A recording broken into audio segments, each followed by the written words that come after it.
Just imagine. Sounds like a great idea. Do you want to talk about it, Mark? I'll lean off. I'll just slide away. While Mark is leaning, welcome back, guys. Week 2, day 2 of Waiting Room. A lot has happened yesterday, so why not just catch us up? Schedule and standings. So let's just take a look at the standings overall.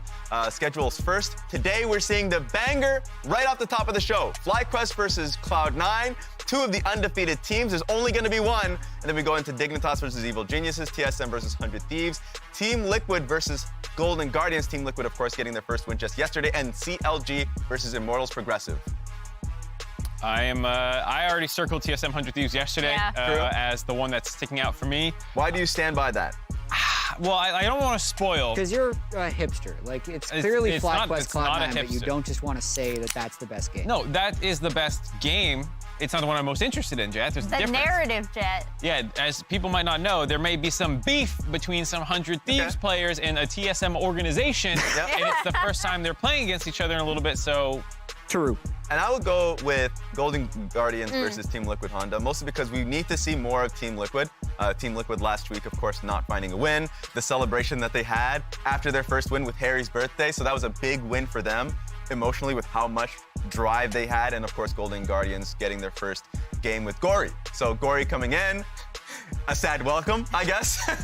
While it's a big birthday present for Harry, not so much a welcome for Golden Guardians Gory. And you saw some small things around mid-jungle that's like, okay, if they can iron this out, like the Gory River combo is something that I'm very curious about. But obviously going up against TL, it's gonna be tough, especially since TL have focused on being so snowbally early anyway, and I hope now they'll be playing with a little bit more confidence now that they've like shrugged off the fact that they were still waiting for their first win until yesterday. Yes, and I was wondering what Golden Guardians would look like with Huhi on the team as like an engager, a playmaker. He was on Lulu duty and still found a way to roam mid and get a kill, so like that's a good message overall. But now, look at the standings here. As we've just mentioned, 2 of the top of the table teams, Cloud9 and FlyQuest, will play today. What catches you off guard? I think for everybody at home, you look at TSM, the fact that they are 2-1. Sure, yesterday they took a loss, but still, surprisingly, the team that is doing well when a lot of us expected them to be literally 9th and 10th. I think TSM is the biggest surprise also because I've just heard from teams as I've talked to them off camera and stuff that like, no, they're actually like not bad. They've been doing well in scrims as well. And so I think they're going to be the one that people are straight up most wrong about this year. If I was going to like be like the one that overperformed or underperformed expectations massively, it's probably them. Yeah, I think Dignitas as well is starting real slow. Yeah. But it makes sense. I've rewatched the Dignitas games. If we have the time for it later, I'm going to be going into some bot lane stuff. Basically, what I originally wrote about Dignitas at the start of the year was that it's hard to imagine a team with Armut, Jensen, and Santorin not being good. Yes. And when I read a lot of the comments, they're like, oh man, this is just like Immortals from last year. Like, these players aren't doing anything. Yeah. Their bottom lane is losing harder than any bottom lane has in years. Like, you got a lot of visitors. Years? Yes, literally every single game, they are dying 2v2 or 3v3 under the turret and going down like 2,000 plus gold without external factors. So they're playing from such a massive deficit. Like, I can't even tell how Jensen, Santorin, and Armut are performing because the bottom lane, it's always like the enemy AD carry just shows up with like 10,000 gold and the game is over. And what's really weird is that, you know, whenever you find yourselves in situations when you know a dive is coming, oh, okay, mid laner is pushed out, should be looking for a dive bot lane. We should know that the enemy jungler is in the bot side of the map. This should happen. Is Santorin in the bot side of the map? No? He actually is a lot of the time. Okay. And they just lose. So he's spending so much time. Like, he goes down there, he helps them reset the wave, he shows up for and they just die anyway. I don't think their internals are very good at Quickly, I feel bad for Santorin too, because I remember their first game, the setup around Herald was looking great. Everything was fine. Yeah. And then an Armut Jax going up against, I forget the opponent on this one, but like he was going up against the GP, tries to get a trade-off, loses about half his HP, and they have to, like, all of the resources and time that they spend on Rift Trail, they have to back away. I mean, it reminds me also of just like the Team Liquid game from yesterday where they're popping off. Harry and Core JJ, they're getting these 2v2 kills under the turret, they're smurfing. And like Summit is clearly like, just if a part of your map is losing if you put resources down there to save it, it's just a waste because the enemy team can match the same number of resources and they just bring, 5k gold and you bring 3 and you lose, doesn't matter. So the right thing to do is usually go weak side away from that and make your own strong point on the rest of the map. And then it's on Summit to back off. You didn't do that, of course, and died a couple more times. But to this point about Dig's bot lane, if Santorin's down there just wasting trying to save this lane that's cursed, it's like damned if you do, damned if you don't. And in their defense, they didn't get preseason practice. Yes. So even the 3 of them only have been playing together for like a week and a half. And then they're also still waiting for Ignar. Yeah. So it's like, it's the worst situation. Whenever you have a part of your map that is underperforming, but it's also a part-time substitute. Yeah. It's just this, I feel like you'll probably get in this weird like passive-aggressive mindset because you don't want to spend all of your energy like, let's make this work, because you're in this weird, murky middle ground of just waiting for the other thing to happen, or actually tailoring the play around what you have now. So they're just going to be in a big hole, man. And it's really jarring because like another example would be another team that has a similar situation with a holdover is FlyQuest with Winsome and Ayla. But the difference between 2 of those players, not very big, at least their play styles. And so meanwhile, Dignitas, Ignar is a completely aggressive player. Shot caller wants to team fight pretty frequently. Biofrost is quite different. Yeah. Completely different. So it feels like I can't imagine them finally getting the visa for Ignar and then having to completely change the way how they communicate and play the game. Yeah. Was it you or Emily that got to talk with Winsome yesterday? Oh, it was me, yes. Yeah. That's a really interesting one to me. Because even if, like, when you're winning as a sub, it's a totally different environment. And I do wonder if they're, like, how long Ayla's visa takes and how successful they are with Winsome. It's true. How he could possibly, like, end up being their support, right? Like, he speaks Korean, Prince, Impact, Vikla. There are a lot of things about that fit. Speakers on an island like, who needs me? Where am I going? And jungle support communication is really, really, really important, which is, I think, part of what their roster construction is made for. But yeah, that's a totally different one. And I do wonder, like, it's again Winsome's second chance, because he, in spring last year, was with another incredibly good AD carry, in Berserker, and won a ton of games, right? C9 made the huge switch around and brought Sven to support, but like Winsome, people criticized his laning phase, but they found a lot of success with him. So I think that's like almost a completely different situation, but it's still an interesting support dilemma they're going to have, I think, in the future.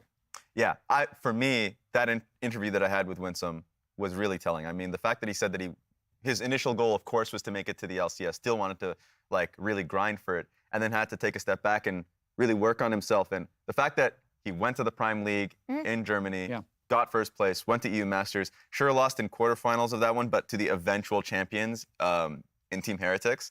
And like, it felt like, and he did say that he learned. So like the fact that he had really grown and all that, and I think the tail end of that interview talking about like he's looking at Berserker saying, watch out Berserker kind of thing, a call out, because like that's what he's looking for. So yes, he's driven, he's hungry. That's going to be a really interesting environment in which like Ayla's going to be coming back. So yeah, it's a good point. I think it makes a little bit more hype for the matchup today, given that they're going to be going up against each other. FlyQuest. Yeah, this is the bet. We have was it a split long bet or a 9? It was a split long bet for power rankings, whether FlyQuest or C9 finishes ahead. Yeah. Oh, I forgot we even made that. Yeah. That is a thing. I said C9 was going to finish ahead. I'm feeling really good with FlyQuest. C9 has looked I'm good on the too. FlyQuest side. Oh my God, I don't even. You were remember on the which C9. side. It was You're 2-2. I wasn't on the anti-FlyQuest C9. this I time. wasn't on After the they C9. betrayed you last year. Wow, that was a week ago. We can flip-flop if you want. You can come join Emily and I on FlyQuest. I'm staying here. I feel a little worse about it because of how FlyQuest is performing, and I've flip-flopped on FlyQuest so far, but I'm staying to the best. I'm not going to jump ship on a bet, especially when both those two teams are pretty damn close. I don't think that's going to be the case. Yeah.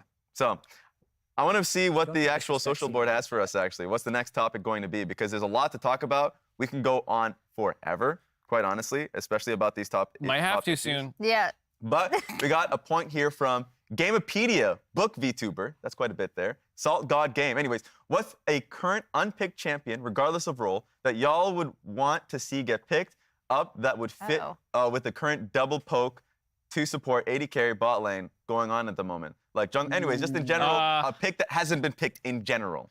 Oh, does it have to be an LCS? Because I have one that's been picked in other leagues. Yeah, let's just say LCS. Yeah, I think it's a better conversation. So I know this is going to sound like a weird pick, but I think He's really good in certain scenarios. We've seen him in LCK and LEC, I believe, and it's TF.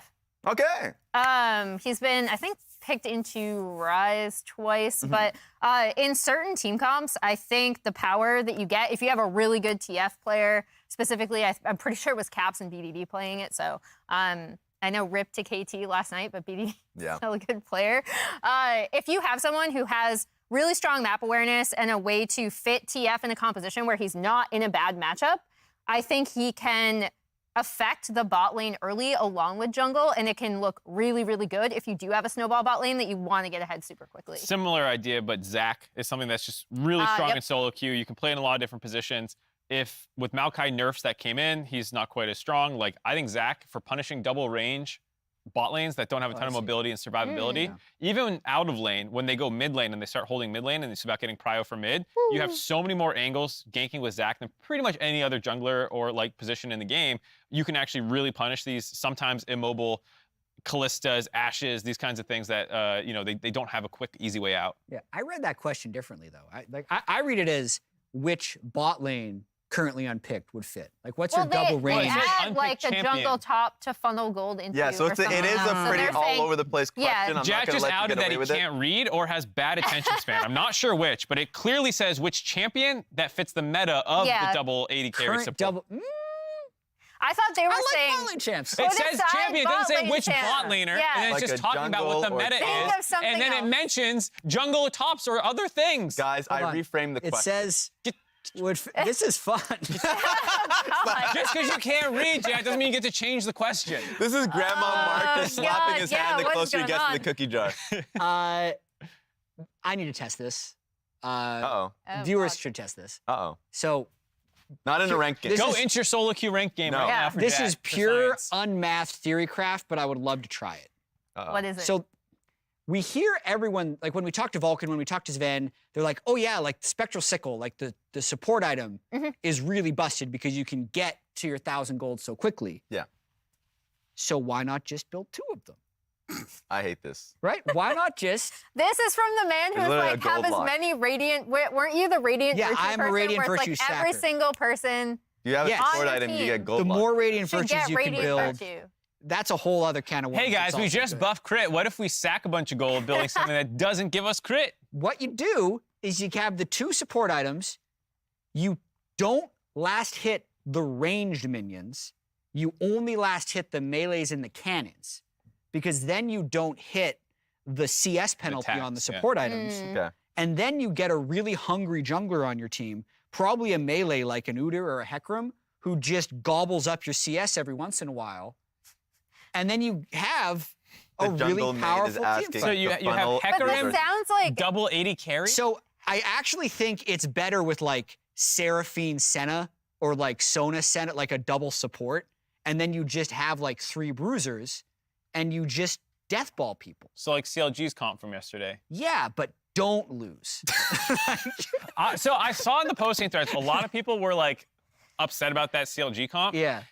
I will actually defend that as not being that bad, especially after Berserker and Sven on the couch were talking about how like, Yeah, it they was, defended it. they were They like, actually defended they it. Like, it was defended really it hard to in, punish. they defended it in lane as being hard to punish. And then if you look at like the gank that Contracts had on bot lane, it was actually really well set up. He just greeted the Q auto as opposed to just going for instant knockup for the Seraphine bounce through on her ult. Yeah. So then Sven just flashed and was fine. But if Yeah. you get that kill and slow the bot lane snowball down, you start funneling a bunch more resources. Like every play CLG went for failed. They also had a horrible start for Contracts on Yeah. the level. Like there's a Yeah. lot of things that happen in that game totally independent of comp where you're like, If it This was is a a different scrim, they would just restart it.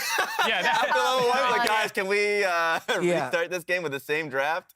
Like, just to try it out. Obviously, it failed, but I don't think you come out of that game if you're CLG and saying the draft failed. It was more so how level 1 performed in the bot lane gank, not getting in that extra Wukong auto or Q. So the Ashe doesn't just insta-flash out of the Wukong ulti. There's a few things where execution, I think, really mattered, and they'll look back on. But the pick I wanted, and you spoiled it.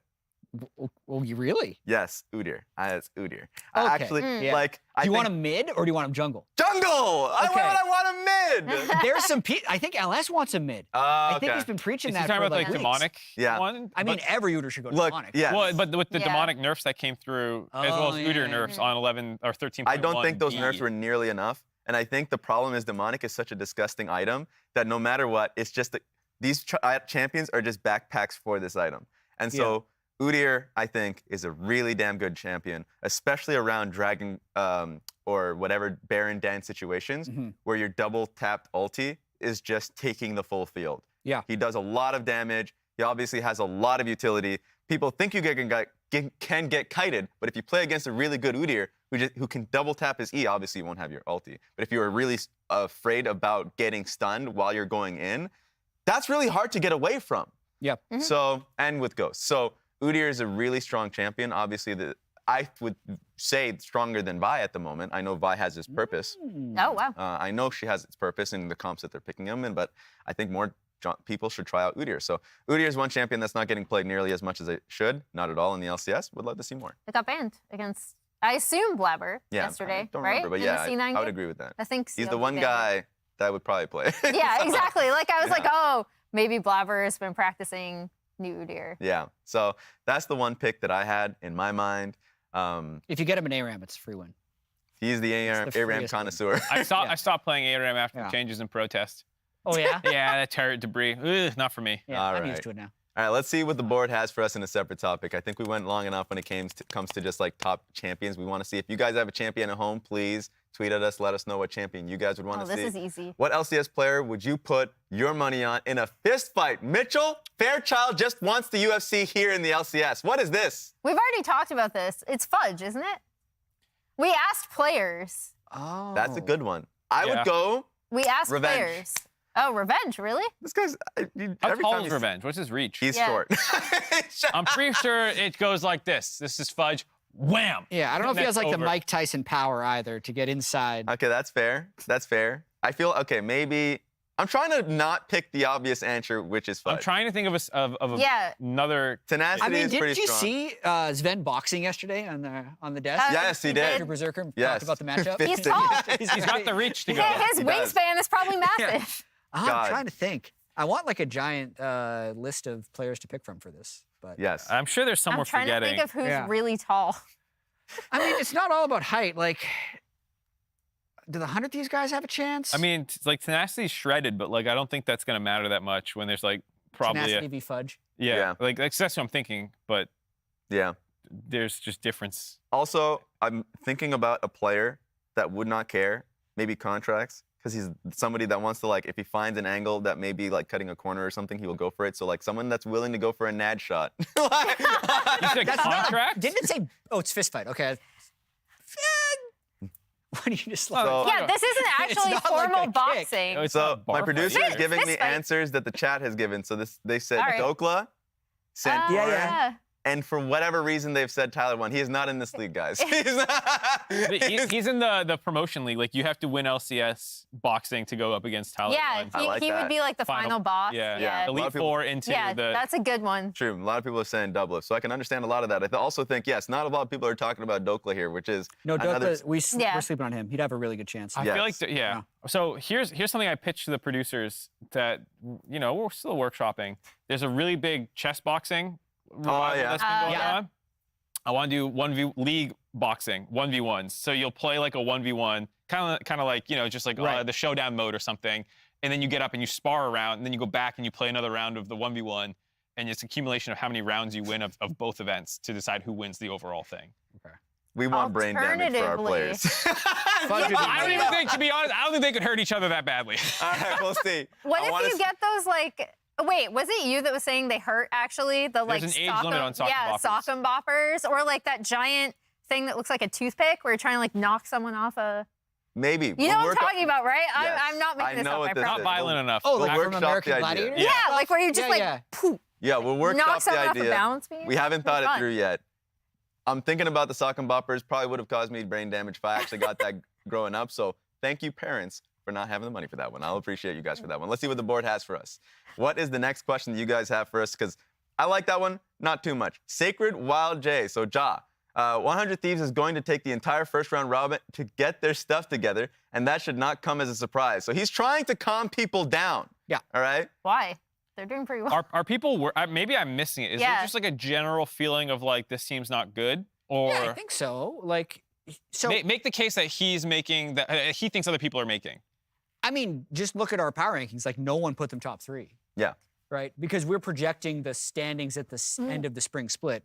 But I don't think any of us are saying this team is, like, not going to come together. I actually think what he says is kind of what everyone has been saying.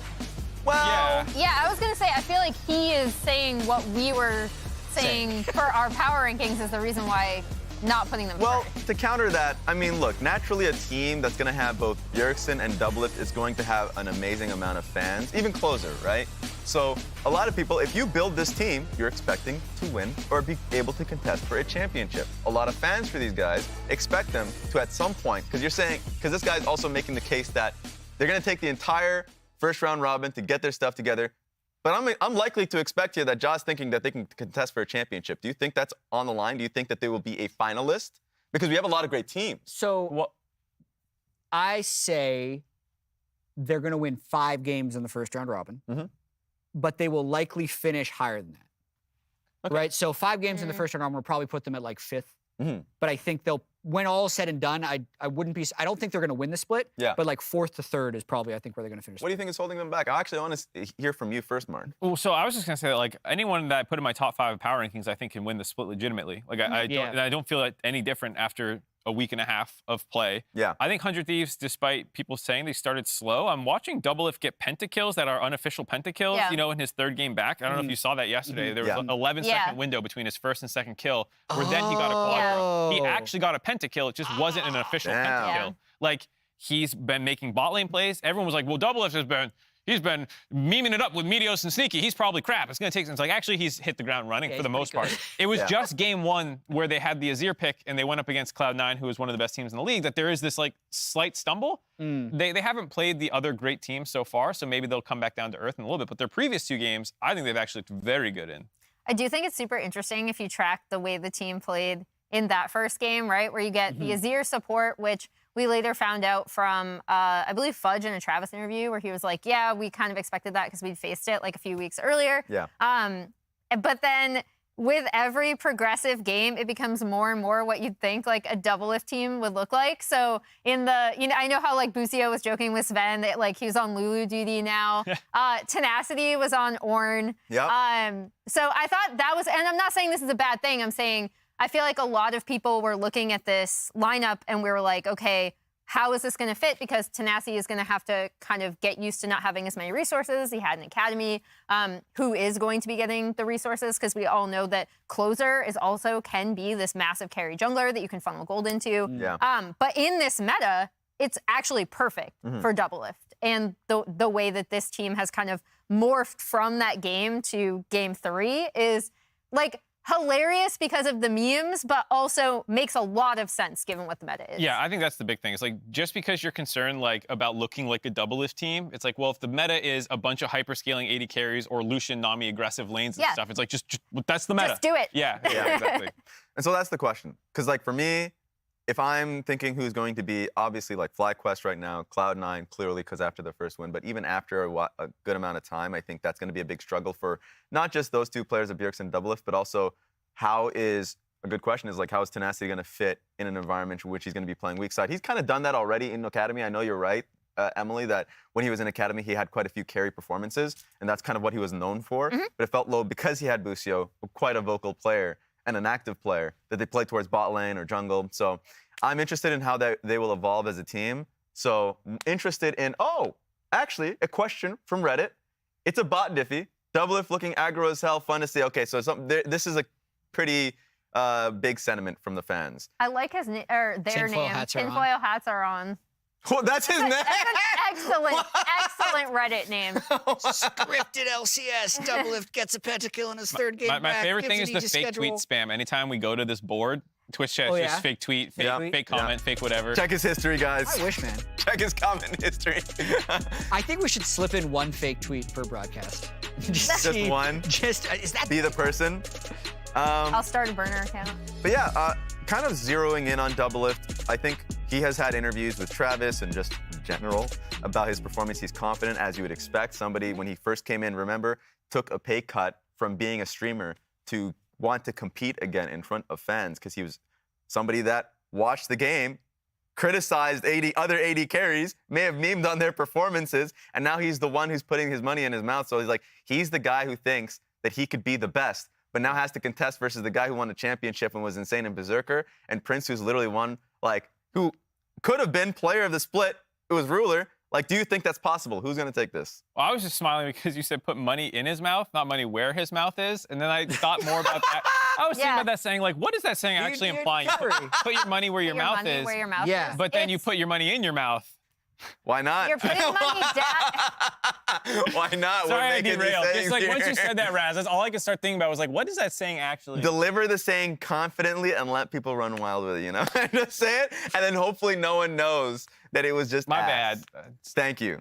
You were going to say something, Jat. Yeah, I have another double. I'm just going to continue the double of conversation. Okay. Okay. Yeah, I also do feel like suspiciously we're 3 minutes before the game. Yeah. We're probably going to be delayed. Yeah. That's for anyone that is like, why are they just sitting there talking? Spoilers! We unfortunately do have a delay, but double lift. Yes.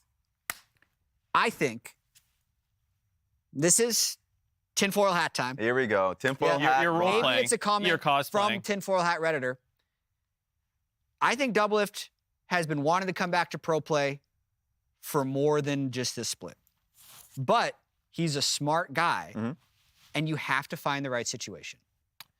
And it's a similar thing happening in the NFL right now, actually. Tom Brady's recent retirement? He's 46, obviously, but that's the league equivalent of double lift being 28. In terms of the way people think about it. But the conspiracy theories with Tom Brady is that, the two teams where he would actually have a chance to win a Super Bowl committed to other quarterbacks. Yeah. And as soon as that happened, he releases his retirement video. And for double lift, it's this is a really good opportunity for him on 100 Thieves. It's a strong org. Yes. It's a support that he has a lot of faith in. He gets to play with Bjergsen again. He gets to play with Closer, right? So I do think it is a good situation for him to come back into the league. Well, absolutely. It's a broader conversation, too, because a number of pros had taken time away when they felt like they didn't get good offers. Jensen last year, taking that spring off and coming back in summer. This time he doesn't do that. He's on Dignitas and it's struggling.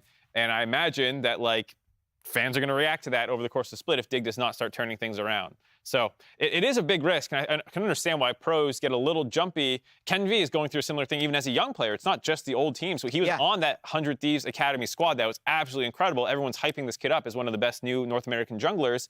He takes his opportunity that presented itself in Immortals, and they haven't looked great. And I think people's perception shifts very drastically based off just what they're seeing on game day, and it's not been great for Immortals, and now people are beginning to be like, well, Kevy wasn't that good or something, and it's a big risk for pros, and I get why they're a little dicey about just jumping into orgs that they don't have that level of consistent performance. Yeah, I think it's no secret, you just want to be in a position where you feel like you can grow or do something great.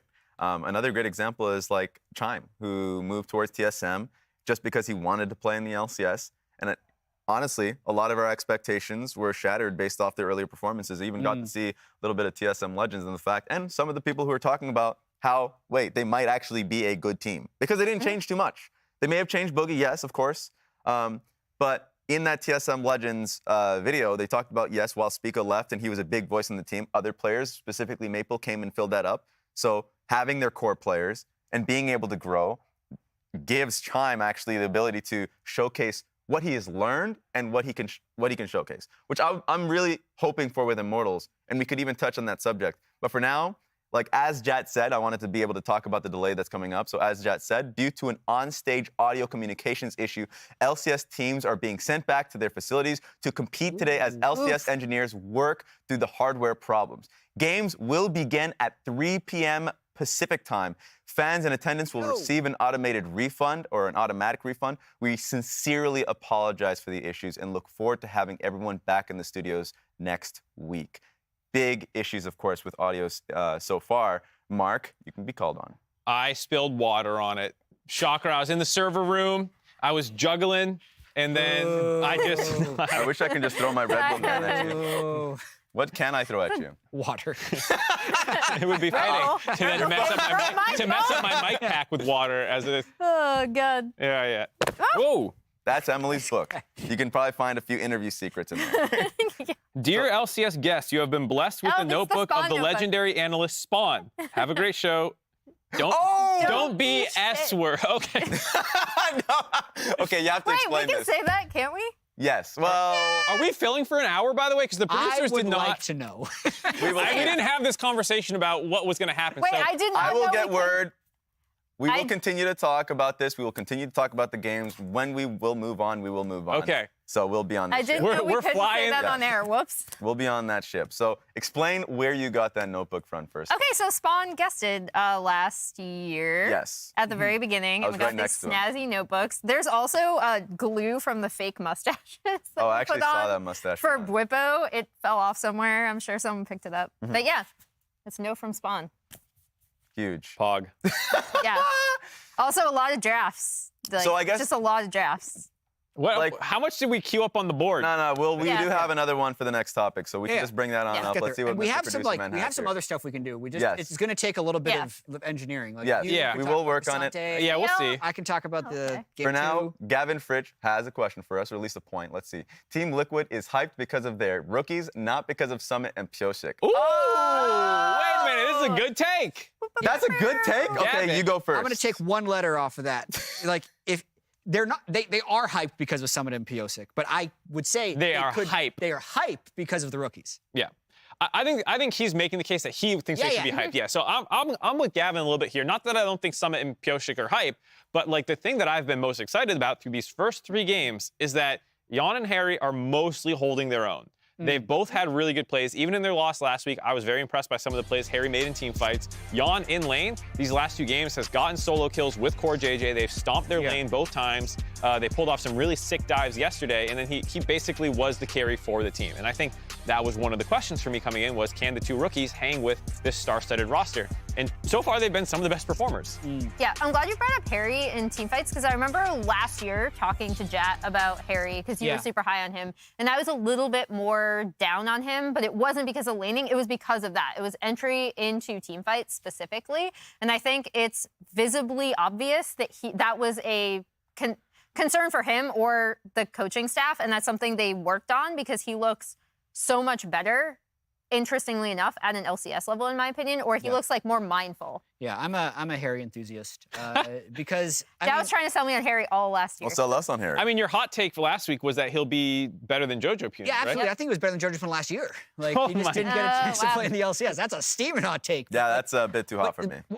Like, if people I do not accept watched that. the games in Academy, they would see that he actually performed better than JoJo did in Academy. He just was in a different system. Bjergsen was a starting mid laner for Team Liquid, and he didn't get the promotion. And I think generally he was pretty nervy in his first LCS week. I still don't think he's shown his full potential, but like there were so many, like just tracking his Academy journey, like especially in 2021, when like Armeo was getting pulled up to the LCS team, Jenkins was getting pulled up into the LCS team, like Santorin had all these migraine issues. Like Harry and Jan and Alo, like held that team together. They were bringing in, I think they had like Anori playing jungle sometimes, and like they still finished like first or second in Academy. And a lot of that was because these guys were just consistently carrying games. And I think Harry's kind of the type of player who will likely play to the level of his competition. Yeah. So I do think the longer he is playing LCS, like the better he's actually going to be able to get. And I'm just really excited to see his journey. I think that's a really interesting thing just about sports and competition in general that you see sometimes more in traditional sports and in esports, but like the idea that there's this person who doesn't stand out in like the collegiate level or the semi-pro level, but they never slow down. So when they hit the pro level, they keep that pace of being good and great for that level, but people didn't expect them to keep that acceleration up versus like this like abnormal phenom that everyone's super gassed up about, and then they hit the pro stage, but they're capped and they don't seem to elevate to that new level of competition. I think that's just like an under discussed portion of the development of pros in the league side where, you know, in traditional sports, there's drafts, there's all this like conversation about, you know, oh, I watched this guy in collegiate, he did all that. Like Academy, there's not much of a conversation. Some people do, and I think a lot of the Academy casters do a good job of saying who they think is pro ready and who can make the jump and blah, blah, blah. I think that's a really compelling conversation that just usually doesn't make its way to the main core LCS audience. I agree with that. I think that's a topic that people need to actually hit on a little bit more.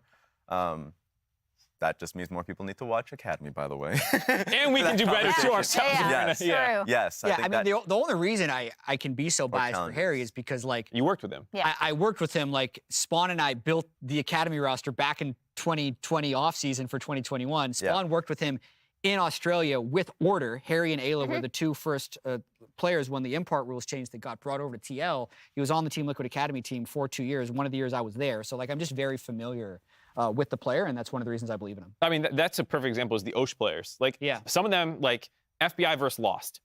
Inarguably, some of the best AD carries in the oceanic scene. Yeah. But I don't think anyone... Raze as well. Yeah, right. There's a number of these guys. And you don't know, once you step into the LCS scene, which one's going to keep growing. And it seems like FBI, of those, has been the one that can hit that higher level. And it's just...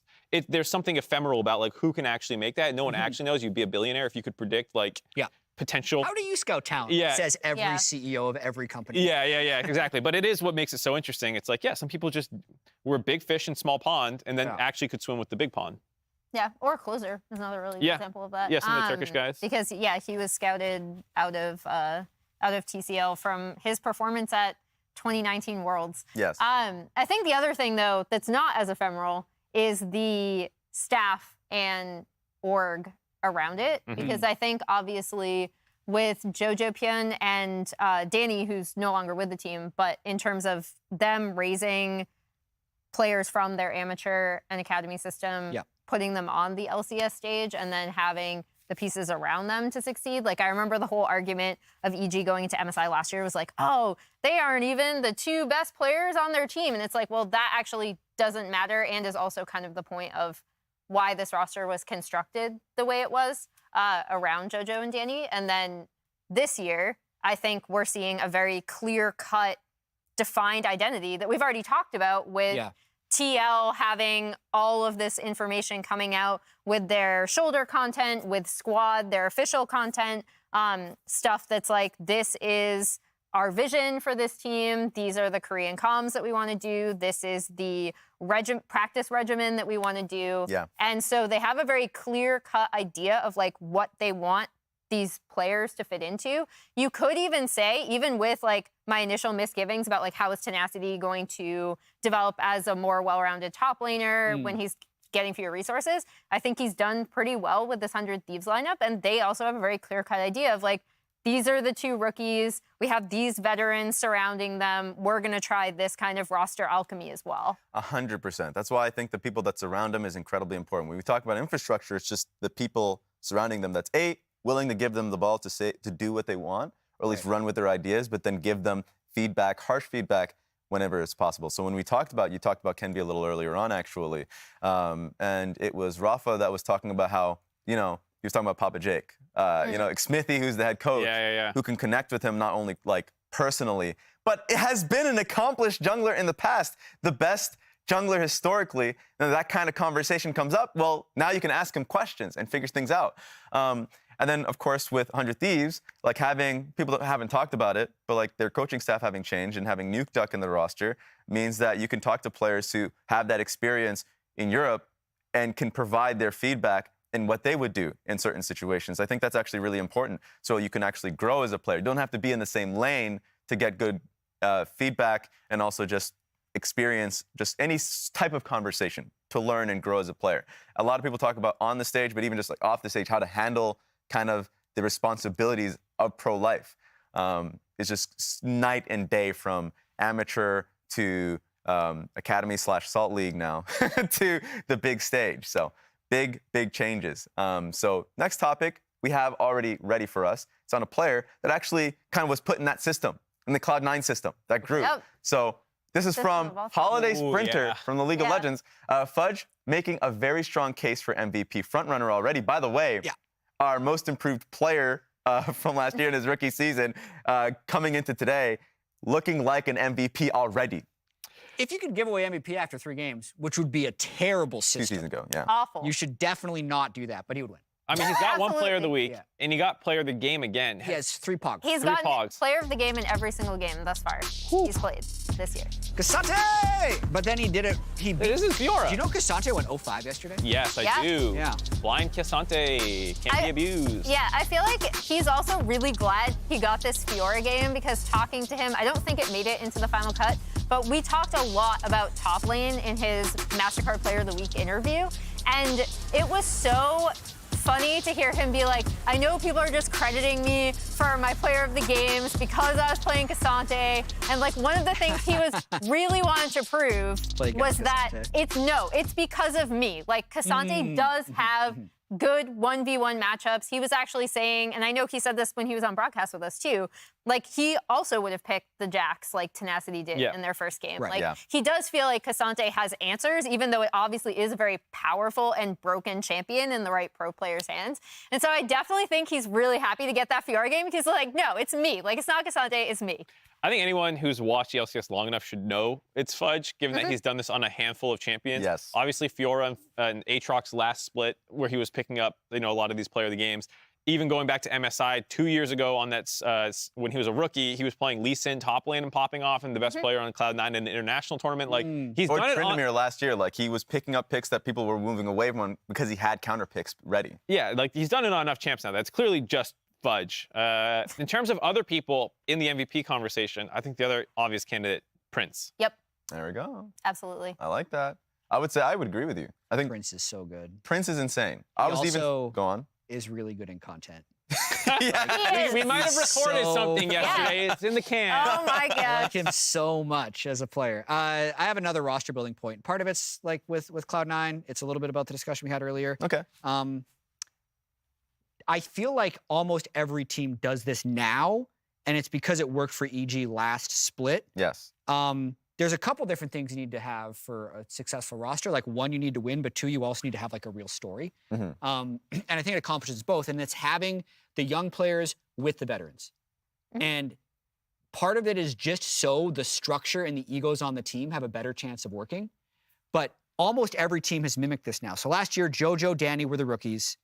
And then Impact specifically and Vulcan were the veterans. Yes. And Inspired is somewhat of a rookie. He kind of straddles the line, but you still have a very clear, like, he called himself Grandpa Impact in the top lane, but incredibly experienced. He's like 2013 world champion.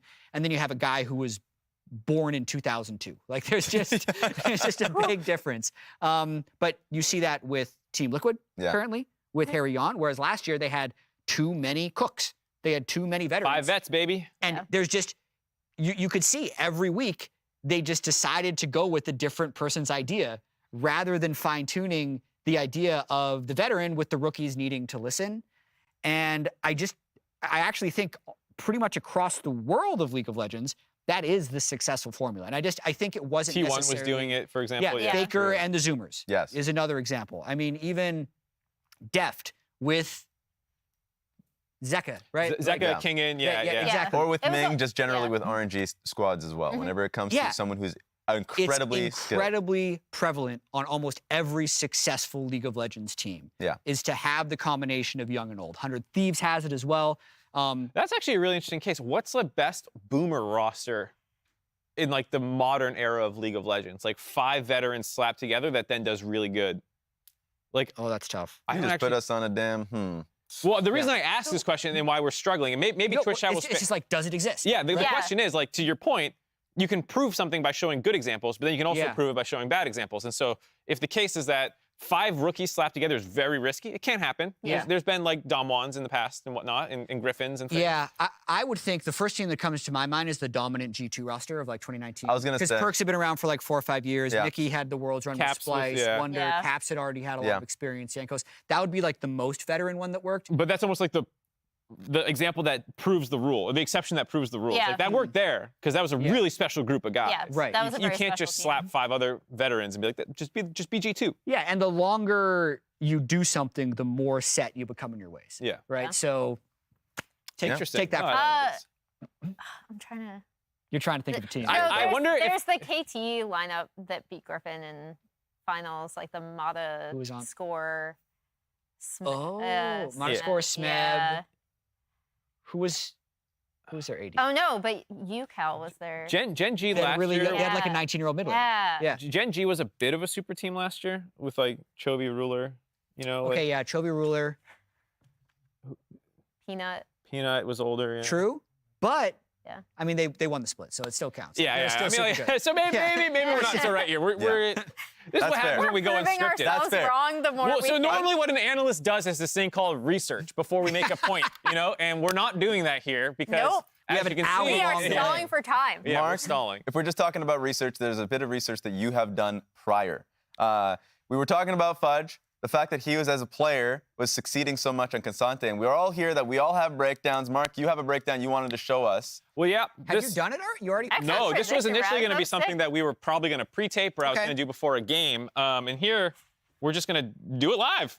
Why not? Woo! Right, I got to find it. There's Jats clips, B-roll bad. How much Ooh. do we have? I wonder what the bad Wait, one there's is. something that's named B-roll. Click it bad. just in case. Should we watch B-roll bad? You know what? I wanna just see B-roll let's just, bad. I just want Yes, to why not? Why not? Why not? Why not? You know what? It's the bad handshake. Oh, it's Oh, okay. okay. I Never love how mind. this works. Oh. That was tragic. Yep, sorry guys. Sorry, Fleshy. Fleshy responded to that tweet. I felt bad. What did he say? He was just like, my bad. No! We're I'm bullies. sorry, I'm sorry, Fleshy. He We're does just having seem a like good really bit of fun. nice too. I met him during He's an the amazing day. guy. I feel bad. All right, what do you have to show for us, Mark? So normally this would be like a really snappy breakdown where I condense all my points into like 2.5 minutes. But since we're doing this live and I have an hour, I'm going to take all my time. Mark, no! This is a we want filibuster. time. This is a filibuster. So I just wanted to give tips and tricks about Cassante because he's like new-ish, and I think people should learn some of this stuff. But I just wanted to run through some of the stuff that we've been seeing last weekend. This is the solo kill that Fudge got onto Tenacity in that first game.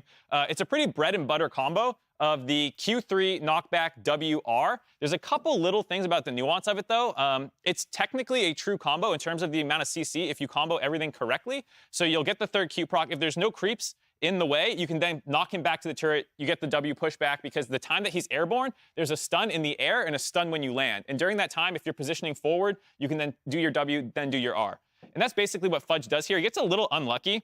This creep just gets it like, What the hell? there's another wave coming up. This creep gets a little crazy, but if this creep wasn't there, you'd actually get even more turret shots in. Yeah. So anyways, he gets that combo. One thing I want to point out, actually, if I can go back. Well, go back to that combo, yeah. So you do this combo. The W does an automatic auto attack thrown in there. And you can see that actually he's not rooted because the R will cast a root when you do it, kind of like a Lee Sin kick. You know, you get that like insta root to make One sure more that time, do Do that that again. again. There you go. I'm Nice. limber as hell. But the W has an automatic auto attack on the tail end of it. You can right click out of it or do another combo out of the W manual auto attack. I've been told you can right click to speed that up, but I was trying that, it didn't work. But the thing is, a lot of runes do have some tenacity built into them. So if your opponent does take tenacity runes, you might not be able to true combo the W into R if you work the auto attack in. You can cancel the auto attack with the R to make sure you get the knockback because you're going to be getting more damage from like a turret shot or two than you would get from the auto attack passive Mark. So that's the combo he goes for here. He gets the kill. Your W resets on R, so it's usually a pretty easy chase down to actually finish someone off if you can pull this off. Very easy way to get first bloods. You can do this in your solo queue. No one's playing around this very well. Very easy. The thing about Cassante after 6 is that anytime you ult, you're going to lose half your health. So a good way to play lane if you're playing aggressively and you're not on weak side and just trying to like, survive is trade aggressively in lane because you're going to lose all that health during an all-in anyways if you ult. So your all-ins are better from half health compared to your opponents. It also can be used to set up dives if you are going to get resources, keeping people low so that when your teammates show up, like Jojapune here, it's just a lot easier to find kills because you don't need to sit at full health in lane for any reason. So always just trade aggressively as the Cassante player in lane. Another useful trick for the ultimate, I guess this is just another clip. Do you see this? I didn't rehearse this. This is just another example of having people low in lane means that even if you do get ganked, sometimes you can turn around and get a solo kill. So Fudge 2v1s here, gets the solo kill even though he dies because, hey, we're both at half health and there's just less for me to have to get through. The example I thought was coming next was this one. You can use your ultimate as an escape, and I think that's what solo goes for here. Even though it doesn't work, I think I see what he's going for. He gets advanced vision. There's a ward. Boogie knows that this gank's coming. And so what a lot of top laners typically do on other champions is they run up through lane to try and escape. Obvious. But you can ult people through walls. And so if you run up here, there's no wall in the... Look, there's no wall. Anyways. Where's the wall? There's no wall. So what Fudge does here is he actually runs down. And I think he's trying to line up an ult onto Kenvi to kick him through the wall. And Cassante only gets his jumps through walls after he's ultimated. And so you actually get more mobility for escaping plays like this. If you're half health, you're probably going to die if you eat like a Elise cocoon. You're probably dead no matter what. So I like what he's going for here, though, is using your ultimate through walls for escape paths, as opposed to just running up through lane and dying. Doesn't work out, but just something to keep in mind as you're playing Cassante. If you're trying to look for tricky escapes, ult people through walls. On that point, if you haven't ulted yet, yeah, you don't have any way through walls. So Fudge goes for a long wraparound here, and he's like, oh, shit, the whole fight's going on. And he just has to end up flashing into the pit. So be a little more heads up with your teleports. There was a ward up here that he probably could have teleported to, which gives easier access to backline. I'm sure he's rushing. He ends up carrying the fight anyway, so it's not a big criticism, but just be aware if you haven't ulted and you take a long wraparound path, you have no way to contribute. Orin can ult over the wall. A lot of tanks like Maokai can throw their ult, and even though they don't have an immediate path into the fight, they can still contribute. Cassante has no real way to contribute to fights if you are on the wrong side of walls.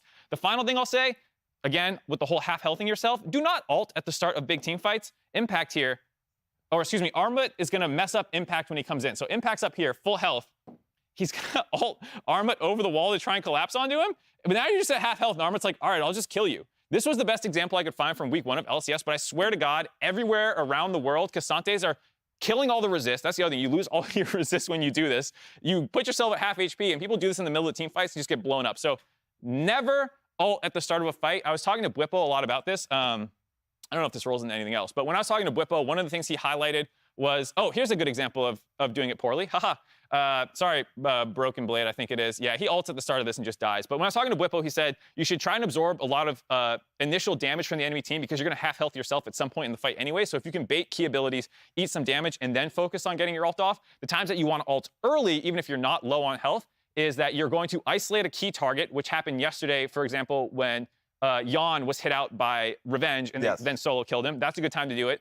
If you can push someone into your team with that displacement, the other team is trying to engage onto you, and you're going to half health yourself, but you're going to end up with your team, you can then kill it and isolate that one target. And the other time was that if someone is low and you can use this as a gap closer to finish off a low key target, even though you're going to be half HP, it's a trade up if it's like an Azir that's carrying the games and you can actually finish them off. But otherwise, usually try and tank some damage before you actually go and drop your ultimate. There you go. Cassante tips and tricks.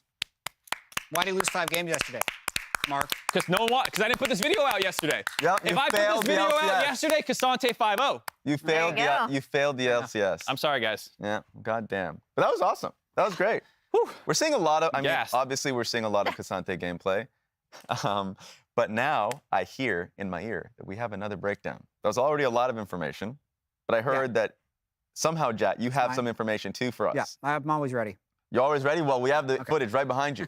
Good. You better be ready. I need to find the right clip. Okay, Lord. I got. Is it more Cassante footage? Hey, if it's more Jat. Okay, nice. I got 2 Chelly Dig. Yeah, this. Oh, Dig. There's a couple. I think this is the one. Okay. Is it? Yeah. Okay. So I kind of want to do the 100 Thieves one as well. We got all day. 2. Yeah. Cool. So this is 3 actually This ideally could have been before the 100 Thieves Dig game, but 100 Thieves and Dig are both playing today, and I think they're both still relevant. Yeah. So 2 completely separate points here. The first one is a little bit about team cohesion and where 100 Thieves at least faltered in their first game against Cloud9. Mm-hmm. And I'm just going to kind of play this through quickly, and then we'll go over it again afterwards. So this was the C9 versus 100 Thieves game. They're down a little bit. C9 takes Dragon. You would generally expect a cross map to happen, but Rift Herald isn't quite up yet. So they move towards Rift Herald when it spawns, but that gives enough time for C9 to move over. They actually push 100 Thieves off Rift Herald, so they end up just getting both. They get the Rift Herald and the Dragon. And there's a couple things that I think if 100 Thieves plays together a little bit more, they're going to be able to figure this out. Because when we talk about the roster construction that works, right, like let's have some veterans with some young players, it's still going to take some time to trickle in. So you have Bjergsen and double-elimination who play the game a specific way. Yep. You have 2 players from Academy who play the game a specific way. And you have Closer who's now playing with 4 new teammates. So they're not going to be on the same page. So one thing that I will say, if I'm trying to guess what they may have talked about if they review this play and care about their objective setup, let me blow up this minimap one more time, is when you are trying to set up a zone, one thing that is important is you want to get your waves pushing. But then I'd say the second important thing about setting up a zone for this objective is if you can't, trust me, this makes sense. If you're going to be trying to take a Rift Herald, if you can't kill it before the enemy arrives, you have to pick a spot outside the Rift Herald in which you fight. So that's what I want you to pay attention to here. Okay. Bjergsen probably reset too late. He wanted to push one extra wave bottom lane, which in theory, like, hey, he's pulled the Kali bottom lane, but since Bjergsen is not here on time, it's as if both of them are missing. So it's just going to be a 4-on-4. If Bjergsen reset one wave sooner while C9 was taking Drake, they could have had an extra person here and I think easily take the Rift Herald. That's one way. Another way, this might not be achievable with their team composition because they have an Azir, a Varus, and a Viego. But like, if you were starting this here, right, you pushed in mid lane, the other team is checking, you would want to be able to fight on this zone. Yes. As the squishies are entering. Or you have vision of this zone and you cut off the opponent from this side. Part of this could just be Cassante tips and tricks, because if you watch, Fudge comically easily walks through multiple people. Is that a tip and trick? That's a tip and trick. There he is, and now suddenly Cloud9 has position. My point about half-healthing yourself is okay if you're going to do it into your own team, which he did on closer there. It was like a gap closer to his own team. Yeah, anyway, that was just like a small example of 100 Thieves would want this one back, so to speak. Because if you're just going to lose Dragon and Rift Herald, you wouldn't want Bjergsen resetting. You wouldn't want... Like, they gave up so much to achieve so little. Totally separate point. Dignitas. Great transition. Yeah. Perfect. Another team on the LCS. I wonder what this was. They're 0-3. And this was part of our discussion earlier in Waiting Room. When I rewatch their games, I don't feel like they're necessarily getting a chance to play because they are losing bottom lane so hard. Yeah. And it makes it really difficult for them to deal with. I feel bad for the bottom lane, and I feel bad for the team trying to work through this, but this is just an example of, one, they put a lot of resources here. Look, Santorin actually comes bot at level 3. You can argue, like, this probably isn't a very good gank. He's on vision, but he literally comes bottom because their condition is bad. So what you ideally do here is you push in the wave, and all he's doing is he's letting them reset. Yep. Right? They crash the wave. They can go back, get their items, fix their condition. But the last thing you want to have happen, while you're showing bottom lane and the enemy jungler is just taking over your top side of the map, is to have this go horribly wrong. So they shove it in. Spawn tries to poke. He gets chunked. He burns flash.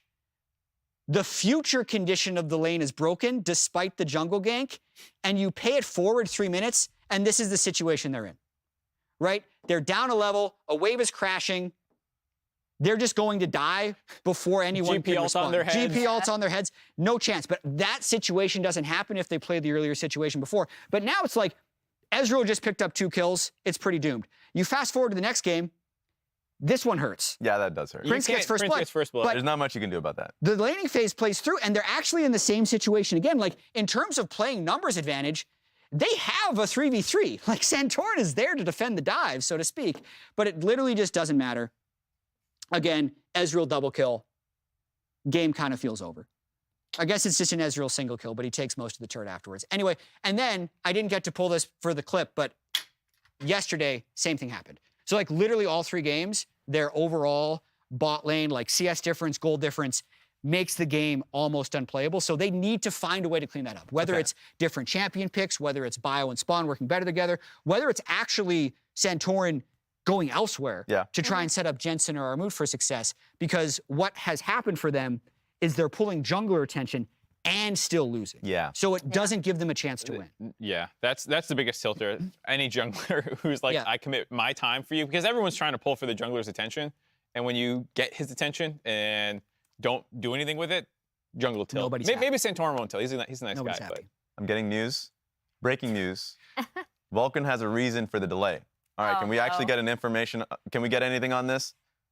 My dog ate the audio. That's the worst tweet I've ever seen. Come on, man. You can do yes, you can clearly do better, Vulcan. If I had popcorn, I would throw it at the screen. Oh, are we gonna get dog pick out of this though? Keep it going. Show the pupper. Third one. Oh no!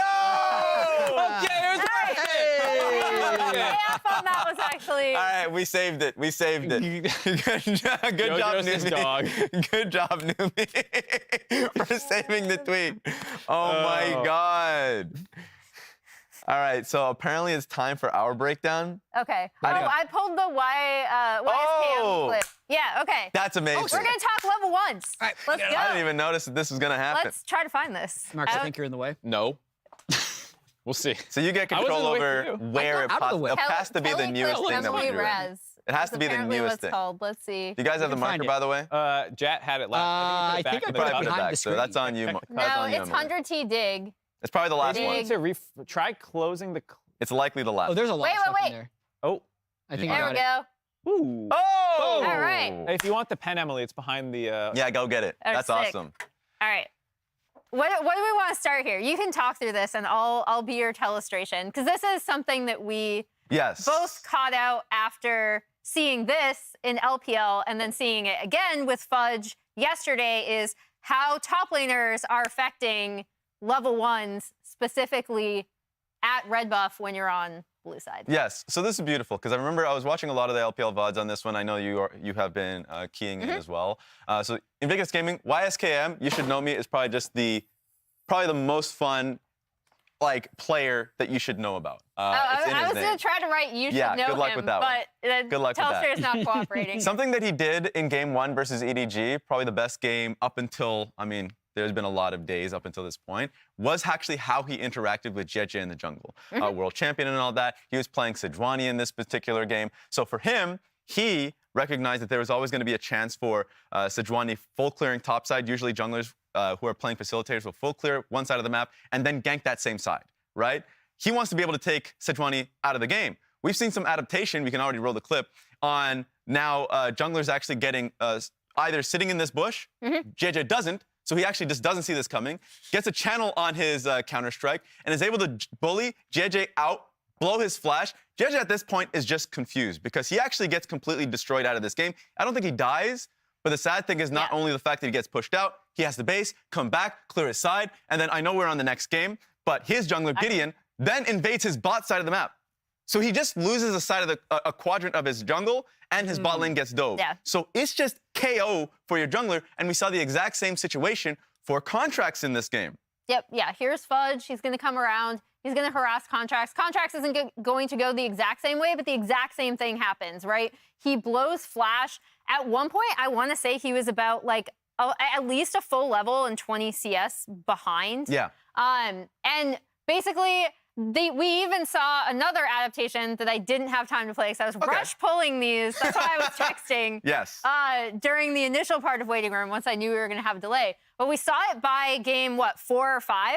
We started seeing the opposing red side top laner start shadowing their jungle to prevent this exact thing from happening. So keep an eye on top lane level 1s, especially with what the top laner on blue side is doing and whether the red side jungler feels like they need to pull their own top laner to help protect red. That's the most exciting thing for me right now in the meta, because first my eyes were on the bot side for the level 1s, right? Because a lot of teams were sending either 5 members, 3 members, so they can secure bot shove in what is an 80 carry centric meta. And when I say 80 carry, I mean 80 carries on support. I just messed that up. You can probably clear that for me. Oh, yeah. I was just going to go back and... It's the Evan line. There we go. Yes, the Evan line. But the new level 1, it seems like that the one that's really important. I remember I put this out on Twitter. Pabu ended up talking about how terrorizing it is for junglers versus really good level 1 top laners, right? Yeah, in this case, obnoxious.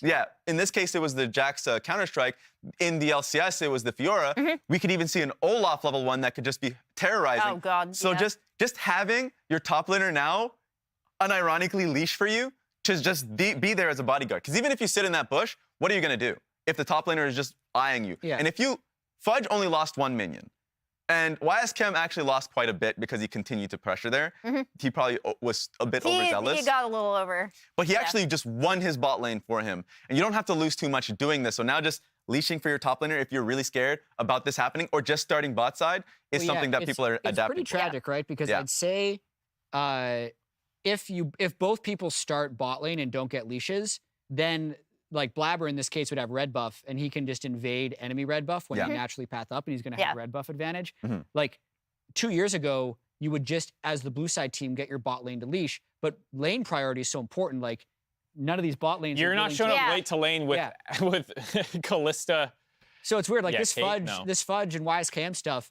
like literally wouldn't be possible like a year ago. It's only because lane prio is so important. Well, you can predict where the jungler's going to be. The other thing is with level 1 adaptations is like things always change. So like here, people are not warding topside at all. There's just 0 wards except for the actually invading team putting wards down.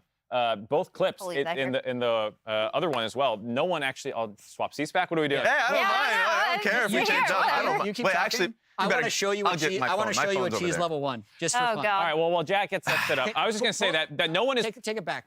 Yeah, keep going.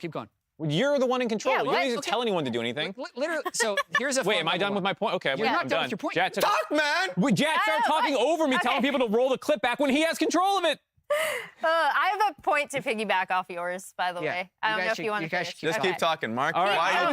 I was just saying that I appreciate that a lot of it is probably punishing trends that you see in scrims where people are greeting wards out and not warding top sides of the map. And once you realize someone has a trend like that, it's very easy to slip someone in and do that. And it can also be prevented if you just see the guy coming in, you start off your buff and you start somewhere else, and then you go to your buff slightly behind, and it works out on its own. And the big thing that I'm glad Raz tied into as we were talking about this, because it's something, again, that I talked about Fudge yesterday, was that we were joking about the mimetic, like top lane doesn't matter, etc. But in such a bot lane focused meta, I feel like sometimes it's difficult to miss where top laners can be impactful and what that means for what they are doing early, because we're obviously paying so much attention to these bot 2v2s and like where is the jungler going and not as much attention to the very start of things like this. So it's a cool adaptation and another kind of response to that, like, okay, like top laners aren't actually as much on an island as you would think, and they are trying to do these things that will affect the map. Yeah, okay, cheese level 1.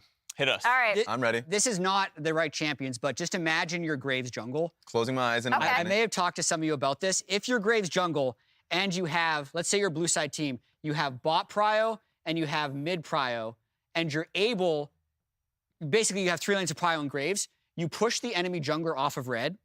So his natural response, if he gets pushed out of the top quadrant of his jungle, would be to go over to his blue buff. There is a spot in the mid lane You can run between turrets? between the 2 turrets, where if you get to the right pixel and use your quick draw, you can cross without taking a single turret shot. So literally, you can steal the guy's red, cross into his blue, and then also take his blue. And if you're hyphy, you can just flash. Yeah, but you can do it without flash. You can actually find the pixel and dash in his Graves. You remember the old like level, I think it was like season 3 It's secret tech. cheese strats where people just flash walls level 1 to get like angles on plays? Yeah, yeah.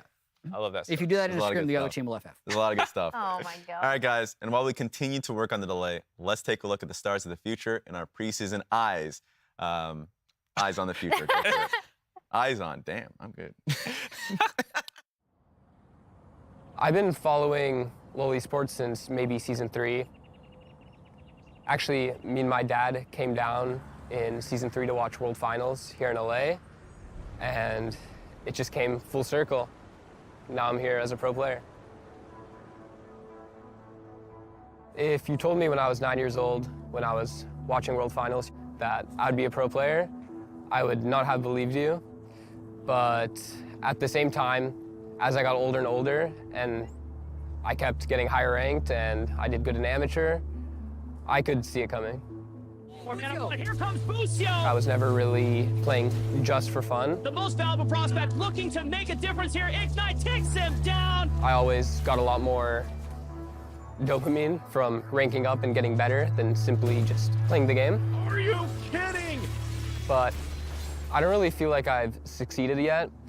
It's only really success once I do good in LCS. It is in itself an accomplishment, but I wouldn't be satisfied with that.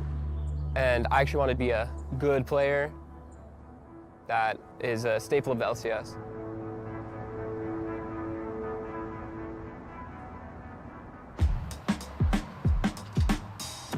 It's 2 weeks to the season starting. Right now I'm out here hiking to get myself in the right mindset for scrims today. Here at the Culver City Stairs, and this is a hike that I used to do almost every day in Academy. It's something that helped me a lot to focus before scrims, and now that I'm an LCS starter, it's only more important to keep that same energy. Got an eye on the highest mountain, mentioned with a golden fountain. When I first found out I'm getting promoted to LCS, of course I was extremely excited and extremely grateful that I got promoted so quickly. And when I found out my lane partner was Doublelift, I thought that was just amazing to play with one of the GOATs, the most experienced player.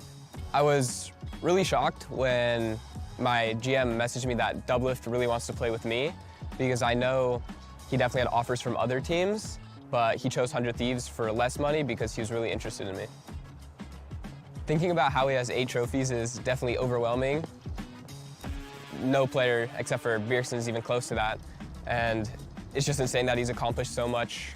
He's generally a ADC that's much more pressuring to play with, in and out of game, but him believing in me really helps me.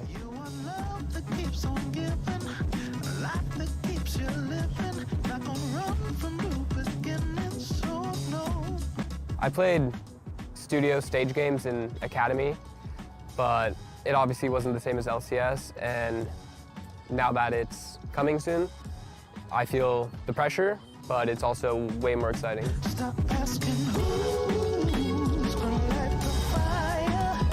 Stop asking who's gonna take you higher.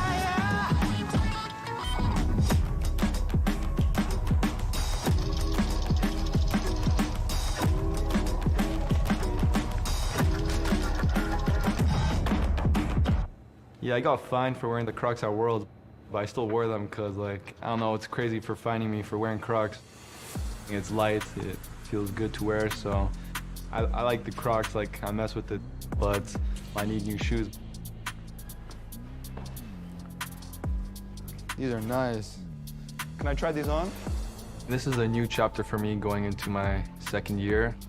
I feel like in my rookie year, a lot of my roles were just helping the team win and them carrying and just helping them. But I think this year I'll be doing a lot of the carrying, and I think I really stepped it up, especially in the off season of how I practice, so yeah. The expectations for EG are really high. At least for me, I think we should win the whole thing and go to MSI, so yeah, I'll be pretty bummed out if we don't. When I first started off my career in spring, I mean, spring honestly wasn't too hot, at least in the regular season.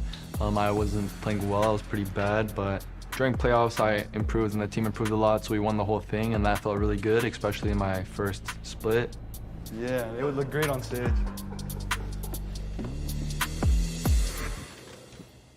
You know, we had a lot of momentum going into summer to win it all, but we came up short 3-2, so it definitely sucked not winning the whole thing in summer too. I think that kind of woke me and my teammates up a lot, kind of gave us like a realistic expectation because we all thought we would win it pretty easily, so that definitely gave us motivation to play well at Worlds, which, I mean, I would say we played well at Worlds, kind of. We still beat EU, so yeah, I mean, it's not the worst thing. Got one more pair of shoes. These are probably my favorite out of all 3.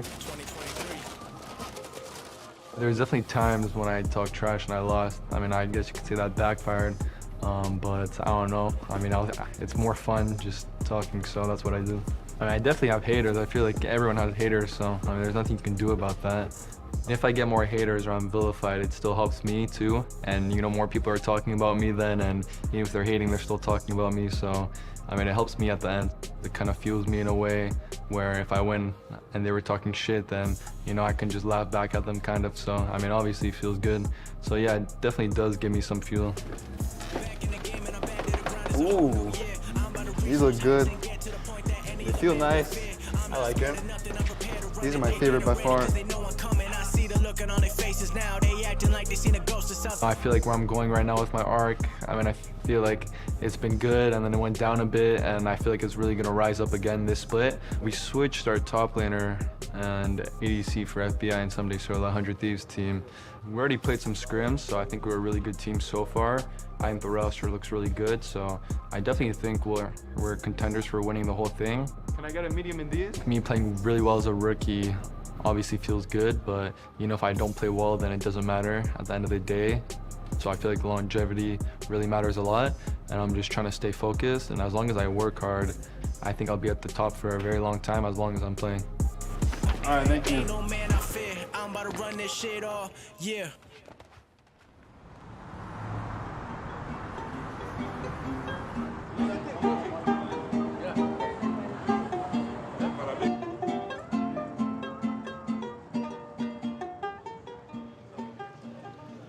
일단 저희가 작년 서머에, 특히 작년 서머에 보여준 게 있어서 저희 팬분들이 많은 기대를 하실 거라 생각해요. Cloud9, the most dominant team in the LCS, have won their 4th title.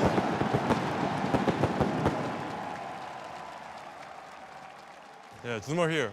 Oh, really? Yeah. Wow. They're just changing the logo. Okay. Looks like Worlds, kind of.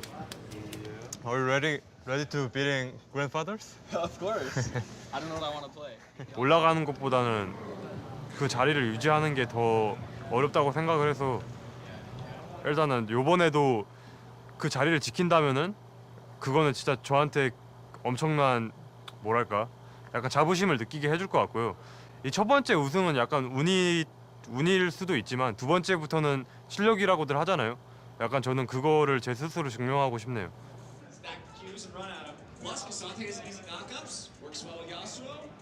지벤이 원딜 출신이어서 특히 베테랑 원딜 출신이잖아요. 그래서 지벤이 저한테 좀 도움을 많이 주고 약간 이제 지벤이 서폿으로는 작년이 처음이었는데 사실 그렇게 도움을 많이 줄 친구가 없었어요. It wasn't something that I wanted to do. It wasn't like a normal thing for me. It wasn't a natural transition for me. But I thought, why not just do it one split? You know, better play, not play, right? And then we won the LCS in my first split of support, something he could never do. And then in 2023, for the season, I thought this might just be my best option still. And with Mithy in the team, I thought he could help me. And yeah, I think Berserker is probably the only ADC in the LCS that I would play support for. I also said to C9 immediately that if it's not Berserker playing ADC, I'm not playing support. And he said the same thing to C9 about me. So there's mutual respect. In some ways, I did mentor Jesper, but I was also like, I mean, it's not like I'm old now. So I was also pretty young, and I'm pretty sure it was a two-way street where Jesper also helped me like grow to the person I am today. It was just mostly like getting him comfortable with, you know, the high-stakes games, being in the right mindset, and the most important thing for me and Jesper was a sense of humor and being able to give feedback, receive feedback without really like getting too upset. Like emotional happens all the time, but getting like too upset where like you can't move on from something. And I think Berserker has just that from the little interactions that we've all had together. Sickle may just melt here in a moment. Stace is about to wear off. Berserker! The damage comes through the shutdown back of the Berserker. The Zoomers are absolutely shredding them. I never doubted. Okay, so player of the game. Who's your player of the game vote now? I'm Berserker, my boy, of course. Yeah, not biased for sure. No, okay. Not Busio. Who's your... I'll say Busi did a good comeback there. Yeah. I'll say it was a rough start, but he persevered.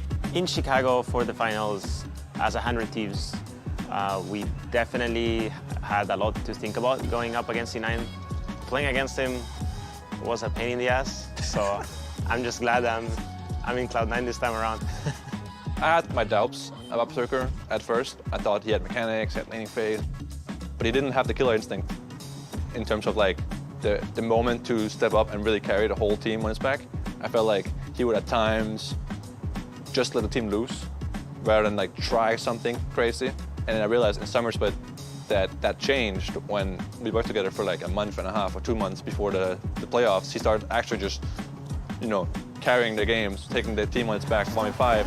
Berserker's on to the Nexus Towers.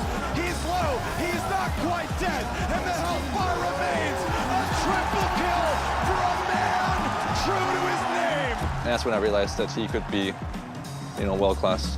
Cloud9 find a rookie AD carry out of Korea, and he will do everything. He only showed a fraction of what he's capable of, and I think in 2023, he will show that last year wasn't just a fluke.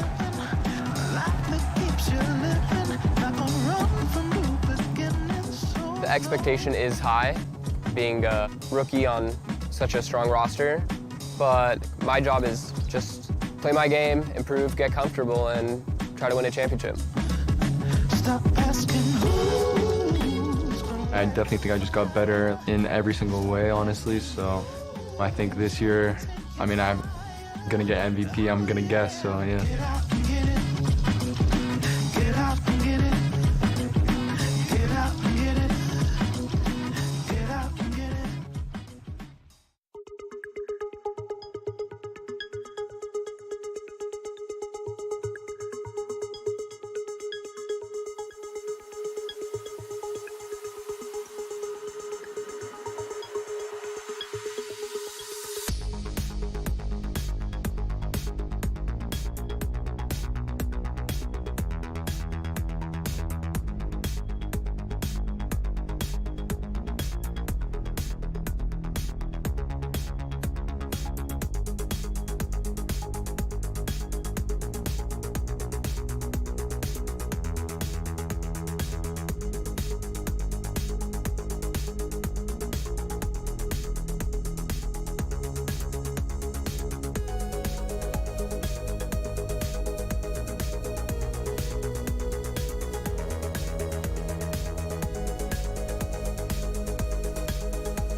All right, welcome back, guys. There is still a delay to the game, of course. 3 p.m., very close. We're getting closer and closer in which we can actually start this one up.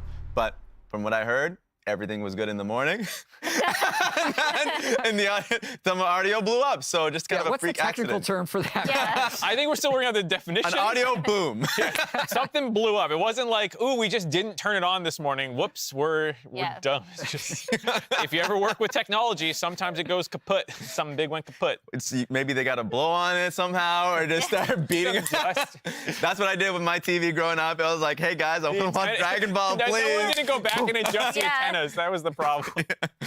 Oh, my God. So, like, a question that I have for you guys is more so, like, how do you feel like it's going to impact the players? Because that's the question, ultimately. This is our biggest matchup of the split so far, C9 versus FlyQuest, and now they have to go back to their facilities, play from there, of course, in a more comfortable environment, but having your entire morning routine kind of messed up. How do you feel like that's going to impact that for them? I think the thing that would change the most is you're no longer on stage. We heard last week a lot of pros were talking about being nervous, playing on stage and all this kind of stuff. I think for people who are having some nerves, this could be a good thing in the sense that you're back in your practice environment. It seems lower stakes, even though it's the exact same in terms of standing. It's just a more comfortable environment because you practice here every day. So, like, it might elevate some of the scrim teams and lower some of the stage teams if there was like some level of displacement in how they were performing. Correct. It does speak to how important it is to have a comfortable setup at your facility, which does vary from team to team. The second thing I'd say is it does depend on how set teams are in their routines. Yes. And some of this comes with experience. Like there are certain players who want, if their match is going to be at 3, they wake up at 11. Yeah. And they want their caffeine at 2. Yep. Right? So like, and if that is off, they're like, it's off, and they start getting nervous. And then there are other players who just don't care. Right? So those are the ones that are going to be more advantaged if they're not as set on like nailing their routine. Even though like nailing your routine does have its benefits, in situations like this, it's good to be able to be flexible.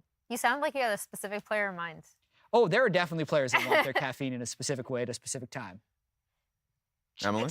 Name and shame. Yeah, I know. That's why I was like, Because like, yeah, I think it's gonna probably, I know there's the idea of a more comfortable practice environment, but man, everyone's probably had that moment where you feel like your day is set and scheduled and you have an idea for how it's gonna go, and if it changes up dramatically, it doesn't matter how comfortable that environment's going to be. Yeah. You feel like you're off. Yeah. So like a good example is when I'm walking past, when I was walking to this actually studio this morning, you see Blabber. What did you do to the audio? No, I wasn't doing anything. Look, I am not that chaotic. I broke a lot of stuff here, but not You're there. not that chaotic? Not there. So it's not on me. You can't put that on me. Wanted to say that I saw Blabber actually like walking around with headphones on, listening to music. I've had like players in the past that have done that same thing when they were doing their walks, listening to music, getting themselves in the moment, and then you kind of, that's disjointed. Yeah. So that's gonna happen. That's gonna happen. But let's just talk about the first game of the day, FlyQuest versus C9. A challenge for us as analysts actually was just like, what's the most exciting lane to talk about? What actual matchup do we think is going to be the best? So we wanted to ask you people out there, between which matchup did you guys want to talk about? Do you guys want to talk about top lane? Do you guys want to talk about jungle? Are you just more interested in the bot lane? So specifically it says which one's the most hypest one, and we are analysts are going to be kind of selling you, the people, and what we're most passionate about. And I think the first person that we had on this one was Emily. Yeah, I just saw on the prompter that I'm first now. Yeah. So I didn't know that. So let's go. Yeah, top jungle or bot. That's generally what we're arguing about. So I chose top lane. I know most people are going to be going towards bot lane. So here's why I want to sell you on top lane. First of all, this guy, player of the game in every single one of his games thus far that he's played in 2023, 3 solo kills. Impact is actually only 1 behind at 2. Impact always has something that he can whip out for a 1v1 matchup. I thought him bringing out the GP, I believe, in their first game was really great. He's obviously like super used to that champion, but we saw it again later. Not super off the wall, but just he always has an answer. This is something I'm really curious about as well, given the level 1s that we talked about. How are these two going to be working with their junglers in tandem with how people have been pathing towards bot? I'm really curious. I actually think this is super hype. These are 2 like solo kill machines historically, and I think you should be really excited. I'm up next? Yeah, it seems like Mark is up next. All so right. I liked what you had there, Emily. But what do you have to say here? Well, one thing that she didn't have was MVPs. Oh! I got 2 MVPs right here going off against each other in the jungle. Spica won an MVP. Blabber, MVP. Both of them are super critical. 2-time MVP, correct, Jet? I love Spica's addition to this team off TSM, that roster that was in a lot of trouble, and I think him on this team shows how good he can be. He has been, I would argue, the driving force in the early game. Prince is obviously the main carry of this team, but he usually is playing Zarya. It takes a little bit to get going. Blabber is the king of spring. He's the guy who's always dominating in spring split. He is trying to establish another C9 dominant spring split. They're 3-0 right now, but if they stumble in the first round robin against FlyQuest, they are going to steal all the momentum. And this king of spring title that Blabber has kind of earned for himself is up in the air. So I think this is a very interesting matchup, both between these two as well, because they were classmates at the same time in scouting grounds. They both came up around the same time. They've had very different career trajectories, and I'm just really excited to see them go off against each other. Chat, spam mine. Jungle. No, and I would support your point. I would say something about that. The only problem is, me and Jat have a different opinion. I understand. I feel like we're at a disadvantage. You guys need help. Because Chat doesn't have as many minutes to spam Prince versus Berserker, but this is clearly the best match. Clearly. Imagine that somehow Prince comes into the LCS, already has accolades, by the way, all pros in LCK, tied with player of the split with Ruler, in contention as the best AD carry in the world, Prince comes into the LCS having faith in this organization that he can do it here. One thing that he said in interviews was that he was just like really happy about how serious the players are, and should be able to be the best AD carry in the region. Yeah, Berserker as well. Gumayushi's understudy before joining Cloud9, defending LCS champion. And the most exciting thing about this, I think they're the 2 top AD carries in the entire league, and the teams haven't scrimmed. Yeah. So even they haven't experienced playing against each other until this moment. That's funny. I mean, I agree with you because on stage at least. Yeah. On stage, at home, on broadcast. But the main thing that I agree with you on is just the idea of like the fact that they haven't scrimmed each other, because they assume that both these teams. Oh, okay, get at. Oh, bot lane matchup. Sorry, Yeah, I just fell asleep while you two were talking. All right, what are the results? What are the results? I won, right? What do we? Oh! You guys got the layup. It wasn't you two. It wasn't you two. It was a biased game. I'm also Team Prince. All right. Now you heard enough from us. I appreciate you guys having the patience to be with us, but for now, it's the show open. Let's get the show on the road.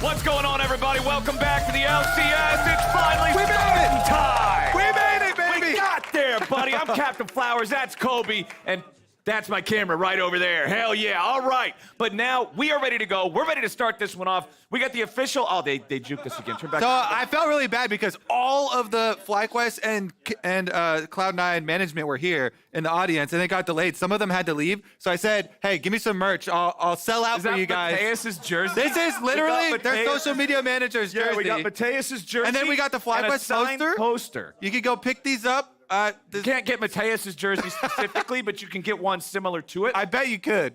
I'll sell you Mateus's jersey for $200 right now. But with that taken care of, we have one of the most exciting matches possible with the current state of the teams and the league. It's FlyQuest versus Cloud9 to kick off the day. This is actually our Clash of Titans already. Yeah. Battle at the top. 3-0 teams, undefeated. I, for the record, agree with Emily. The top lane is the biggest battle here. 2 best top laners in the whole league for my money. Really excited to see Fudge go against Impact. Fudge has gotten player of the game every single time he's played. We'll see about the question of who gets Cassante this time around. Yeah. There are a lot of champions that you can play around him. I think both Fiora and Jax kind of skill matchups, depending which way you want to go. Gwen very good directly into it, but it looks like so far we're targeting jungle in the bans thus far with Maokai, Elise, Wukong, and Sejuani all in the ban phase. Avai would kind of top it off for me as the top tier right now. I absolutely love Vi with the Black Cleaver buffs. Can't talk about it enough. Well, Varus is the only non-jungler banned here in the first phase of this game. Cloud9 running out the clock, making sure they think about whoever they want last year. Okay, getting rid of Azir. I like this a lot because it gets rid of the boring mid lane matchup of just play to scale. But now, Cassante is up. We also still have that Vi, like you just mentioned. Plenty of things available here to see how FlyQuest wants to start this off. And bottom lane's kind of wide open. With so much attention paid to jungle in the ban phase here, a lot of bottom lane is open. Of course, there is always this push and pull over the pushing bottom lanes. Heimerdinger is available, Ashe is available, Caitlyn Lux is available. Looks like they're going to go for the Caitlyn really quickly on FlyQuest side, so I think Cloud9 will want to grab a jungler along with, I would assume this is a support Ashe. Well, also remember yesterday it was Cloud9 playing the Caitlyn Kalista bot lane duo that was able to shine with some of the pushing power and early control of the Caitlyn as well as the Kalista to keep it safe. So not only getting that for Prince for FlyQuest, but denying it from C9. There's the Ashe locked in, expecting that support like you said. They know they don't have to Jungler's fix their dream, AD. baby. Yep. Jungler's dream. Let's go. If you give Blabber extra information, I feel like this is a path to victory. Yes, and if they could get the Vi too, really good at engaging. Obviously, Ashe Arrow plus Vi, that combination already in picks 1-2 for Cloud9.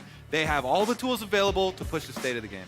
Now, FlyQuest, how do you want to respond here? You mentioned Caitlyn Lux. FlyQuest is feeling the same thing. This is a classic power lane early on. They'll have control. They have range. You get caught by a snare. Oh, sorry, here's a cupcake. Sorry, here's a headshot. Sorry, here's a net. Sorry, here's more. Cassante going to round out the first half of the draft here for FlyQuest. You said you were curious. Is Fudge going to be on it? Is he going to be against it? Well, now we're going to have to see what they want to pull out against this. Okay.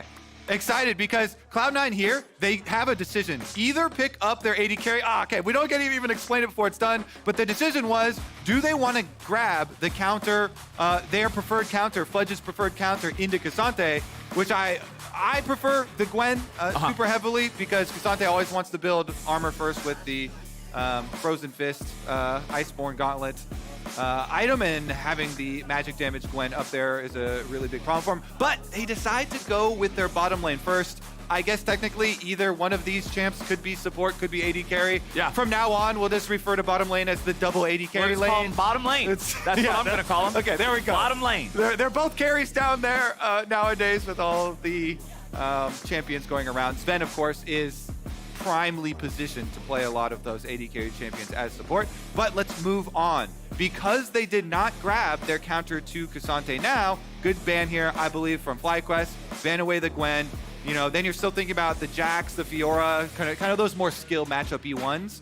And meanwhile, Cloud9, since they have their jungler, trying to further whittle down on this pool with the massive amount of jungle bans. And Spica's really going to have to dig deep. You could go farming, you know, Graves, Udyr even, pretty good farm-style junglers. Well, there's the Graves eliminated. Nocturne is not a very common pick these days, so really digging deep into that jungle pool to make Spica have to go a couple of tiers further down.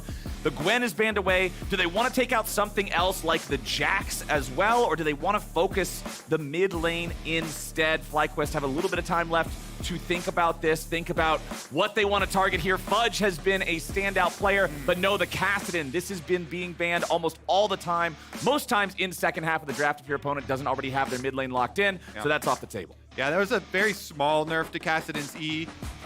Berserker Cloud9, Spring Split MVP, the shout out already, calling their shot.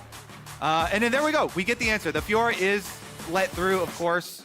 So it's going to be the Fiora over the Jax instead for Fudge. Very excited to see him versus Impact up there. Meanwhile, what is going to be the blinds from FlyQuest? They have to blind mid lane. Vikla feels confident on the Sylas. Okay. Akali is available for that classic World of matchup we saw all of World. Yep, the World's 2022 special, baby. And figure out what Spica can go with, because so many jungles have been banned here. You're really pushing it. I prefer the Udyr. Graves definitely banned away, and it's a Mumu, baby! Mumu previously has been shunned throughout the history of pro play. It's his lore. It is lore accurate. But ever since, 2010, Amumu's been kind of shunned out of the pro meta down into the lower ratings because, it's very straightforward champion. Just hard engaged, doesn't have a lot of escapes for himself. With the introduction of course, of the double bandage toss, has a few more options and can, try and Spider-Man his way out to minions. But this is exciting. He has recently been climbing up the ranks, becoming very, very popular, even in the higher ratings, especially, you can, even with the small nerfs to Demonic on the B patch, go that as well. Could go full tank for Spica. Super excited to see this one, because if you're with two melee solo laners, two divers like Cassante and Sylas, that is a massive, massive front line. FlyQuest pulling out the Amumu. Yeah, FlyQuest is ready to dive in with the top half of the map. Lux can fire the laser over top of them when they engage, and then Prince has a lot of range here on the Caitlyn, so comp makes a lot of sense coming out from them. Over on the other side, Cloud9 has two very powerful 1v1 champions in their solo lanes. They've got a lot of long-range artillery with both bottom laners to support them. So I'm excited for this, man. I'm liking what we're seeing. Yeah, me too. Good draft here to set up our battle at the top of the LCS. Rank 1 tiebreaker here. Cloud9 versus FlyQuest, baby. Somebody's got to end up with a loss here. That's the thing. These are the two teams that have been standing out so far as being just a cut above all the other teams in the LCS here at the start of 2023. But one of those flawless records ends here today on the Rift, and it's time to see which one of them it is.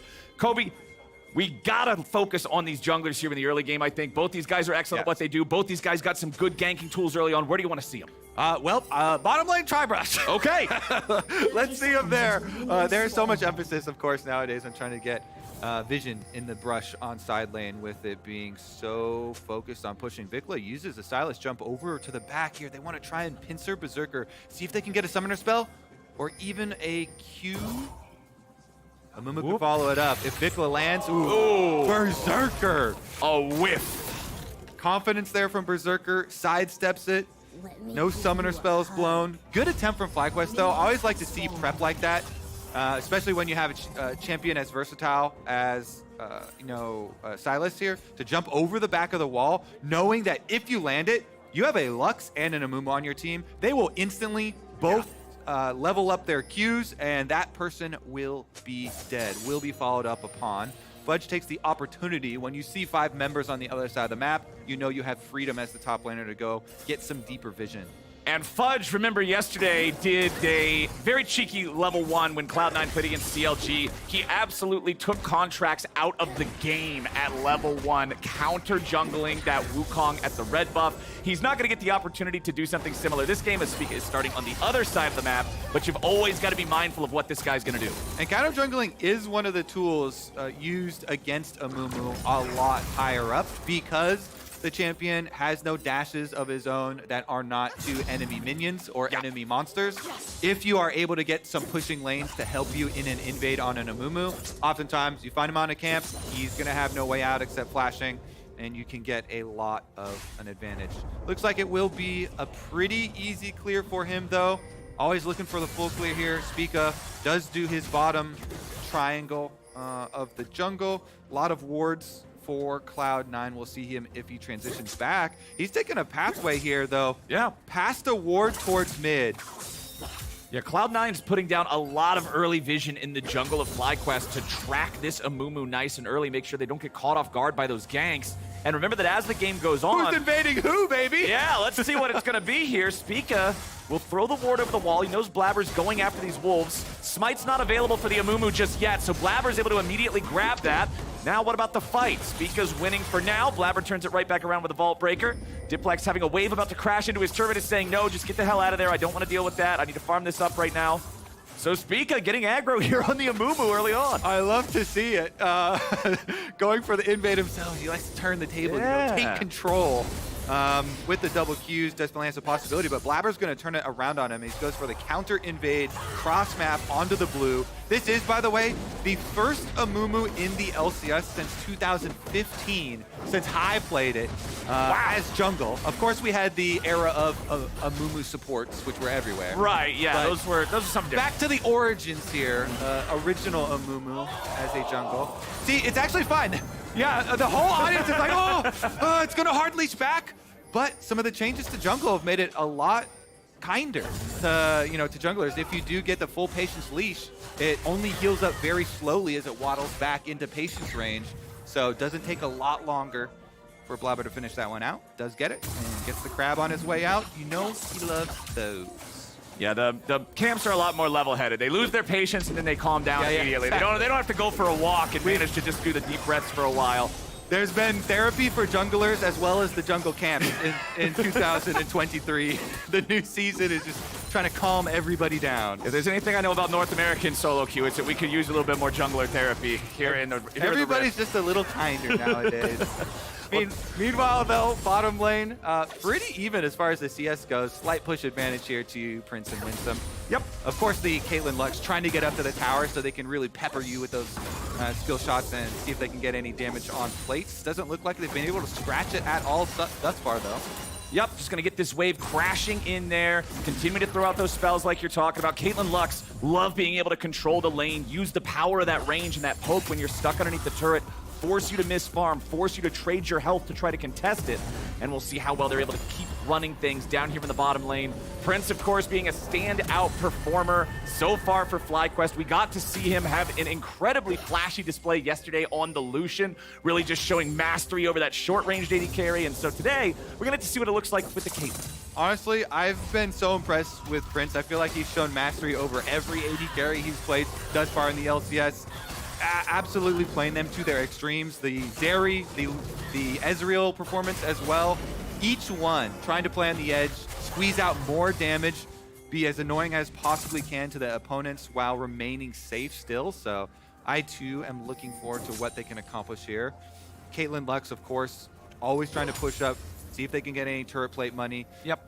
Problem is, Blabber here on the Vi does have the experience lead over Spica with the counter jungle that he was able to get off, stealing away the blue buff, and also has a vision of him right now. And of course, this is the reality for poor little Amumu. With Vi being able to jump over the walls like that, Blabber's going to feel a lot more comfortable, a lot more frequently, moving in, trying to get down some vision, seeing what he might be able to poke around and find here. As mid lane, Vikla and Diplex both level 6.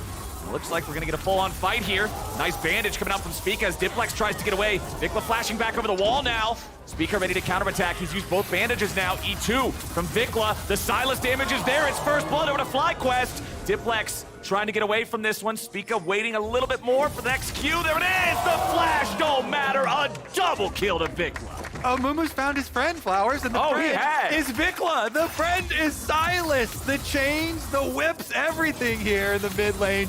2 Q stuns for Spica, everything landing there for FlyQuest, and Cloud9 overchased over the wall. Blabber tried to flash to finish off the kill onto Vikla, but Vikla too quick already, using his flash as well. Let's take another look at it. Spica, since he knew he had this lead, look at the jungle right now. He's got the space lead over Vi in the river. He'll be here first. Diplex, the communication here should also be, hey, Amumu's in that brush. So early health lead. Vikla then tried to use the ultimate. Then he just dashes right back over the wall. Blabber and Diplex just barely too short to get the kill onto Vikla. And then they're too far as Spica is able to lock them down, allow the Silas to follow up as well. Another bandage shot. Spica hitting every single one in the 2v2 here, allowing Vikla to follow it right back up. And that is massive. When a Silas gets the first 2 kills in the Silas-Akali matchup, that thing never goes back in the Akali's favor. This is so good for FlyQuest. Somebody get Scout on the phone. Ask him what it was like playing Akali into a fed Silas versus Zeka. I still remember that matchup from Worlds. That was not a pretty one to see. To be fair, Zeka smurfed both sides of the matchup multiple times in different circumstances, and really is kind of the king of this. One of my favorite, actually, metas, by the way, of having these 2 melee assassin-y-ish solo laners. But yes, of course, with the big lead here for Vikla, FlyQuest, their game plan gets very easy. Yeah. Now you've got this 3-person melee champ dive that we can force, that we talked about in Champ Select, that gets to play around a fed mid lane. So Vikla constantly going to have this mid lane pressure. Spica uses it to take the Rift Herald instead of the Dragon. So although Cloud9 do get to trade and are trying to pick up this Dragon and should be able to, while Spica gets the Rift Herald, so many teams really prefer that early Rift Herald for the snowballing effect. It's worth so much money now with the extra 200 gold that was added several patches ago, plus the turret plate money on top of it. Sven is trying to get away from these guys here. There's your stolen arrow. Nice flash away from Sven to be able to get away from it. I like the attempt from Vikla there to secure the crowd control that would have been able to provide that kill. FlyQuest plus 900 gold. Herald in inventory. They'll have the full timer on that to get plate value out of it wherever they want to drop it. Yeah, I honestly would put it mid lane as well. You just want, I would just want to further ram this Silas into the enemy territory. Okay. Take down mid turret. You get him even more fed by getting some turret plate money on him. Vikla get his early Rod of Ages stacking, so you can further accelerate the scaling. It's just so many good things will happen out of this mid lane if Spica continues to go there. Level 6 on Amumu. There's so much lockdown here. You know, he's already been hitting every bandage toss. If he can have the ultimate as well, it basically guarantees the full CC chain from both him and Silas. Cloud9 though, they need to take a breath, take a step back. Yes, they've got a problem in mid lane, and they're facing Caitlyn Lux on bottom side, which is perma-pushing. Hopefully for them, Fudge can start to do something on top side with his Fiora answer into the Cassante. Other than that, they're trying to play damage control here. Spend Hawk shots are very, very important in keeping track of Spica and where FlyQuest are trying to force next. Yep, Blabber came down there to shadow bot lane. They had the control ward that saw Spica. They knew they had to protect against this dive because otherwise it's way too easy for the Mumu just walking up, providing that lockdown onto both targets. Back in mid, Diplex is still keeping the farm tied up, all nice and even there with Vikla, despite the fact that they lost that 2v2. Up top side, Fudge controlling this matchup in the 1v1. This is what Cloud9 need, some hope from the top lane. Fudge has been the all-star player for the squad thus far this season. Definitely getting a lot of help, of course, but see what they can do about it. Blabber, you can see on the mini-map, is playing off of the advantage that Fudge has. Fudge pushes impact off. Teleport comes right back, he comes up there, but it is going to be a second steal away on the blue buff, as Blabber did have the exact timer. Does mean 3-person unanswered push on bottom side. Spica kind of goes up there. He just puts the Rift Herald behind Prince. They're going to be able to finish this one pretty quickly here. That's going to be 4 turret plates very quickly for the Caitlyn Lux. And once you get that Caitlyn Lux roaming to the other side, you just rotate them to the other standing turrets and get some more turret plate money. So that one chipped down very, very low. The classic Caitlyn game plan. First take your turret, then get every turret thereafter and start snowballing into that mid game, which again is going to feel even better for the champion now that you can get the Infinity Edge second. You're going to have those big headshot crits that really chunk out those health bars. Gale Force completed there for Prince. You've already got the Rod of Ages up to its first stack for Vikla, like you talked about. When you're accelerated, it feels even better if you're rushing Rod of Ages and having that item building towards it. But back in mid lane, these two, I'm always wanting to see this break out into a 1v1. Yeah, I mean, when you're playing an econ game like, you know, a Rod of Ages, or even better, a Rod of Ages plus Seraph stacking champion, if you get an early 2 kills, it kind of feels like you're cheating, you know, getting an early extra bit of gold to fund those scaling builds. Vikla, though, continues to push up. Neglects a little bit of trading. Still haven't been able to knock off the turret plate, but constantly has prio from mid lane here. And approaching that level 11 pretty soon as well for the lower cooldown on ult.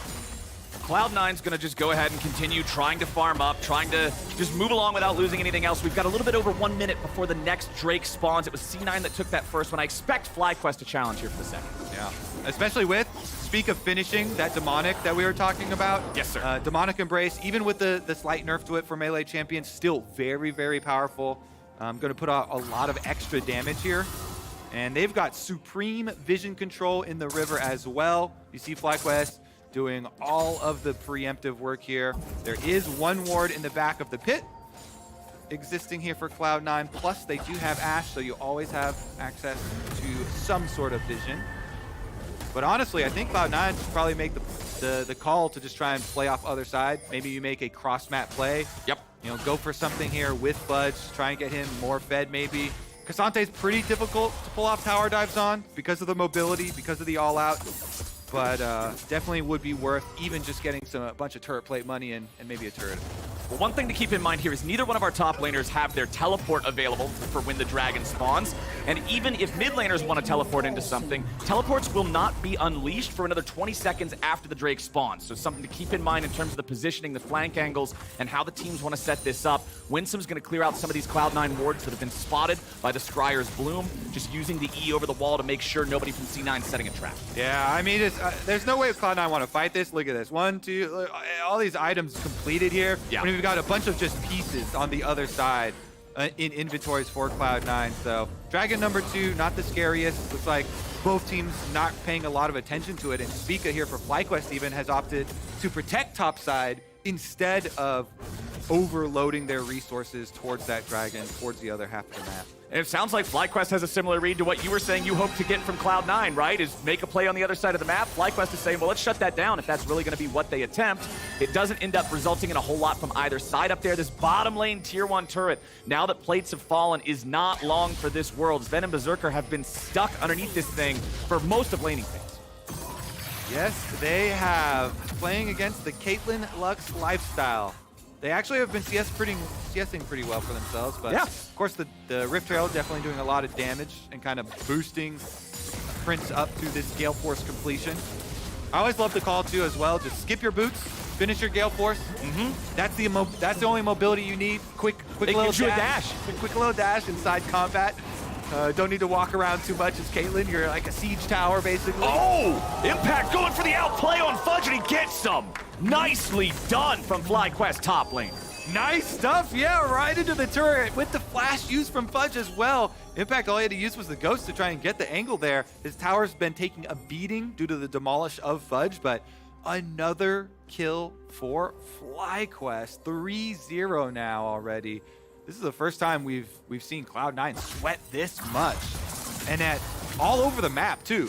Yeah. Bottom lane, constant pressure. It's a Caitlyn Lux, always pushing in. Mid lane, they won the 2v2 mid jungle skirmish early. And now even top lane, even though Impact got his turret pretty low here with Fudge's demolish, he's able to get the nice setup there into the W, then ult with the all out, reset your W, finish off Fudge.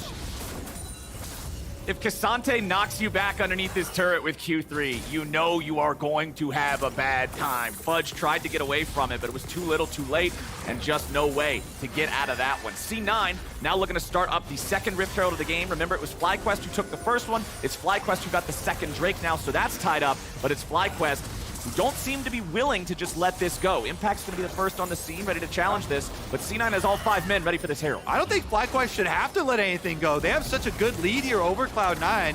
They're going to brute force shove them off the Rift Herald. Nice little sneak there from Fudge around the top side. You see him finish off the turret, at least for Cloud9 to get them something, though. TY for Leash. FlyQuest just picks up what C9 started. They enjoy a 1,500 gold lead right now. If this Herald ends up being successful in getting them another turret, that'll balloon closer to 2,000. Okay, so eyeballs on Ash Arrow plus Vi combination. Cloud9 are looking for a pick here. They have a lot of ranged tools. Can't get up the wall. Impact trying to fight off to the side while Vikla is enduring Fudge's assault. Now Impact jumping back over the wall there with the all-out, looking to isolate Blabber over the wall. Comes Spica. It's going to be a killing spree for Vikla. FlyQuest's coordination baits in C9 and gets him a kill. Oh, man. Impact is just too good, Flowers. Again, he's going to get another perfect all-out. This one on Blabber. Blabber doesn't even get his Vi ultimate off. Just gets knocked into the enemy team. And FlyQuest rack up another one. That's now 2 kills for Impact.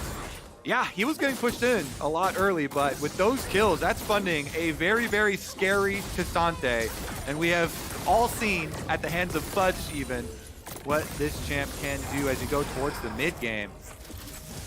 Impact is just a force of nature, man. Guy's been playing League of Legends for a decade now, and he still remains at the top level of top laners here in the LCS. And you've got Vikla, the Silas that won the 2v2 mid jungle early with 2 stacks on a Dark Seal that he picked up on top of his Rod of Ages that was purchased so early to start stacking so quickly. 3 kills to Vikla's name. It is looking so scary for Cloud9. They basically have to get a pick away from other people. Well, Vikla's trying to get away now from Blabber and Diplex, who are looking to take him out before backup arrives. They're going to get him. First kill of the game here for C9, but it will be traded back as Spica finds Sven. Now Impact gets to escape from Fudge. A little bit more damage flying out there from FlyQuest as Fudge has already used the repose. Berserker opens up with a curtain call. Not finding a whole lot of damage just yet. Going after Prince. He hits him with 4th shot. That's going to force FlyQuest to fall back a little bit further. C9, it's a 1-for-1 trade, but they have much better health bars. Unfortunately, there's nothing for them to take off of the victory. Really good kill, though. Even though it is traded over and you drop a support kill there with Sven going down, you're happy to take it. That was a bounty on Silas' head. Vikla going down, really big morale booster here for Cloud9.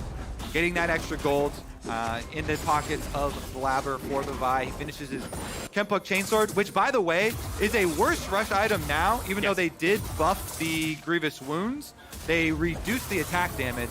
I would highly recommend the recently buffed Black Cleaver. Yeah, 3 extra 5 AD, 50 HP. We already saw the pickoff, of course. Really nice job there from Blabber with the Vi ultimate. They were able to finish it off. Diplex starting out the 1v1, and Blabber finishing it as a 1v2, enabling them to get their kill on Vikla, get that shutdown. Of course, they did sacrifice Sven, but support Ash. Not that big of a deal. It's okay. Not that big of a deal. Radiant Virtue just got completed for Spica as well. That's going to be a massive initiation tool when he dives into these fights here to start him off for FlyQuest. And there's just a massive team fight power difference with those two items compared to just the Kempunk Chainsword on Blabber. You know, the extra damage from Demonic plus all the healing and ability haste here off its Radiant Virtue. Let's see about the 1v1 though. Yeah. Spica doesn't have teammates. Spica's in a bit of a rough spot here. Drops the ulti, ready to turn it around, and he does it beautifully. Hook, line, and sinker. It's fish in a barrel, and they're all wearing Cloud9 jerseys. FlyQuest, they get the mid laner, they get the jungler, and they get their butts to Baron right on spawn. He's so much tankier. That Radiant Virtue you mentioned coming in handy, healing him up as he's walking away after the ultimate. FlyQuest gonna burn down this Baron. Sven sticking around. Sven? Buddy, pal. What are we doing there? That is not what the doctor ordered here for Cloud9, but it's a prescription for success for FlyQuest. 8-1, 4,000 gold ahead. Baron at 20 minutes and 30 seconds into the game. Fish are not food. They are friends. Just like support Ash. Supports are not food. They are friends. Nope, they're actually food. Support Ash goes down again. Yes, nice little slip over the back of the wall for FlyQuest. Flowers, this is only 20.5 minutes. That was a very, very early Baron pickup for them after the pick, after the kill, where they thought they had caught the little Amumu. But in this case, little Amumu did in fact have friends, and FlyQuest are trying to get back in time to force them off the dragon as well. Can Cloud9 burn this down? It's a Mountain Drake, the tankiest of dragons. Yeah. 5,000 HP left on it. FlyQuest managed to bring the whole team here in time. And as soon as all 5 men show up, Cloud9 knows there's no way they can take a fight in open ground. They are way too far behind. Their opponents are buffed by Baron. It's only second Drake of the game for Fly. It's not worth fighting. So FlyQuest are going to take that one. They only have 1 turret taken so far, Kobe. There is so much standing gold on the Rift right now that FlyQuest can just add to their pockets with the next 2 minutes of this Baron buff. Yeah, they are feeling supremely confident right now. Guess what? We also got our 10 stack Rod of Ages. Vikla's level 15 now on that Silas. When we said scary things were coming after winning a mid-jungle 2v2 for the Silas side, yes, those have manifested. 6 stacks on the Dark Steel. Got the extra level already off the Rod of Ages. Zonya's done as well, so he can just go super ham into the team fight.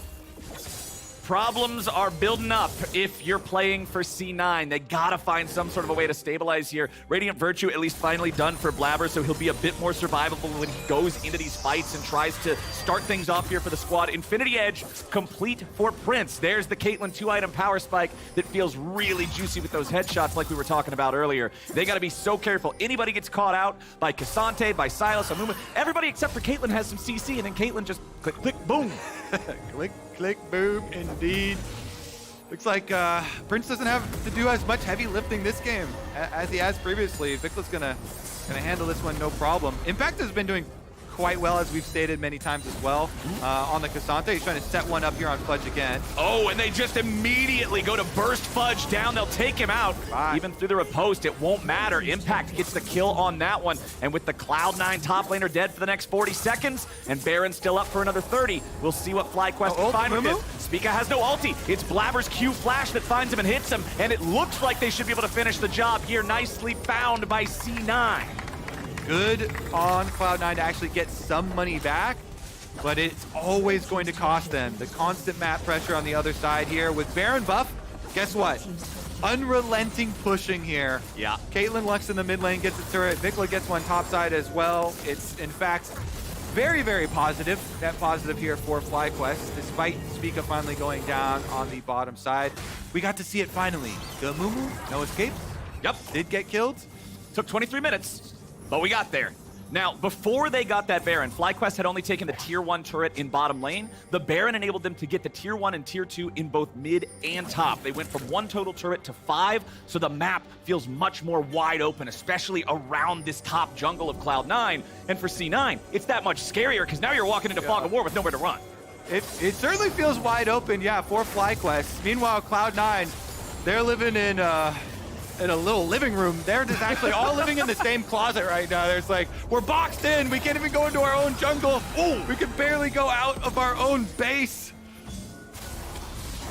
And Impact is not going to allow Fudge to have any fun here in this side lane either. FlyQuest grouping up, bringing a lot of manpower down here to take out this last standing tier 2 turret, while Vikla remains in the mid lane to apply a little bit of split pressure somewhere else. You're going to see C9 do whatever they can trying to defend this. Impact does not care about tanking up the turret. He's Cassante, he's not worried about it. They'll hard force this down. Vikla steals away the Akali ultimate to be able to give himself both some extra dueling power or outplay potential, depending on what situation he finds himself in. 7,000 gold up for FlyQuest. 90 seconds till the next Drake spawns. A little bit more than that until Baron's back on the table. What a performance from FlyQuest. You know, this game's so hyped up. Our 2 top teams, 2023 of the LCS, battle at the top, battle of the undefeated, and FlyQuest make it look like easy work. The 2v2 mid, I keep coming back to that. It really did set the pace of the entire thing. It's such a big advantage, yeah. Definitely set the pace, and since you have that constant push of the Caitlyn Lux bottom side, and Impact was performing even while giving up damage on the turret, it was just like, hey, FlyQuest don't have an area for Cloud9 to exploit.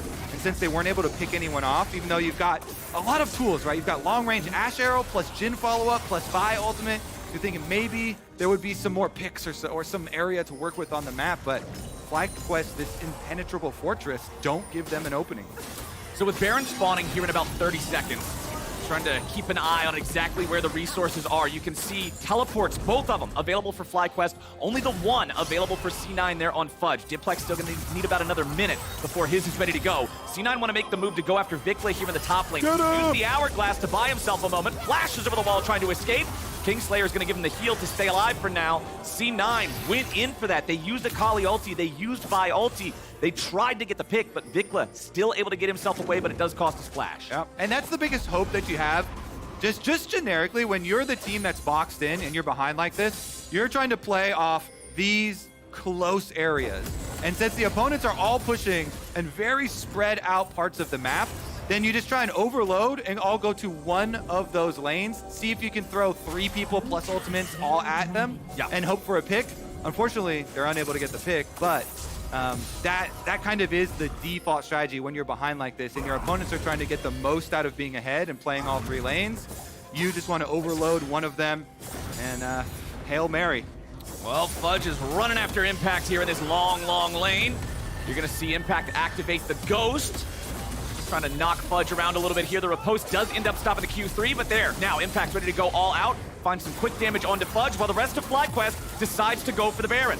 Winsome trying to drop the Q on Diplex as he teleports in. Not going to find the timing to guarantee that he lands at 4,000 HP left for the Baron. Ooh, stolen by ulti. Baron at 2,000. FlyQuest are stopping the burn for now. Arrow over the wall. Blabber's still thinking about when he needs to go in to try to challenge for this.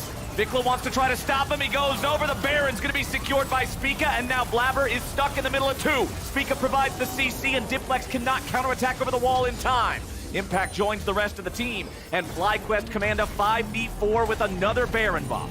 No openings, Flower. Vikla says, don't worry, I got this. Let me steal his ultimate. Spica, you can go for the burst now. He Vi ults the Vi herself over the wall, not allowing Blabber any chance of the steal. Good coordination, good communication from this FlyQuest squad. And pretty early into the season for these parts to all come together. And we just see the rapid fire cannon being completed on Prince. This is a great item, particularly when you're about to enter into a siege scenario. It's going to allow him to get those chip shots onto the turrets. It's going to allow him to get that poke onto the champions very, very, very easily. But at this point, Kobe, they're 9,000 gold ahead. I don't really even think they're concerned about having to chip away at these guys. You just put the pedal to the metal and go.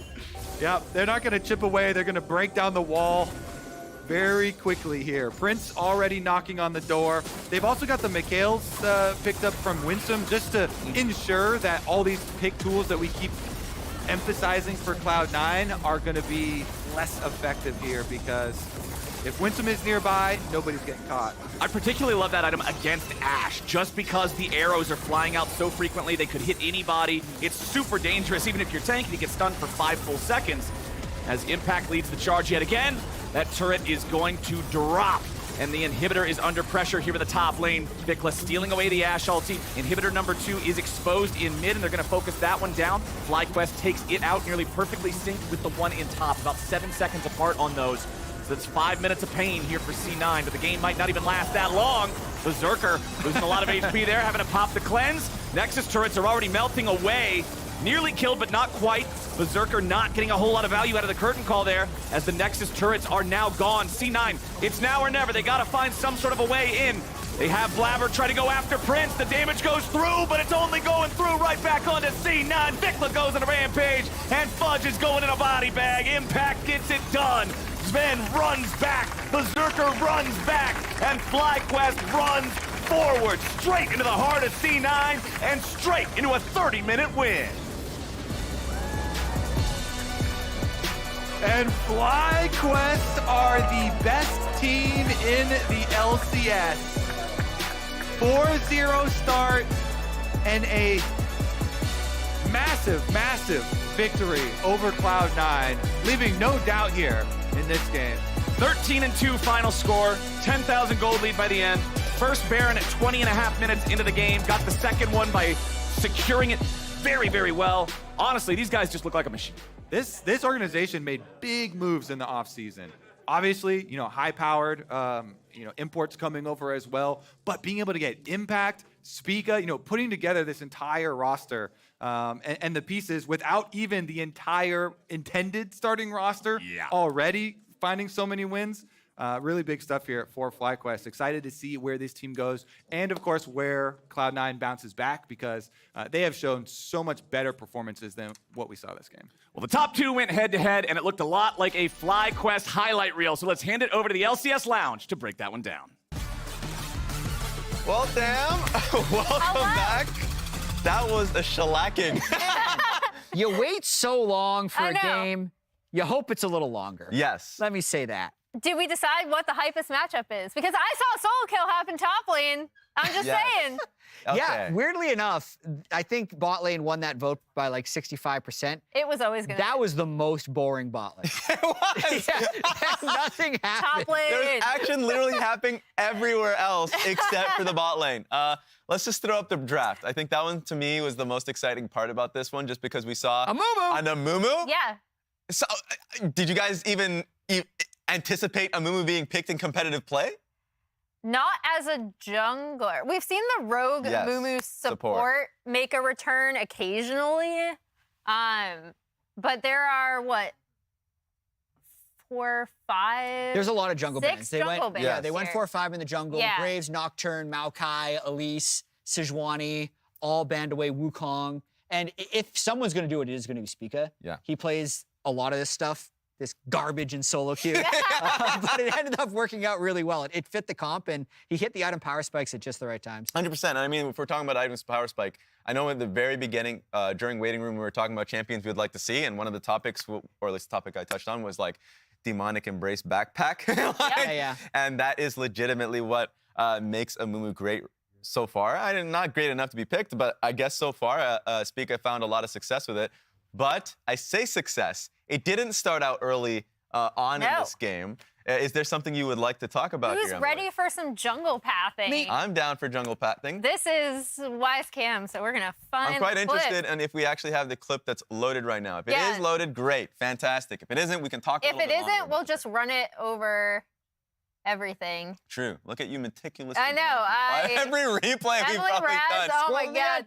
No, it's not up yet. Speak early. There we go. Okay, perfect. Okay, cool. So the big thing here is actually, pause. It's going to be two wards. One here that was placed by Diplex. I should have used the circle tool, I guess. It's fine. Then this other one here that was placed by Fudge, right? And these are going to end up being really important because Kobe touched upon this on the cast previously, but Amumu can be exploited through his early pathing, right? So he's going to go down. He's going to end up doing Krugs. Blabber is going to make his way over. What's going to happen is Spica, they kind of talked about this. Spica might have made the assumption that they're going to do vertical jungling. They see him coming up. He does end up contesting Blabber here a bit, but Blabber is going to end up coming over, being able to invade. The other thing I really want to point out here is the fact that top is pushed all the way up, right? So not only did Fudge get that early ward in here, so they were able to track him here and here from Fudge and Diplex's wards, but also they already know where he was from Spica's invade. Blabber comes right around this way. He's gonna end up going for Crab, of course, but then Spica, you know, he's gonna be sad and moo-moo. Very all sad, he does on to do brand. is, yeah, right? He ends up picking up Wolves here, but then the invade happens. They're actually able, I believe Blabber's actually able to keep the timer on that and routinely ends up taking that blue. Of course, this does not end up deciding the game.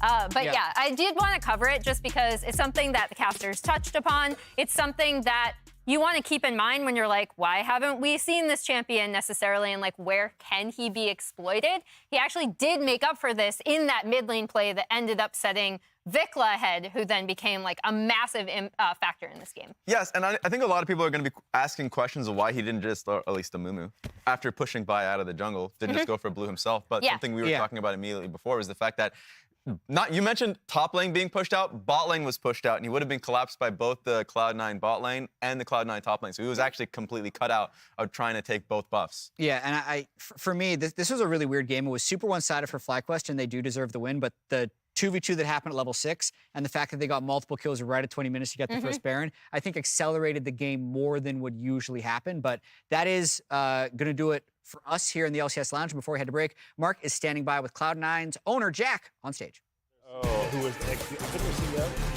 Hello, thank you all for joining me. I'm with Jack. Unfortunate losers interview, but this is a weird day, so we're grabbing who we can to talk to because there's, as you can see, no pros behind us on stage. But thank you for doing this. Yeah, no problem. Sorry about the loss, but I'm glad I can help out here. Well, I mean, I think you guys are definitely overall still doing very good. It's been a weird day. Can you walk me through what it was like? Because you were here with the pros initially and then had to go home. So, like, how was that?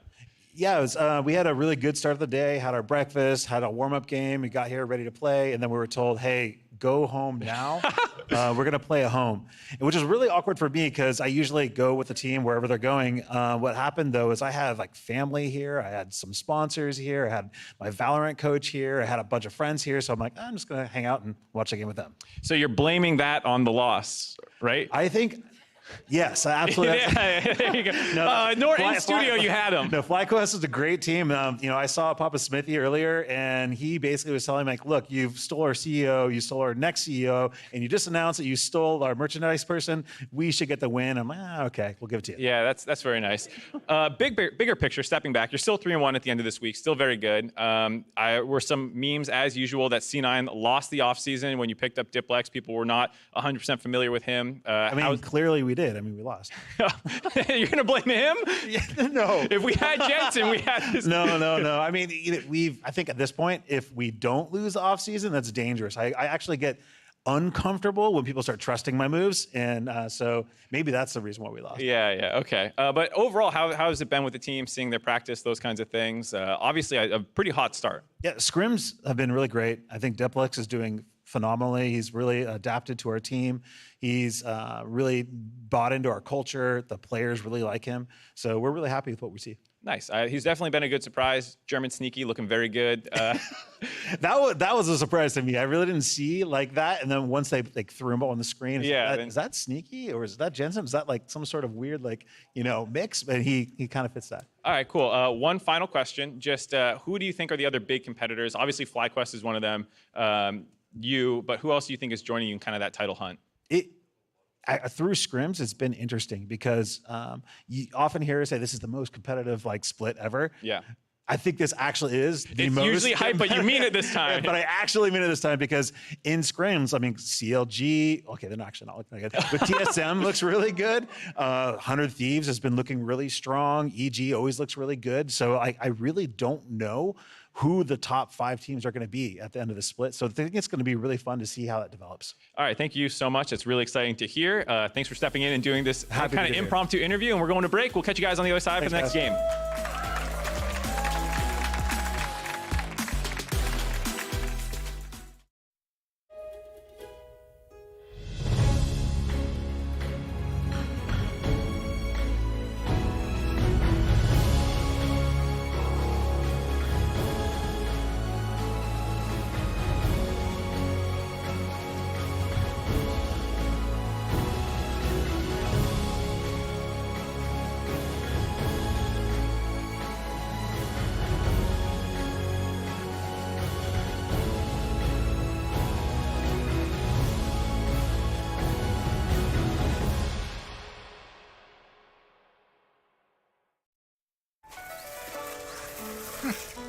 typical beginner's mistake. Yes, they all start from the outside. So, will we help him? What else? Here, try it with Red Bull. Red Bull gives you wings.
Welcome back, everybody. It is time for our second game of the day. It is Dignitas going up against Evil Geniuses, and Dignitas are still chasing a win here, man.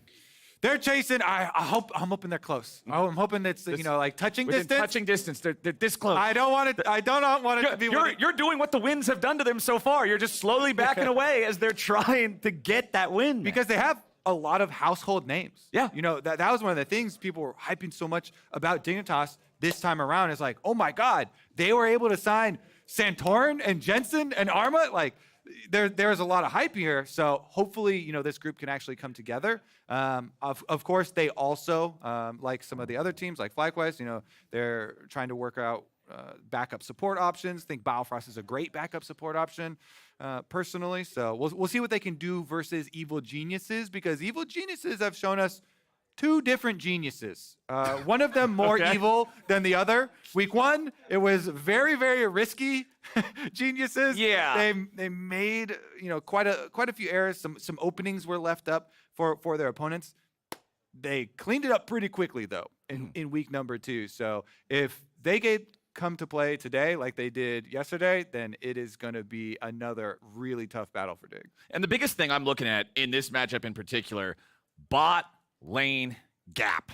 Because FBI and these? FBI and Vulcan are a scary duo in the bottom lane, and I think most people who have been watching Dignitas' games are going to agree the bot lane has been the weakest point. So if FBI and Vulcan are able to just run the show here and completely dominate the bottom lane 2v2, it's going to be real hard for Dig to even stabilize from that.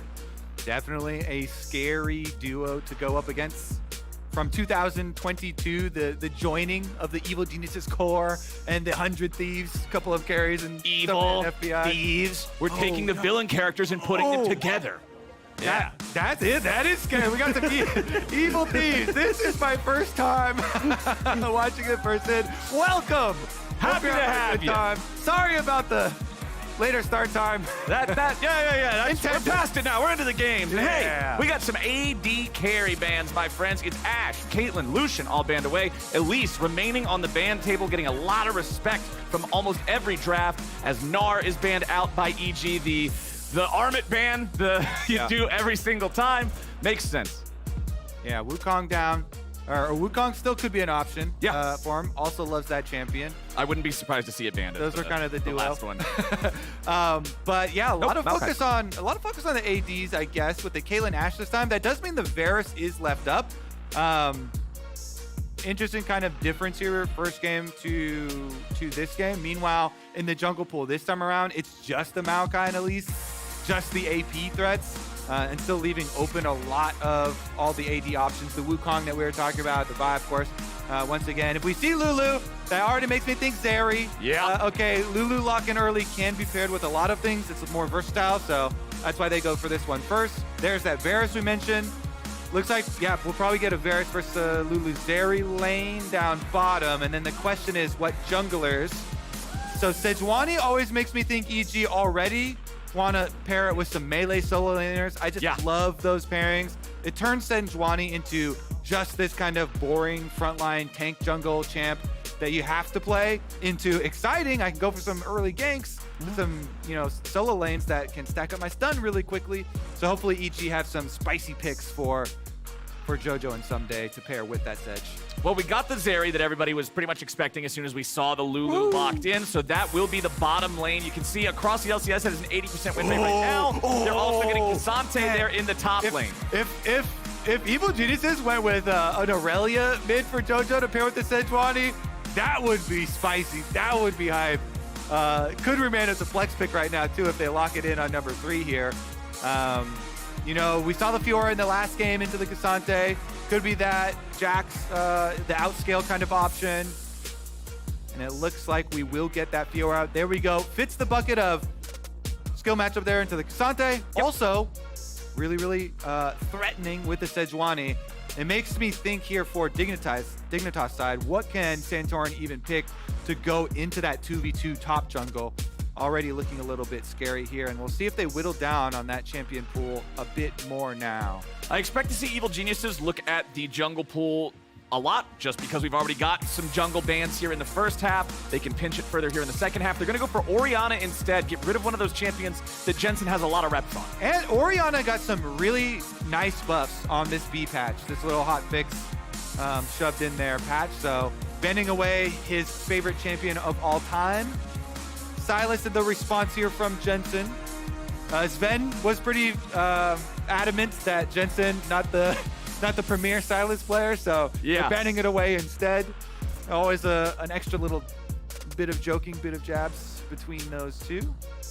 EG's got one more ban to go. What's it going to be, boys? We want to target Jensen a little bit more? Nope. Going to look back towards the jungle like I was expecting earlier. Getting rid of the Vi. Very powerful pick. Top tier in the jungle right now. Keeping Santorin away from that one. So one of the choices that could have been slotted into that 2v2 for the top jungle like you were talking about won't be available anymore. Okay, so the Wukong, the Graves, the Udyr are the ones kind of still floating around. Meanwhile, continued focus on that mid lane maybe here from Dig. What are they looking at? What are they worried about JoJo? The ever common 5th ban of Kassadin. Yep. Nobody wants to get put on that timer. Nobody wants to play against that level 16 scaling Seraph's Rod of Aegis, even with the slight nerf to the E. JoJo Azir, Flowers, has led to some funny moments, has led to some epic moments. Yeah. I think either way, we're in store for some fun. JoJo is always an interesting player to watch, whether he's popping off or goofing around. It's always a good time. But we do have the Azir locked in. Some more powerful scaling here for the side of Evil Geniuses. Yeah. I'm not going to lie to you, dude. I hate to say this, but with Azir locked in on one side, I expect to see Victor locked in on the other. Some lasers for you? Yeah. Yeah. I will concur, especially because it's Jensen. You know, the only other one there, because he doesn't play much Yone anymore, would be, maybe they could really spice it up with the Akali. But they would rather go for the team fight here, go for that farm lane with the Azir. Victor lasers, always nice in it. The problem with this one, though, and the constant answer is that the Azir's side of it is so much more exciting. Victor's like, yeah, I also want to farm. I also want to scale into being a really cool team fighter. My wave clear is insane. But Azir always has that extra play to go for with the flash, with the ultimate. If you can go with your jungler, he has threat. Burn the Victor flash. Then Victor just walks around, hobbles around even with his cane. Can't even walk that fast and is always under threat of the Azir shuffle plays. So there's always just a little bit more threat, like you're saying, a little bit more danger to that side. Well, we got some Rakan locked in for Vulcan. I love seeing players like Vulcan on champions like this. He's a huge playmaker. He's an awesome team fighter. And if you can find the right angles on him, man, he can just win you the whole game. Very exciting here. Definitely can have some big runs towards mid, too.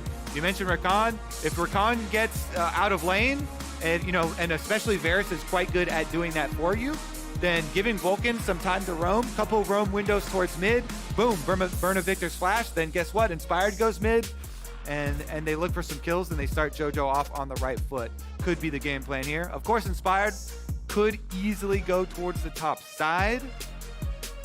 See if Armut's able to handle the Cassante as well as impacted. Exactly, and we got to see what Santorin can get done on this Wukong as well, because it's going to be up to him to get things rolling here in the early game. Make sure that Dignitas can get off to a strong foundation and have themselves a better shot at winning this game than they have in the few previous ones that we got to see in them.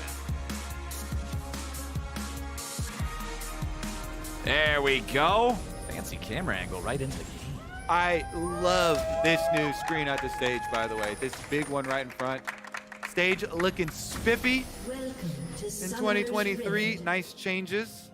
Let's see about these changes for Dig, because they also look so spiffy in the offseason. So shiny. Woo, big screen here. Big Jensen in the mid lane. But then once the season starts. Yeah, once the season starts. Okay. A little bit slow to start here for Dig. See if they can actually come together.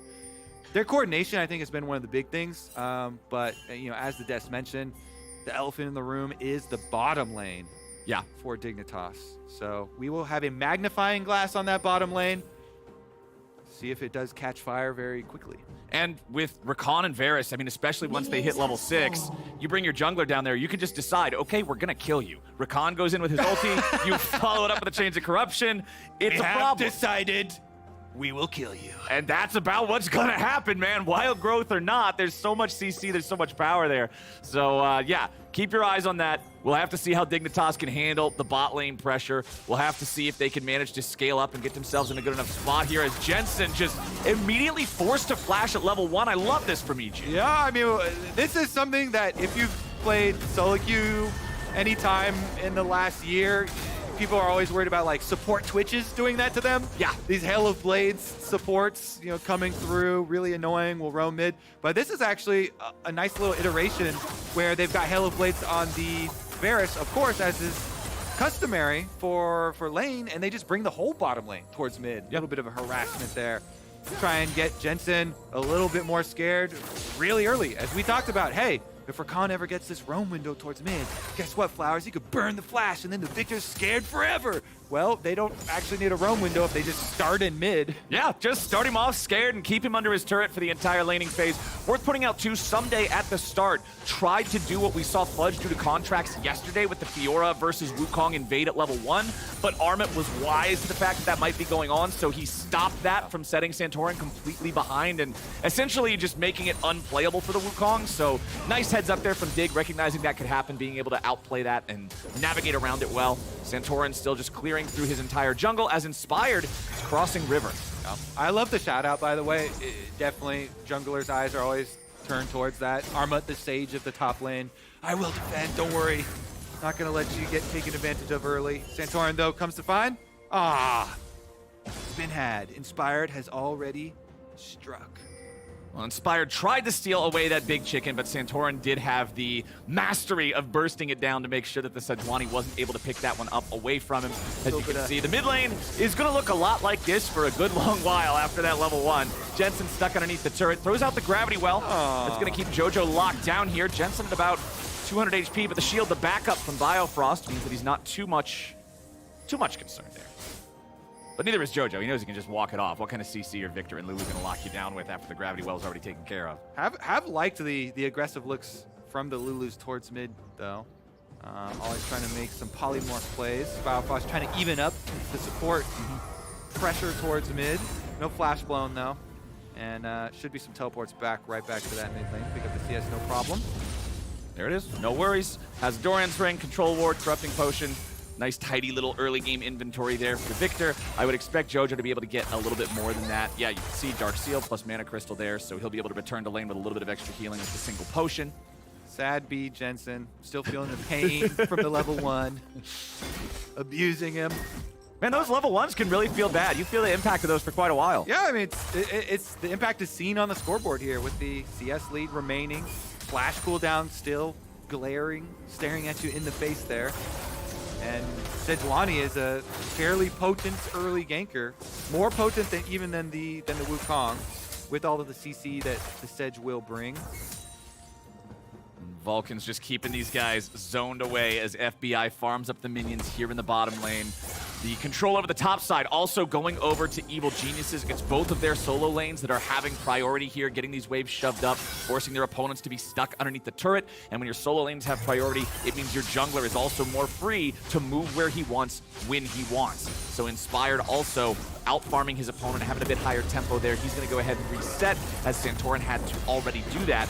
Arma trying to get that Q3 knockback underneath the turret on Someday, but a nice riposte stops the CC. Yeah, I want to talk a little bit for jungle perspective right now, because you know this pain. When you're playing a jungler and all 3 of your lanes are pushed in, you really have very few options with how to play the game.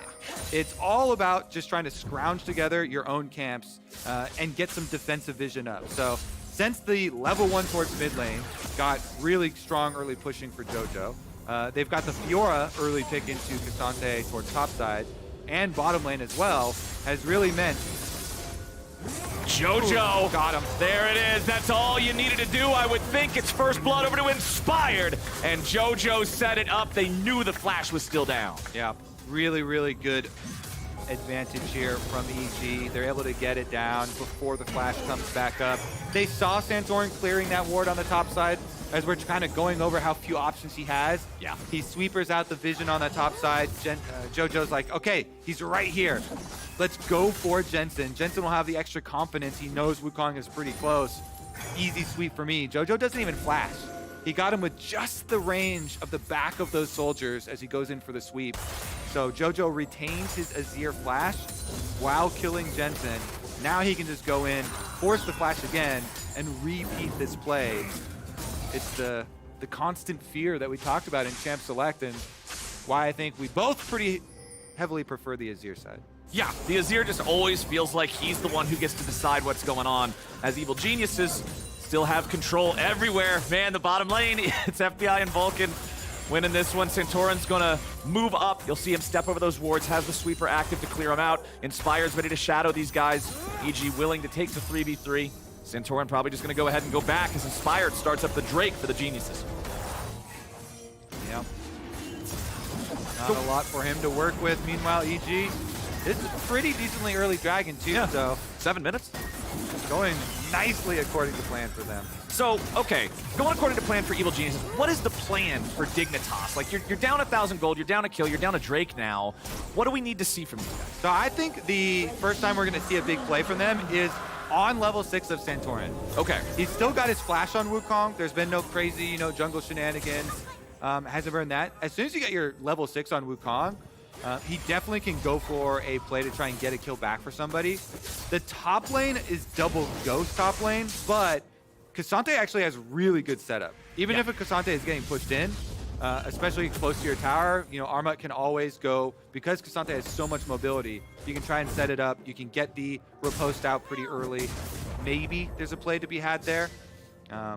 Otherwise, of course, everybody does, you know, have all their summoners available, so it's going to have to be a layering of their setup.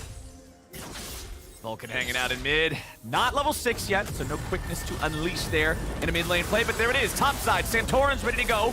Someday walking away. The riposte is going to block the first knock-up there on the Wukong ulti, and Someday just casually walks away from it. Well, Flowers, I think, I get the points for that was the play. You called it. I didn't say it would work.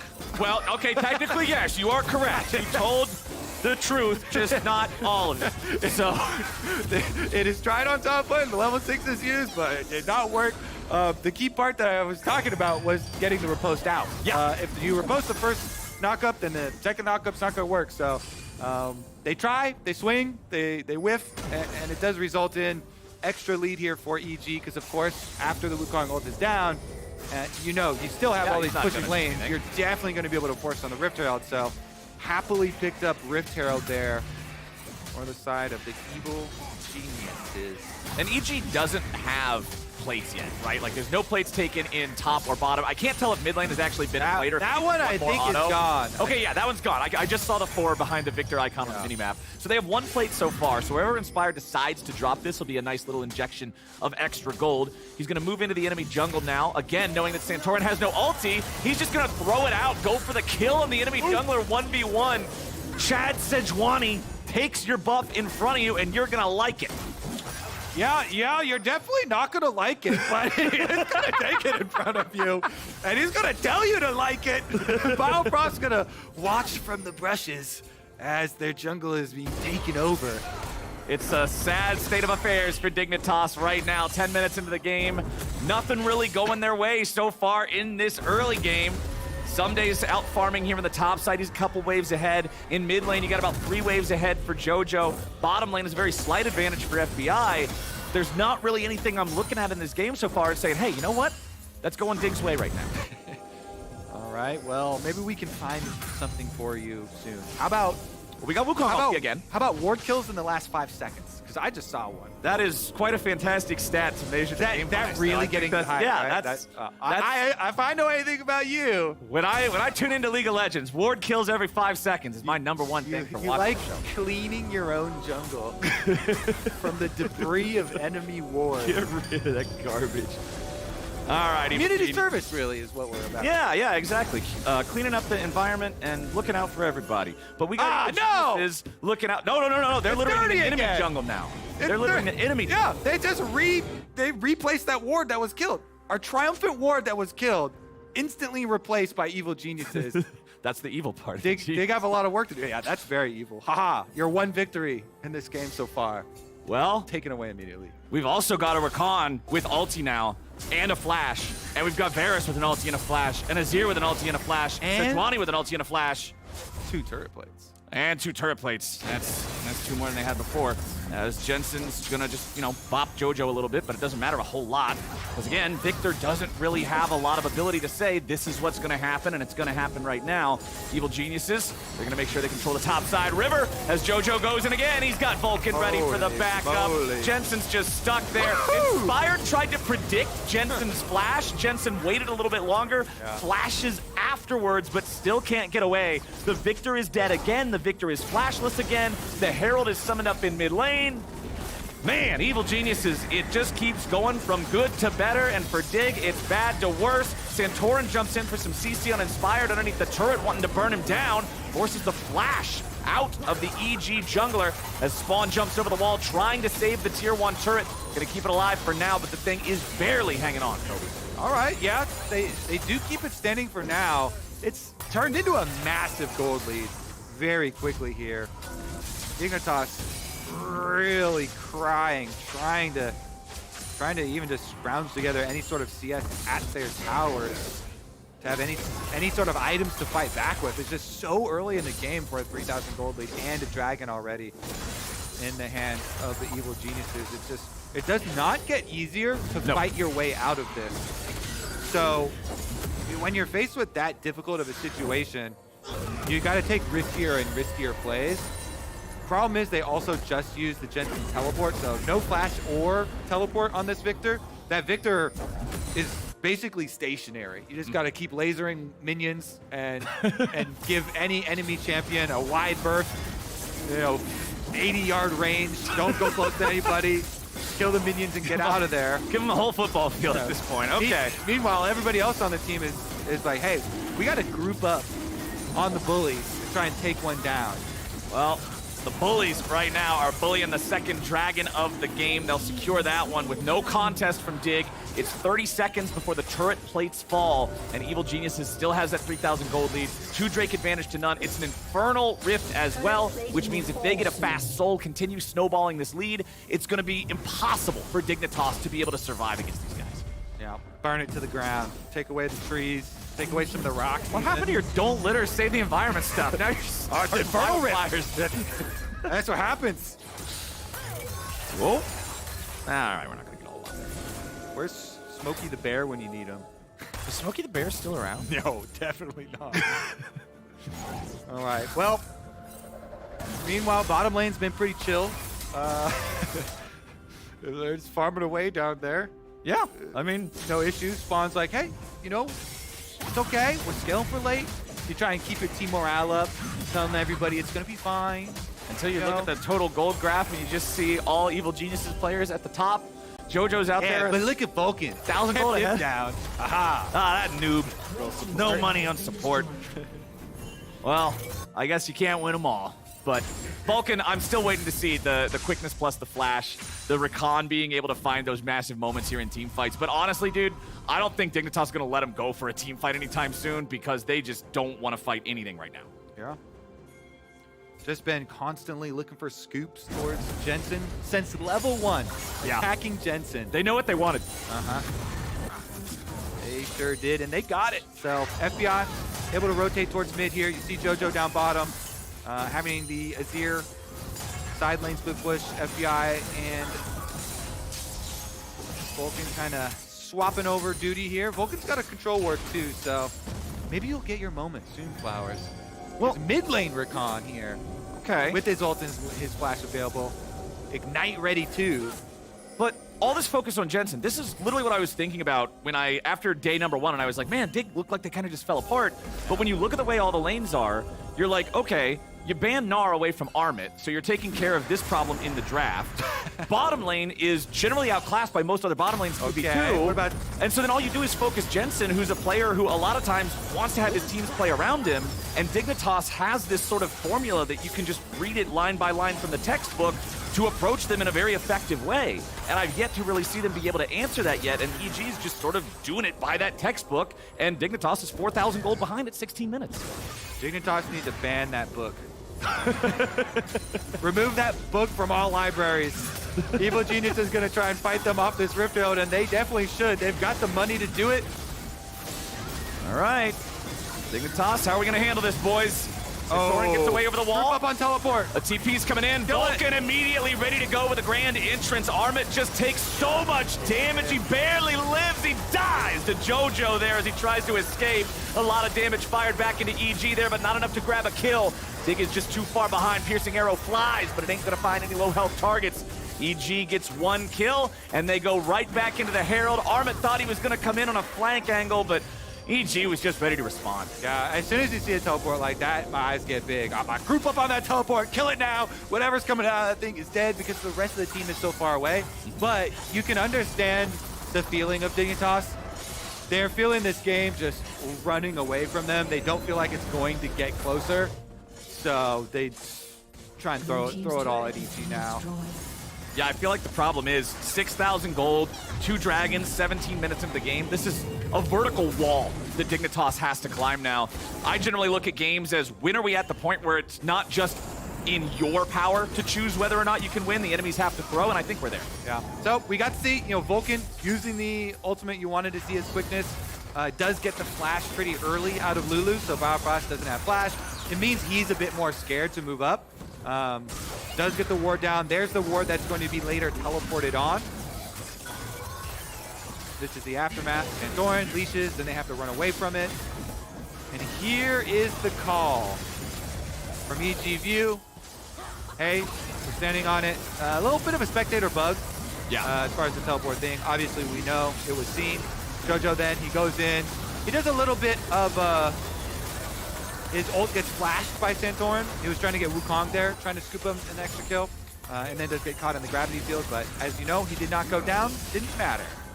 Yeah, Evil Geniuses are happy with the outcome of that one. It's 10 seconds before the third Drake of the game spawns, and EG has control over this bottom side river as Jojo has to walk away. It's Dignitas moving up as a 4-man squad from bottom lane into that river to try to contest this one. They're going to go ahead and start the Drake themselves. Sunday's got his unleashed teleport. So Dignitas here, they're going to force it. I think Someday will be happy to actually answer. The rest of Evil Geniuses, Someday is getting the tower while the 4-person group is forcing Dignitas off the dragon. How low is that tower? There we go. The tower's pretty low as they're going to just nearly kill Biofrost over the wall now. Jojo chasing him down, needs another soldier. Not gonna get it because of the shield. EG still looking to follow this up even further now as they grab their third Drake. They are on Soul Point, 19 minutes into the game. The top lane turrets survive, but that's about it. Herald gonna be summoned up bottom lane to take out the tier 1. Nope, no way to defend this one. It just keeps bleeding for Dignitas. They're having a hard time finding a bandage here on Summoner's Rift, my friend. Yeah, I'm having a hard time watching the beating flowers, I gotta be honest. It looks brutal. It looks brutal. Vulcan here going to use Inspire to help him push out the jungle. They get 2 towers after the push. I will say, Evil Geniuses are being pretty efficient about how they're pushing this ahead too. Yeah. You know, when we're looking at games like this, it's about how quickly you push it ahead. In that last minute, they both, let's take a look at it. Okay. Go down the checklist because this is really the areas that you look at. When obviously Dignitas is going to have a very, very tiny chance of coming back in this game. So it's about how you push it ahead. When they force on this dragon, they deny the dragon play from EG, or EG deny the dragon play, plus they keep Someday pushing on this tower. He almost gets that whole tower, plus they deny the dragon, and then they use the Rift Gel to get both of these bottom turrets. That is winning every single point on the map here from EG and pushing the game ahead very quickly, pushing that game state ahead to really further snowball this. If we're keeping track of basically what has become a time trial for them. Yeah. I think it's that was a nice little sequence from them. I've been impressed with EG's planning since the beginning. I already talked about how I think it's just the textbook against Dignitas to ban Gnar, trust that your bot lane will win, and then focus everything on Jensen. You can see even with Someday's early invade on Santorin's level 1, just looking to disable any help Jensen might be able to get and keep that pressure there on the mid lane. And now Jojo and Inspired starting up a 2-man Baron sneak attempt. FBI and Vulcan zoning everybody else away from him. Of course, the Scryer's Trinket is going to see that, so Digger at least aware. And now they just have to wait a little bit for Someday to get up to that tower. Pushes in bottom lane, still has his unleashed teleport. The rest of EG back off because it was scouted out by the blue trinkets, as you say. Santorin jumping on Vulcan here. Grand entrance, jumps right back out. Inspired throws the ulti over the wall. They're going to find Biofrost, Chains of Corruption, locking down. Santorin drops next. Jojo looking to get away there. Throws out the ulti, but Armit goes unstoppable to survive. But how much longer is he even going to be there? All out to try to get himself away. Takes Vulcan with him, forces a flash back out of the EG support. But EG just got the enemy jungler plus an extra kill on Biofrost. All 5 players still alive. Now they'll take that Baron. Yeah, really nicely, again, kind of set plays. Split push bottom side, your Fiora, your strong split pusher, gets the threat down there. They clear all the vision away from that Baron, start it up, it gets Scryers, they back off, then they return as soon as your opponents go into the jungle. They go for the pick. Nice little curve here on this Sejuani ult as Inspired comes sliding in. Vulcan's looking for the initiation. He gets the knock-up. Wukong clone is already used, so Inspired's like, hey, going right for it. It actually weaves almost. Yeah. And grabs Biofrost instead. They're like, great, I'll take that. FBI, picture-perfect follow-up for him with the Varus ultimate. Was able to root them. You called it out. Armit comes in with the W, so unable to get shoved back in and is able to all-out Vulcan across the map. But all it means is that Dig get to walk away with a couple extra members. It's still the extra kill to Evil Geniuses and the prize. 22.5 minutes with this Baron buff. Oh man, that was close. That was close there. You are lucky, little Lulu. Anyway, we've got 2 minutes of Baron and 1 minute until the Soul spawns. I said earlier that if EG can keep pushing this tempo, keep this momentum, get that early Infernal Soul, then there's just no way back whatsoever for Dignitas. And unfortunately for them, that appears to be the reality of this situation. You can see the vision in the bottom side jungle of Dignitas' half of the map. It's all EG all the time. There's this one control ward back here in Tri, but that don't even matter. Evil Geniuses pushing onto the tier 3 in bottom lane here with 3 players. Santorin jumping in, trying to find some sort of an opportunity here, but instead he's just going to be deleted. Barely gets away, barely survives. Inspired flashing over the wall to make sure he doesn't get bursted down. That was Dignitas' attempt. That was their try, and it just isn't enough. They're too far behind. EG forces their way into the base. Yep, Pride open, and finish off the inhibitor, no problem. Rotate back over towards mid. How much gold they got in their inventories right now, actually? Go for a full reset before this. 10 seconds on Dragon. 32, about 4,500 gold across the whole team. Yeah, so it looks like they're just going to keep fighting it. Yeah, they're ready to turn it right back around on Dignitas here. Armit gets stunned up, down to about half HP, still has his all out if he needs it. Remember, Inspired doesn't have a flash. Vulcan goes in with a quickness, but he ain't gonna find anybody just yet. There, they tag Santorin. Armit still being controlled by Inspired as JoJo's ready to follow up. I don't even think they're gonna need the Dragon Soul at this point. Evil Geniuses, they take down 2, still not losing anybody. Spawn tries to get away, has to flash out of the repose slow. Evil Geniuses getting the wave shoved right back up. They're getting JoJo right back into the fight. Here comes the teleport, and now they'll apply pressure to the Nexus turrets. Jensen and Biofrost trying to defend this. Spawn had to go back and heal. JoJo wants to go in, find that ulti, but he won't get the angle here in time. Arrow flies out, Spawn goes down. EG looking to wrap this one up fast. Dignitas, he gets them both. Nicely done, JoJo. He's trying to walk away from the Chaos Storm, get out of there in time. Evil Geniuses, 2 players at about 100 HP. JoJo, he ends up nearly getting himself killed by the turret shot, but he's got the shield to get away from it. Inspired finally drops. It's 1 kill, it's 2 kills. Back over to Dignitas, can they find another? EG may have overstayed their welcome here as they're forced to retreat, but the game is nearly done. Is this going to be a study in the power of objective bounties, Flowers? What's the power? Don't think so. They got 2. They got a shutdown right there on kill shutdown, and now followed up with a Dragon objective bounty shutdown that also denies the Dragon. If Dignitas wins this game, I will let you shave my head on screen. Hell yeah, that's what I like. There is just dig, dig, dig, dig, dig, dig, dig deep, dig deep. I'm the biggest dig fan now, please. It's only a 12,000 gold deficit. You know me, I'm not just gonna shave your head bald. I'm gonna shave some text in your head. Yeah, you can put a copy pasta on there if you want.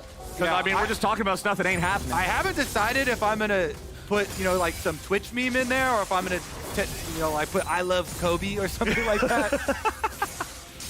I don't know. Maybe I'll crowdsource it. Sky's the limit, man. See, sky's the limit, but unfortunately, I'll put out a Twitter poll. Yeah, it's still predicated on a Dignitas win, and they have an exposed Nexus with Evil Geniuses ready to walk right back into the base. I'll put dig forever or something like that. Dig forever. All right. Spell it with the number 4. It begins now. The dig comeback, baby. EG are coming in. Will our heroes survive? Their Nexus has no towers. Well, it's tough. Armit jumps in, goes for the Q3. We ain't gonna find it. He tries to survive. No, but everybody's already dead. You didn't even get to see those health bars. Blink and you miss it, baby. EG 14-2, 26 minutes into the game, 15,000 gold lead. They absolutely slammed Dignitas. Can I shave? I'm an evil genius into the back of your head? Nope, no shave without a Dignitas win. Just checking. Congrats, EG. This week, miles ahead of what we signed. Way better. From EG, so happy to see them pull together. It does look like, especially Dig and Immortals, have been having really rough time at the start of this season, so hopefully both those teams can turn it around as well. Yeah, there's a lot of work for Dignitas to do. Immortals coming up later. They have their chance today. See if they can clean it up. Unfortunately for Dig, like I say, it seems like they just have to fundamentally find a different way to approach these things because teams are just going about every game sort of the same way. You win 2v2 by default. You ban Armit's champions away from him. You focus Jensen hard, and it just feels like this stops Dignitas from ever getting a foundation to stand on. Yeah, man, it was like so painful this game.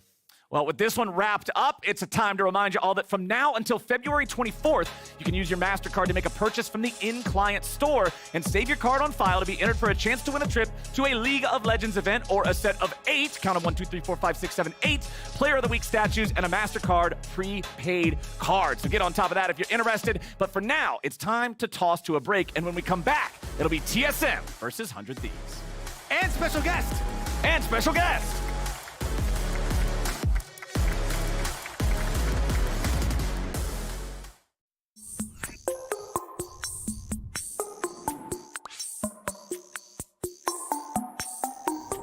Can I name all 5 Great Lakes? I don't know anything about Great Lakes. No, I don't even know any of them. I don't know a single one. Missouri? Repeat again, maybe. Great Lakes, US, right? No, I don't know anything. I don't know anything. I don't think. I might know them all. Okay, I'll start. I'll just try. Lake Michigan, Lake Erie, Lake Superior, Lake Huron, Lake Ontario. Huron, Ontario Lake, Michigan, Erie Lake, Superior. The acronym's LLLLL. It's for Lake Huron, Lake Ontario, Lake Michigan, Lake Erie, and Lake Superior. If you know that acronym, it's pretty easy. We have to tell everyone that we just switched to Verizon's new Welcome Unlimited plan for just $30. I've already told everyone. Wait, did you say Verizon for just $30? It's their best unlimited price ever. $30? That's awesome. Yeah, and it's from the most reliable 5G network in America. For $30 a line, I'm switching now. Yeah, it's easy. And you get $960 when you switch the whole family. Wow, I gotta let my buddies know. We're already here. The network you want, the price you love, only from Verizon.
Welcome back to the LCS. Ooh, I cannot wait for what's next. Soon, Doublelift faces a team with which he once lifted a trophy.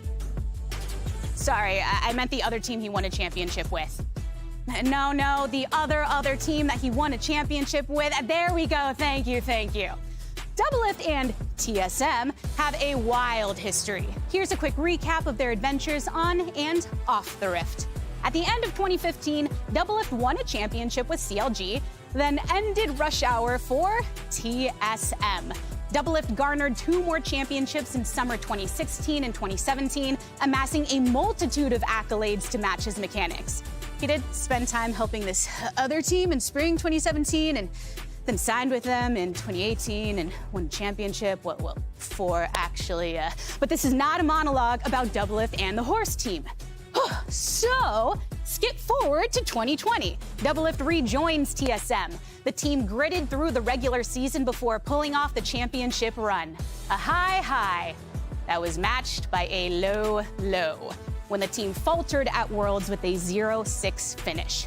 Doublelift remained with TSM, but as a content creator, retiring from professional play and apparently leaving a bitter taste in the mouths of both parties. Now this is where we start wildin'.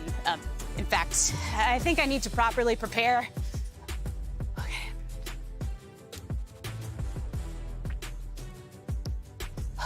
So, in November of 2021, Doublelift accused TSM CEO and founder Andy Reginald Din of bullying and verbally assaulting players to the point of mental breakdowns. Reggie responded on Reddit, describing Doublelift as challenging to work with, ambivalent, and a player that constantly flip-flops on wanting to play. And of course, this story blew up. I mean, former TSM folks started coming out with statements to support both sides. People dug up old TSM content to connect the dots between what Doublelift was saying and these ancient vlogs and streams. This ordeal actually sparked a whole side plot of accusations and investigations, and I'm not going down that rabbit hole, but if you want to do that on your own time, by all means. Point is, there was some major coverage of this story. Felt like even your grandma's hairdresser was talking about it. And there was no shortage of commentary, including Doublelift's own tweet exposing TSM's attempt to take legal action against him for calling Reggie a bully in the first place. Now, it's 2023, and the moment has come. Doublelift unretired, and his battle with TSM culminates on Summoner's Rift. He did say it would be a personal pleasure to never see TSM win anything again. Will he bring that dream to fruition starting today? I do want to emphasize that we're looking at a totally different TSM. It's a brand new start for them competitively, and even Doublelift calls out that his ill feelings are not directed towards everyone under the TSM umbrella. In an interview with Daniel Deacon Gonzalez, TSM head coach Chowie explains that this season he has been involved from the start, assisting general manager Glenn in roster construction and pursuing the best training regimen Chowie sees fit. So, how do we approach this matchup when there's so much on the minds of fans? I'll leave that up to the casters to figure out. Thank you, Gabby, and welcome back, everybody. It's time for 100 Thieves versus TSM. Doublelift and Bjergsen reunited against their own former flag. Honestly, super hyped for this one, both because, yes, there is a lot of drama that goes in behind this, but they're also tied in the standings. Everybody low-rated TSM roster this time around. Not a lot of money put into this roster, and yet they're competing right there with them. Exact same place in the standings here.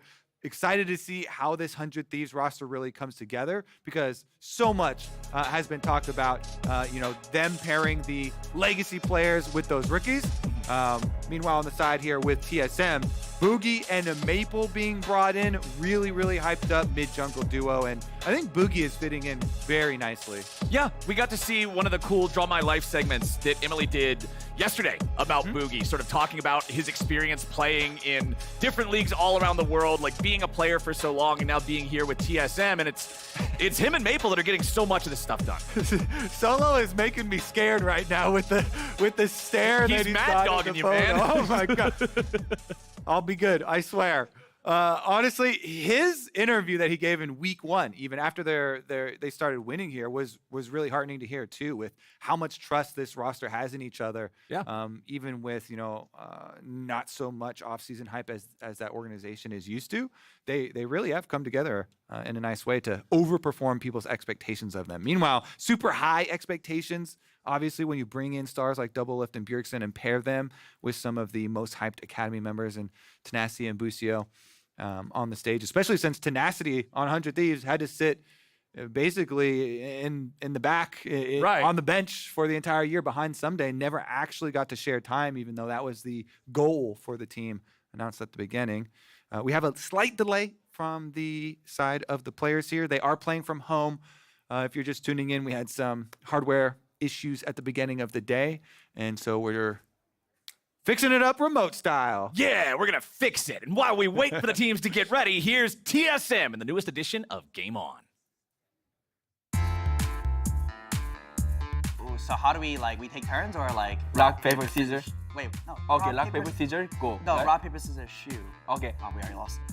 Every card I pick up, this champ's OP. Rock, paper, scissors, shoot. Okay, so I go, right? You go, yeah. Okay. You ready? Okay. I'm ready. Castles. She's like an e-girl champion. Lex, Yumi, not Lulu. She has a horn. Let me guide you. Soraka. Yeah. A child. Any. Yes. You can upgrade your skill. Syndra. Other. I don't more. They could have bad at that time. Oh, Victor. Yeah. Yeah. He has invulnerability ulti for your whole team. Oh, Terry. What am I missing here? 3. Yeah. Okay. Oh, the next one was Gnar. Anytime. Everyone hates this champ. Yumi. The O one. The one. The one? Before everyone hates this champ. Puddle. It has a puddle ability. Morgana. And also, oh yeah. There's a Riot merch with the hat, you know? It scales.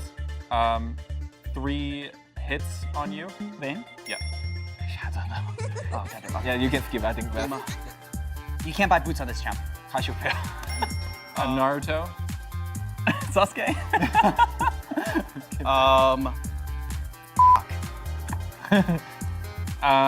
It level 3 ganked you every time. Elise. No, but it's big. You play a lot. Can change. Sidrun?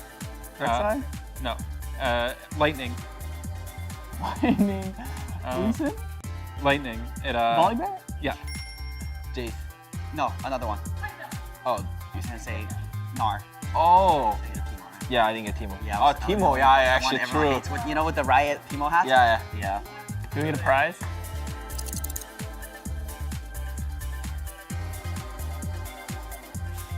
TSM smurfed that. 17-5? Well, also some of the other episodes, most of the teams I feel like we're getting single-digit, endings. Dignitas got 1. TSM actually slammed there. Yeah, that was the team synergy. That's what I'm talking about. Yeah. This TSM team, team synergy, man. That's what it stands for. Oh, nice. Yeah. And the M? You like that? Yeah. What's the M part? Team synergy, man. Okay. What? Come on, dude. I understand. I got it.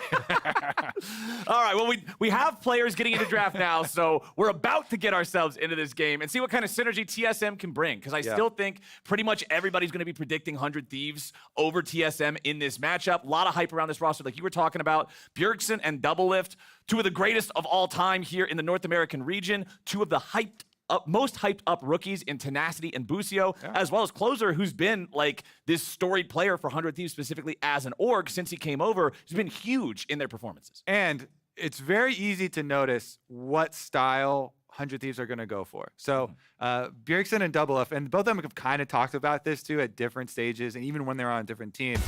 When they play a team that they feel like they are just baseline way better than, their draft, their whole strategy is just going to be scaling, super simple, front to back. That is default. They have already used it 2 times this season, crushed with it on the teams that they look down on, the teams they think they are just way better baseline, way better players than. they will just go scaling. That will be, you know, their like easy path to victory. So I want to see which teams they do more spicy drafts against. Right. And it's really telling about which ones they expect, which teams they think are real threats. Because as we said, these two teams are tied in the standings right now. This is a big tiebreaker game for the middle. Well, we've got Sejuani, Wukong, and Kassadin banned out by TSM first round. Kassadin normally staying till the second round of bans, but hey, sometimes you just don't have anything else you really want to get rid of, so you can take him out nice and early. Maokai made it through, so that's locked in first for TSM with Elise, Ash, and Caitlyn. If they don't take away some Zeri action, Double Lift has been crushing. Almost got the penta, got a quadra kill. Huh? So close. So close, yes, exactly. So close. So 100 Thieves, and I feel like this is a team, especially with Bjergsen and Double Lift spending so much time on TSM, this is going to be a team that they will want to pick like a scaling front-to-back team fight into. Yeah. And with the Lulu Flowers, you got to know what's coming next. Yeah, you know what it's going to be. Lulu Oh, and Zeri. They could grab jungle first because you can get Zeri on 3. Don't have to jump the gun, I guess. They do already see the Maokai, though, so... Yeah, I was going to say, I feel like it's probably better to just take Zeri now since you know that they're not going to be picking a jungler. They've already got theirs. All right, well, we got it. We got the pairing. Maokai was the investment from TSM, though, and they are going to do the other half of the super common matchup, the Lucian Nami versus the Zeri Lulu. I always feel like, yeah, there is so much pressure on the Lucian Nami to really make the most of your power spike once you get your mythics, your Gale Force, plus your Mandate. Once those are done, you got to make some big plays for the team, force some team fights with the Maokai ultimate maybe as a plan. We'll see what they can get done. Remember, this is the B patch, so there were slight nerfs to Maokai, a little bit of sapling damage, plus the demonic build is a little bit of damage taken off there as well, so slightly less damage for the Maokai. Plus his clear speed was hit, reducing your damage to monsters with your Q, some of that bonus damage, so a little bit of a slower clear. Well, with both of our teams locking in their bottom lanes as well as their jungles, it means solo lanes are what is going to bear the brunt of the bans here in the second half. It's Gnar and Ornn, both banned out here, so top lane focus at the start. The Vi was locked in as the final pick for 100 Thieves in the first half of the draft. So they're going to have some initiation and lockdown with that one. Renekton, the other ban from 100 Thieves. It's pretty interesting that we've seen some disappearance of the Jax, which was so prevalent really early on in the season. Cassante is still up as well. Let's see here with the Renekton, Gnar, Ornn bans. They could also go for like Gangplank action, cross map, Shen action. There's the Jax. Okay. We've got Cassante. We've also got Gwen up for if Cassante is locked in. This is the matchup a lot of players like to pick into it. And there we go. Okay, Tenacity will pilot the Cassante this time. Okay, then I expect the mid laners to just play some scaling AP mid lanes. Since both teams look like, hey, we're going to do some front-to-back action, some controlled team fighting. Ooh, it's going to be fun. A little bit of a variation here. Solo plays a lot of farm it out topside, weak side champs. Unless he's on Renekton, basically, the team is going to put their focus elsewhere. And since they're the ones with the Lucian Nami, they would love a Gangplank ultimate. So I feel like that Solo is always willing to pick for bottom lane. And this looks like another case for it. He can farm it out on top side. He can scale into a champion that has the possibilities of getting those barrel chain crits, onto the back line, a way to try and take out some scaling 100 Thieves carries. Plus, give that extra ultimate towards the bottom side of the map and help out Lucian Nami and snowballing. Bjergsen Zillion, baby, the trademark pick here for the mid laner of 100 Thieves. He brought so many wins to TSM with this champion back in the day. Now he'll be playing it against them. But you were talking about the Gangplank. I also want to remind everybody that remember those changes to Infinity Edge and Navori Quick Blades. Gangplank is a huge winner in terms of that outcome, and they even had to preemptively nerf him on the 13.1 B patch because this is going to feel so good for Gangplank. Yeah. Usually they talk about compensation buffs. These were preemptive nerfs. Yeah. Basically same idea. Try and take the edge off a little bit. But, man, Bjergsen using Zillion in his first game back against TSM here with double lift, staring them down. I mean, you've got Zillion's speed up on top of Zeri, who also has a Lulu next to her. If double-lift gets ahead, if he gets rolling on this Zeri, there's no escape, man. Yeah, a lot of people have been making boomer jokes about Bjergsen and double-lift, but he's going to be zooming this game for sure. Oh, you better believe it. And the scary part is there's not really a true tank on the side of TSM to soak any of this damage. You have Maokai in the jungle, but Maokai's not built as a pure tank these days. Like the Demonic Embrace that you already mentioned, people like to have damage on the saplings and be able to provide some threat with him. So nobody is going to be that meatball that can soak those shots and provide somewhere to hide. And the Maokai ultimates and the Nami wave are both really wide, great, large initiation tools. You know, best used, of course, in the jungle where your opponents have less area to dodge with, but they are pretty slow moving. So if 100 Thieves are able to use the speed ups accurately and to their advantage, we'll see if they can just run out of the way, walk out of these big AoE team fight abilities that are kind of the core of what TSM are trying to build around. Yeah, they don't have someone big to soak up on the front line, but they've got these big AoE knockups and roots to try and use.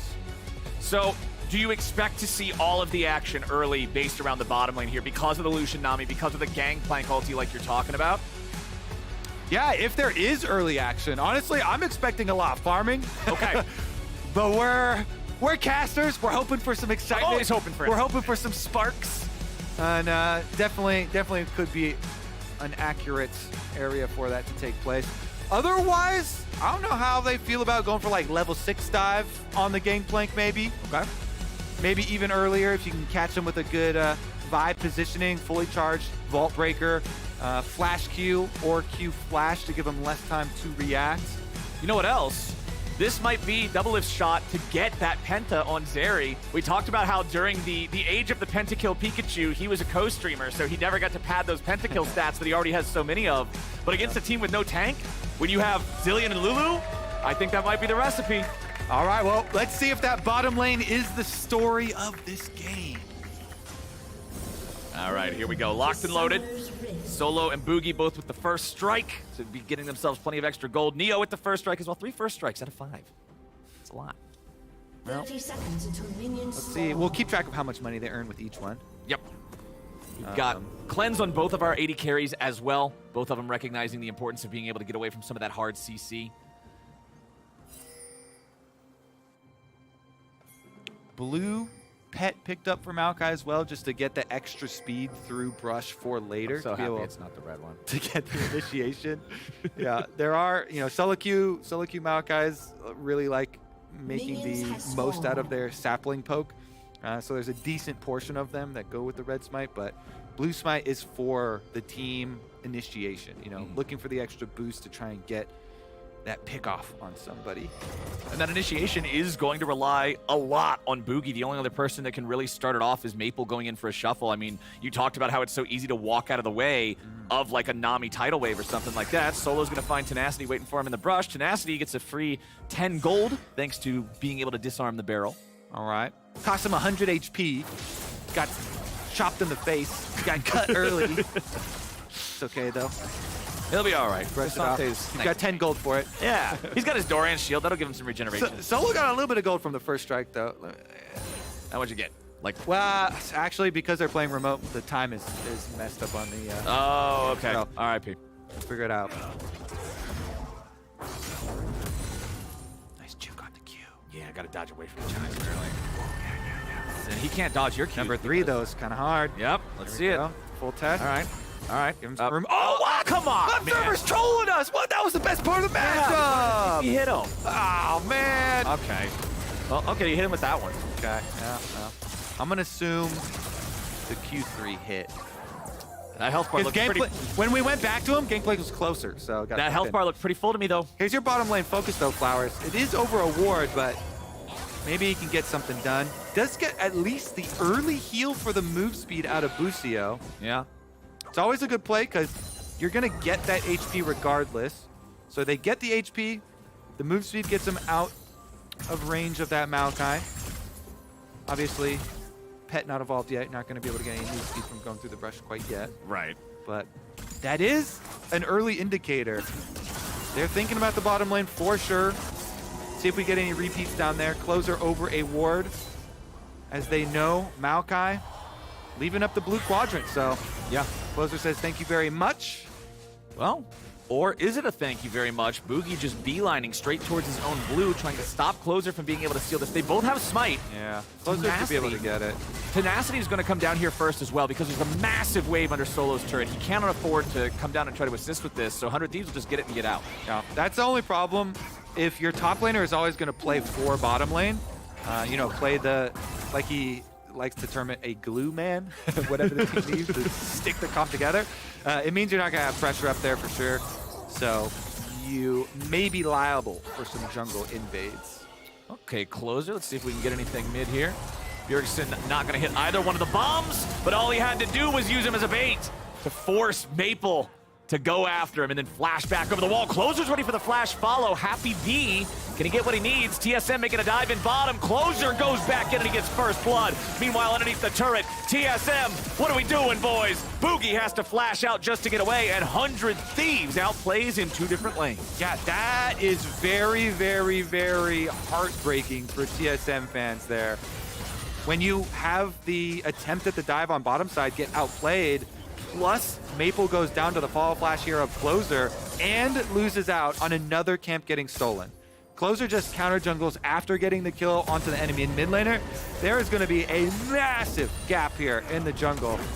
We'll see how Boogie is able to stabilize, if he's able to stabilize on this Maokai, because trying to scrounge up, you know, finishes up his Raptors before he goes back, but Closer gets both crabs, bottom lane, survives, does lose out on summoner spells, so maybe TSM could capitalize and punish double lift. There's no more summoner spells left on double lift. At least they got that in the dive. Here's another look though.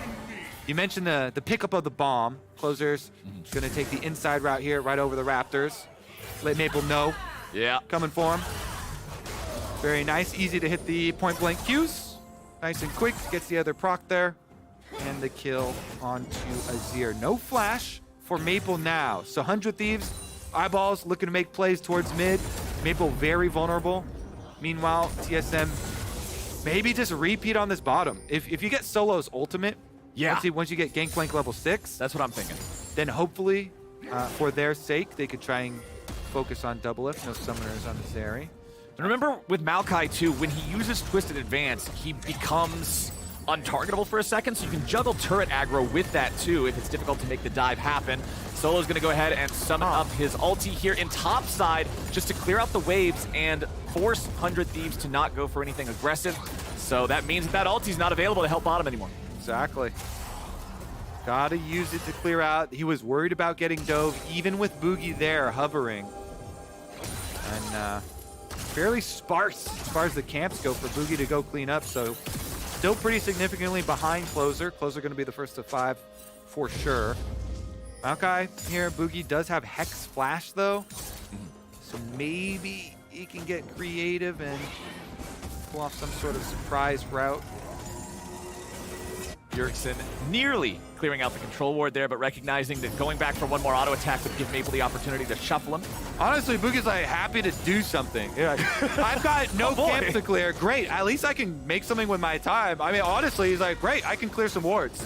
Yeah, I had no camps to clear, so you know, I've got a good 5-6 seconds here until my Raptors come up. Might as well get some gold and experience off killing his wards. Nice. Well, he'll clear out that chicken camp. Still level 5 on both of our junglers. Closer's going to come back towards mid lane, clear out the control ward that Maple had there on the bottom side of the lane. As now he's just going to help Bjergsen get this all nice and shoved up. Tenacity and Solo trading back and forth. Those Q3s. That's what it's all about on K'Sante, man. When he hits those, then he can set up the angle, then he can really start threatening you. Yes, sir. And man, look at the farm difference up there in top side. 68 for Tenacity, 48 for Solo. Yeah. As we mentioned, Solo often liking to play for the other side of the map. Gangplank ultimate about halfway done. So as far as that game plan of playing for the other side of the map, don't have the extra resources and just trying to make the most of the passive, getting as much extra gold as he can out of CSing down here. Tenacity doing such a good job though, pushing him in. He came in, helped out with some of that jungle pressure, you know, he was part of the reason Closer could go uncontested, stealing away the blue buff from Boogie and keeping him down. And there you go, Closer is level 6 on the Vi. This is where stuff starts to get interesting. Double Lift also level 6 here on the Zeri. Ooh, nice bubble coming out from Chime. Neo follows it up with a little bit of damage. Sidesteps the laser, too. TSM went out in that trade. Wonder if they try and make a repeat before Maple's flash comes up. No flash on his ear, so if Maple pushes out, he has to be pretty careful with being able to shuffle himself back to safety, because Closer has just been patrolling mid here. Yeah. Back and forth. Nice little sneaky ward over there, up by the ramp, though. Is going to see him. I don't think they can do a lot to stop it, but Boogie gets level 6 on Maokai. Yeah, it looks like they make the call, hey, we're getting shoved in. We cannot help out, so yeah. Rift Herald will extend the lead for 100 Thieves. Feels so nice. Honestly, I would love to feed that to Double Lift. Just feed Zeri. Path to victory there is clear. Ooh, that was close. Boogie was coming up trying to challenge that one. Now they're going to go after Closer. They'll take him low, but they won't be able to take him out. The stun lands back onto the Maokai. Closer is low, resurrected by Bjergsen. He's just got these timings down. He's played so much Zillion, man. Solo and Maple, seeing if they can pick anything up after the fact here. One bomb on Maple's head. Yeah. Bjergsen throws the second one over the wall in case Maple was trying to jump over the wall to chase him. 100 Thieves get the Herald, they get out, they get the kill. They're feeling good. Time Lord Bjergsen. Closer's not scared at all. Yeah, they can focus him, damage him a bit, but 100 Thieves win 2 sides of the map again, Flowers. Double Lift gets a turret plate while they pick up the Rift Herald. They're actually rolling in cash. 2K ahead. 10 minutes into the game. They're loving it, man. 100 Thieves feeling good about the state of the early game here. TSM struggling to find a way to really respond to it. You saw Boogie try to walk up there at the end to challenge the Herald. The other thing worth pointing out, that Herald started with Solo still not having his ulti ready to go just yet when it was first there. That's why TSM had to at least wait for that before they attempted to challenge, but it was too late. I feel like way too often in pro play when people are playing against Zillion, they're like, oh yeah, shoot, he just revived this guy. Guy got back up. We were trying to kill. What do we do now? Ah, dang. Guess we lose. Yeah, and you could see that like the DPS was very slow onto Closer because of the fact that I think they were predicting TSM to be waiting it out, but Bjergsen just got it at the last second. Now Bjergsen flashes away. Good flash. He's not got the old man hands just quite yet. Flashes away, flashes the 2 ultimates there. You know, Nami Wave was used also. Closer wants to punish them for it. It just sends a message. Yep. Nice little smite on him. Everything is basically default blue smite now as well. Closer just now got his ulti back. It still had about 5 seconds left on the cooldown when he went over the wall near the Nami. And we saw that. That is the biggest difference. It's over 1,000 gold jungle diff right now. Yeah. Closer really making him pay for that early game. Stealing away the blue, uses the pushing lane, got the kill onto the mid laner, and gets the dragon here. And he's been reading the patch notes. That's not a Kimpunk chainsword, that's a black cleaver. Hell yeah. He's loving that. Lots of stats, lots of armor break as well. Yeah, I mean, it was already a good item, and it got 5 extra AD plus 50 HP. That thing is juicy. Double Lift and Bucio, they know something's up here. They got no vision in these brushes. They got no vision on the TSM bottom laner. Double Lift will just step back Boogie's up. got Hex Flash, though. Hex Flash out of the brush. Well, 100 Thieves has Closer and Bjergsen both moving in this area of the jungle as well. Man, TSM is really just riding this out here. Double Lift's gonna step up, but Bjergsen and Closer are coming up from the other angle. So if TSM moves forward for this, they're just gonna walk into a more well-armed 100 Thieves. Maokai ulti goes in, Vi goes through, using the Unstoppable to get through Maokai's ulti. Bucio resurrected by Bjergsen. He has his eyes always peeled for whoever needs to be resurrected, and Double Lift gets another one. It's 4-0 for 100 Thieves. 100 Thieves will take what's not given and what is given. Thank you very much. Double Lift is indeed zooming. Bjergsen saves another teammate's life, and topside Tenacity's getting a little aggressive.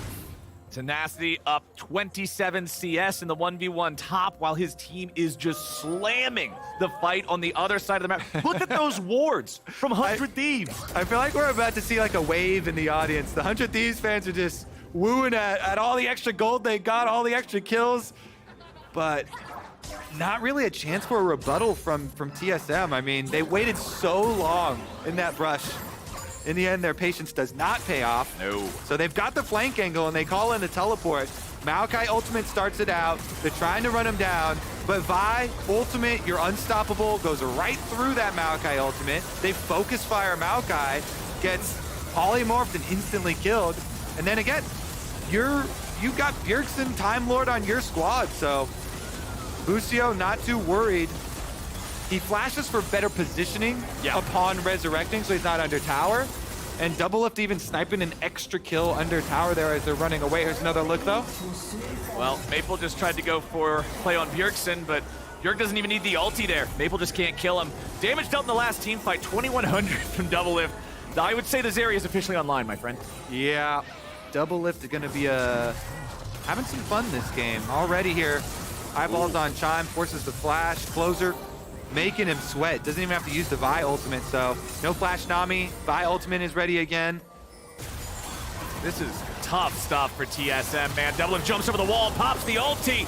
Chime does not escape, and Neo goes with him. Double kill for double-lift. Right as the plates fall, so to the bottom lane of TSM. It's a murder, Flowers!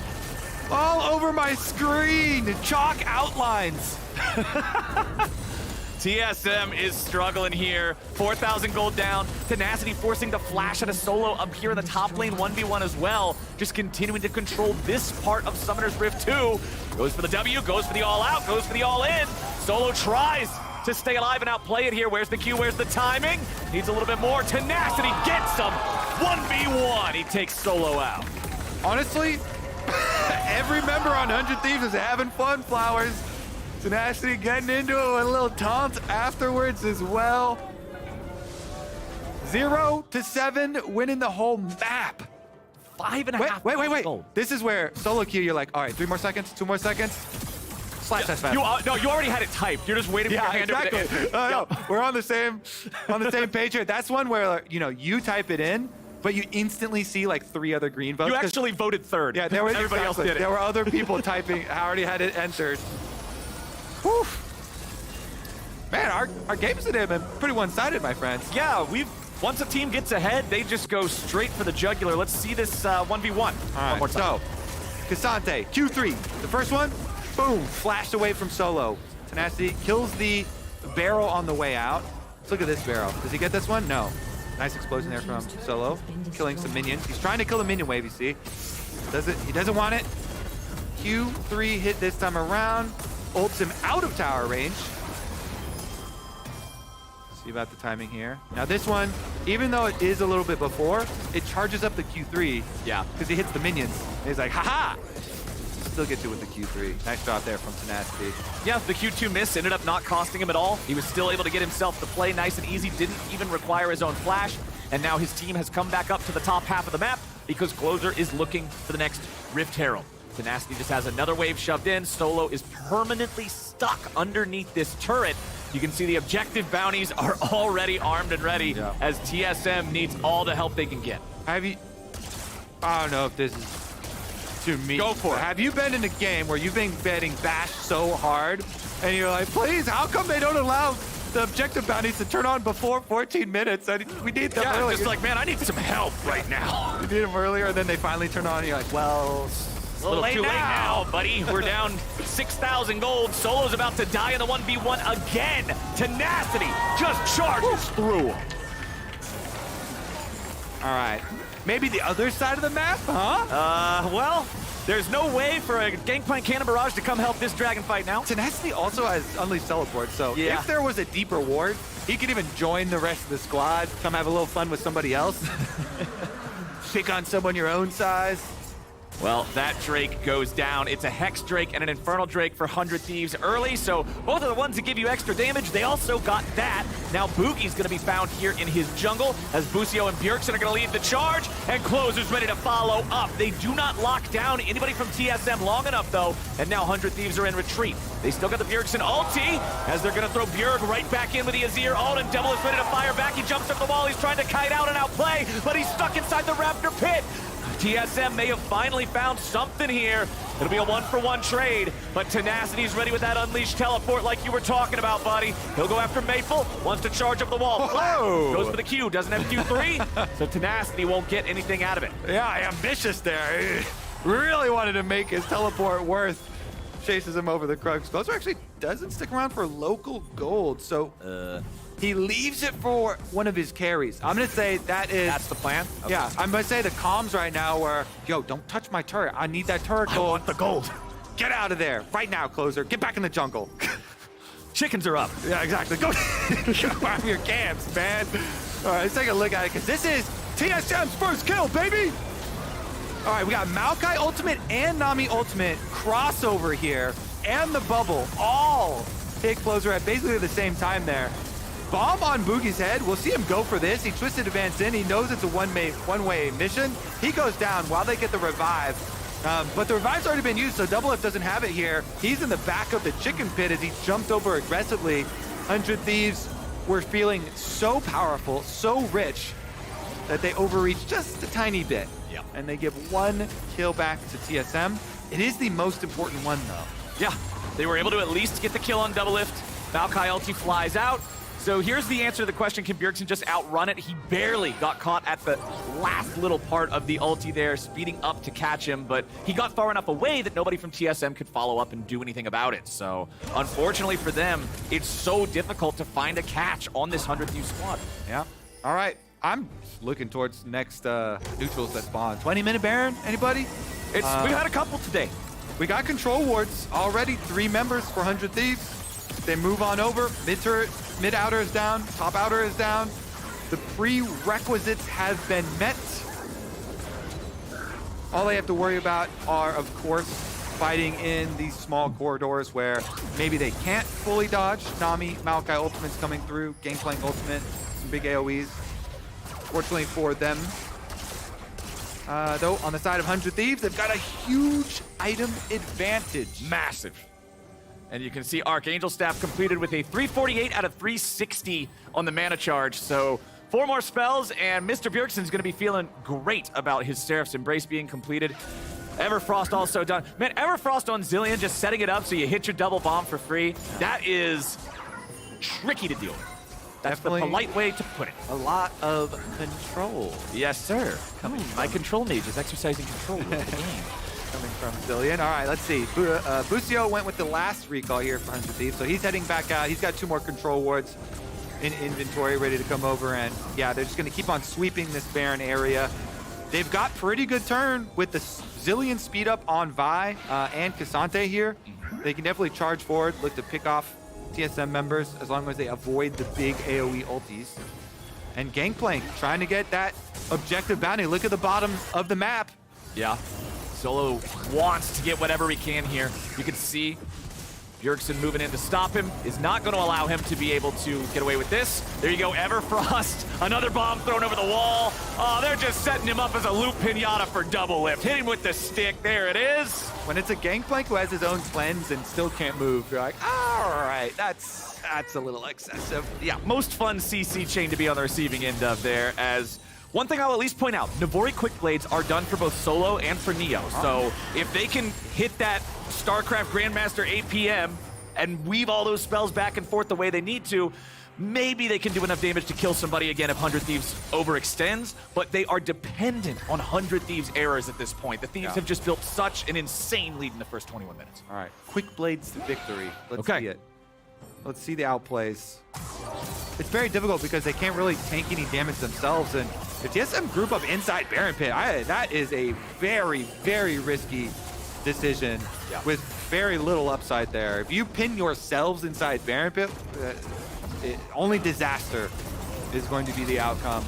Dragon number 3 will revive very shortly here, though, and 100 Thieves can just pick that one up very quickly. They just send double lift to go do the dirty work first, while the rest of the team keeps up the pressure. Yeah, double lift gets to clear the Drake. Bjergsen plays bomb toss back and forth. It's a game of hot potato with Solo, but only Bjergsen gets to throw the potatoes. Solo just He's just throwing a bunch of potatoes at him. Yeah, potatoes everywhere. Not really how you play hot potato. That's well, more like dodgeball. Bjergsen's reinventing the game. The Drake will fall. Eventually, takes double lift a little bit of time to be able to burn this thing down, but Closer just walks it over to guarantee there's no way for TSM to do anything about it. Sole point now for 100 Thieves. That last Drake will be spawning just about 28 minutes into the game. But I honestly don't know if it's even going to take that long for the Nexus to fall. 100 Thieves have a massive, massive advantage. Yeah, I think 100 Thieves should just force a little bit harder on Baron. I figured as soon as they pick up this dragon and you know there's nothing on the other half of the map, easily just repeat pressure on Baron, force more and more cooldowns out of TSM. You know, first one, maybe you get the Gangplank ultimate, you know, you get Maokai ultimate, you get Nami ultimate. Start getting these important cooldowns out of them so you can make some more headway in the game and we aren't kind of stalling out and waiting for the Dragon Soul. Because it's only a Cloud Soul, it's not really an game-ending soul. Well, double-lift has his rune-ons. You can see the Radiant Virtue done for Closer's Vi. Shirelia's completed on the Lulu. A lot of huge team fight tools are ready to go for 100 Thieves. Item completion there for TSM. Maple hitting that second item power spike with a Shadow Flame, so he's at least on the total number of completed items as his counterpart in Bjergsen. Yeah, I mean, you've got Lulu repeat shields. Start that Baron up, force TSM to you, start getting some cooldowns out of them. More potatoes. Exploding potatoes. This will be the next Riot game, courtesy of Captain Flowers. Yeah, exploding potato. Zillion. Wait, maybe this can go along with Trucker Ornn. Potato farmer Zillion is what Trucker Ornn is trucking. Okay. I'm gonna say yes. Okay, that's what I like to hear. Hell yeah. Idea approved.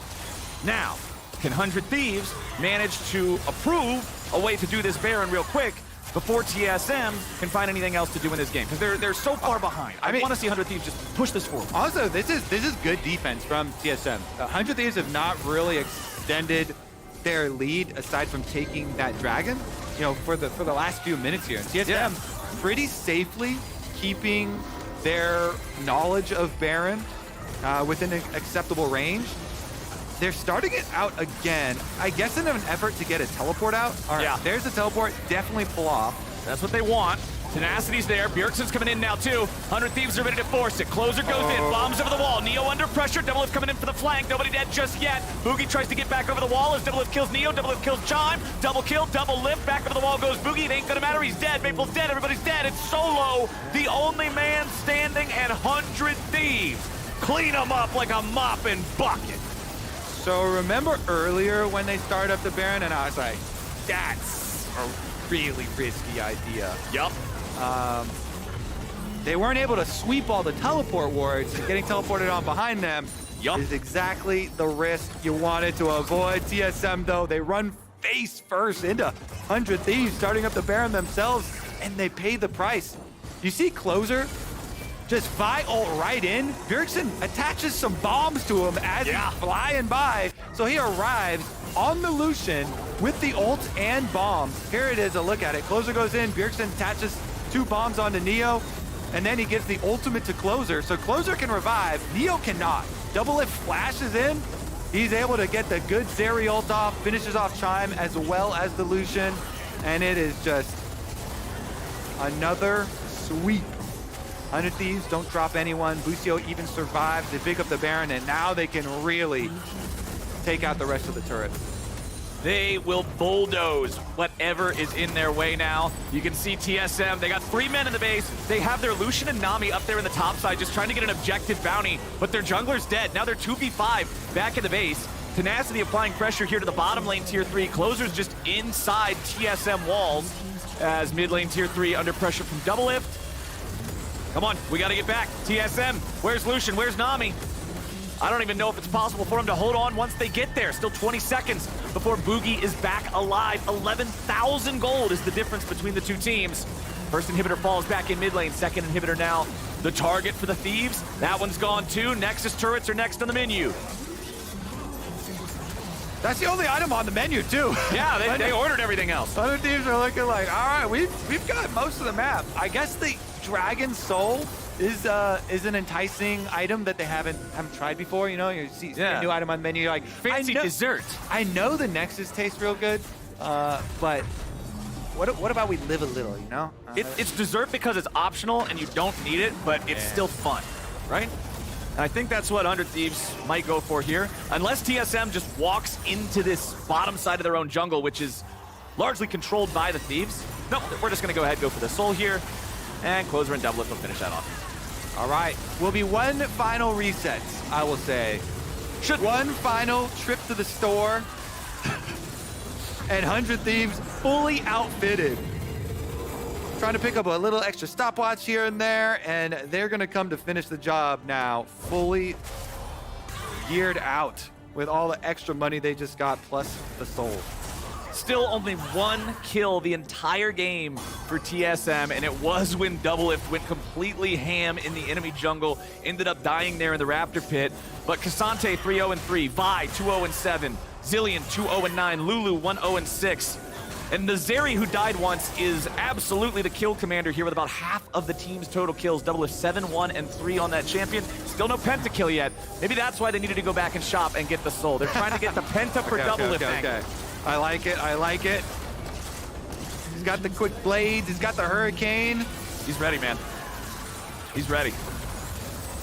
Closer's always looking. I think the hardest part about that penta would be for the rest of the team not to take kills. Right, because you do so much damage at this point, and you're so far ahead, it's very easy to accidentally KS it. Okay, okay. All right, Maokai ulti, they just casually walk out of the way.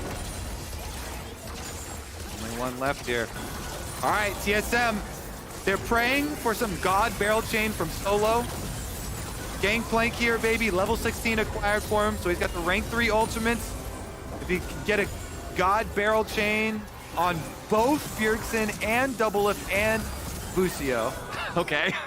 Because you got to spread damage, so the Zillion can only one of them. Well, we're going in. double-elimination finds the first kill. He's on a rampage. Boogie's going to be the next one in their sights. Bjergsen takes that on the enemy Nami. Now Boogie falls. There goes everybody else. Once again, it's only Solo left. He runs back into the fountain as the base collapses, and 100 Thieves make it look easy against TSM.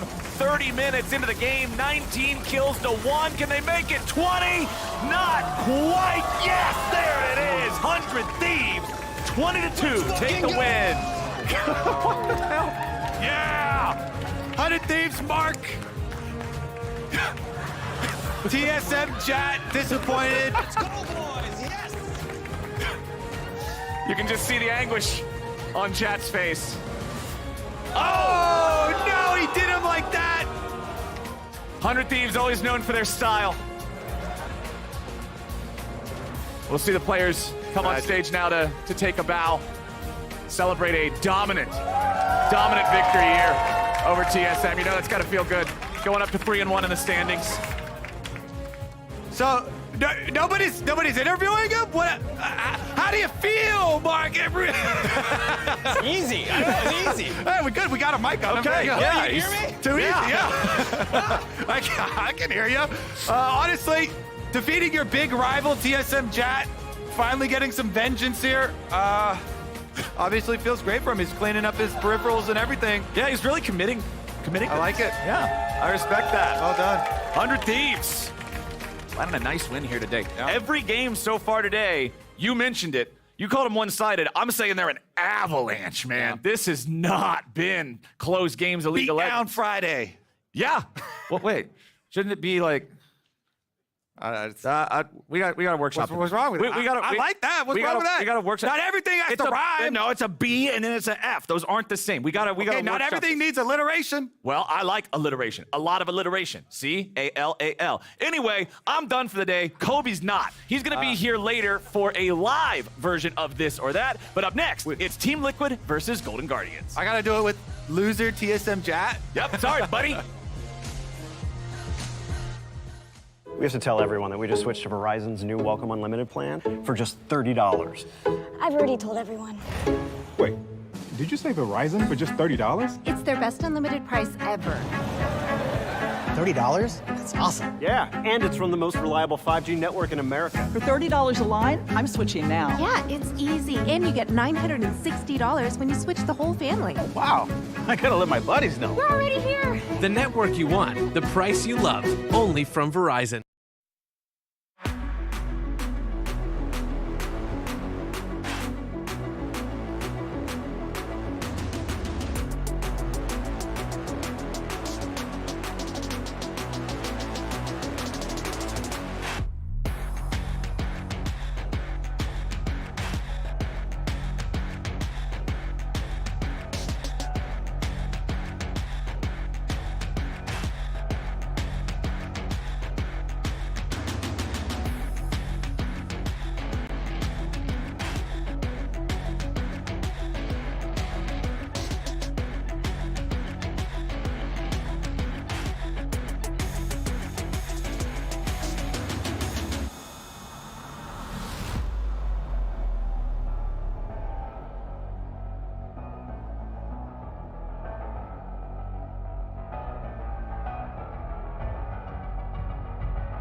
was cursed the entire time. English. Yeah, just slip into Korean if you're gonna swear. Just keep saying it in every sense. Oh yeah, I fucking think they suck. I fucking destroy them. I'm joined by Jan and Harry after their first wins on the LCS stage. How are you guys feeling? I'm feeling pretty good, but I would say my condition wasn't that good for the game. Harry? Yeah, I'm also feeling good. First win, finally, and it was on my birthday, which is also nice. So. Who do you guys think are your biggest competition right now? My biggest competition, I'd say, would be Cloud9. I don't think many laners in the bot lane actually push me besides C9, I would say. Did you see in a post-game interview, Double-Lift actually gave you a shout-out as one of the people who impressed him, and now you snub him? Oh, I think I remember that. Awesome. Special shout out to Jan on TL. I think he's actually quite good. We got to see that today, right? Like Yeah. his Lucian was keeping the game alive. Yeah, I think that guy is actually quite good and really promising. Other than that, though, everyone is a little bit disappointing. I was really expecting to get like completely smashed. They do really well on stage, but in scrims, I think they have problems connecting with each other, like the synergy-wise. I think in the future they'll be really strong, though, especially because they have such stage experience on Double-Lift. So the feeling's not mutual, got it. For now. I'm expecting a lot in the future, though. How about like your rating of each other? So like, where would you put Jan in terms of like 80 carry power ranking? Right now? Yeah. You don't have to rank everyone, but like, you know, like see second, third. Be honest. There's no point if you're not Yeah, we'll know if you're not honest. So just I think at least top 2. Yeah, and first can be dependent on his condition. For Harry, let's see. Yeah, 10th place. Yeah. Let's see. There's Maple. There's Gory. There's Jojo-Pyeon. There's a Blaze Olive. APA. Who else was there? Tyler won when he off rolls. Oh yeah. Just kidding. I'm not doing this though. He's my first. Oh really? Ooh. So you mentioned Jan's condition. I heard that you're an absolute degenerate in terms of like sleep schedule, eating, amount of games played. What's going on there? I would definitely say my health is not the best. I'm pretty used to sleeping very late, so sometimes my condition's not that good. So is that why you said like, oh, my condition wasn't great today? It was Yeah, just I mean, overslept? I was like, when I woke up, I was like, shit. Fuck. And then when the game started, I'm like, fuck. Oh shit. Yeah, the editor will have fun with that one. Beep. Beep, beep, beep, beep. You know, I just felt like I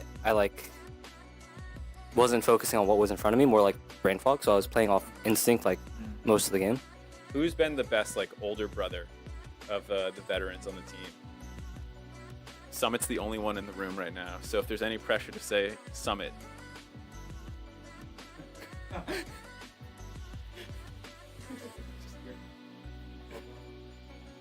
Poor JJ.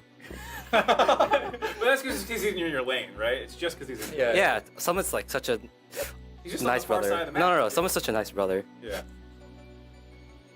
Harry, what about you?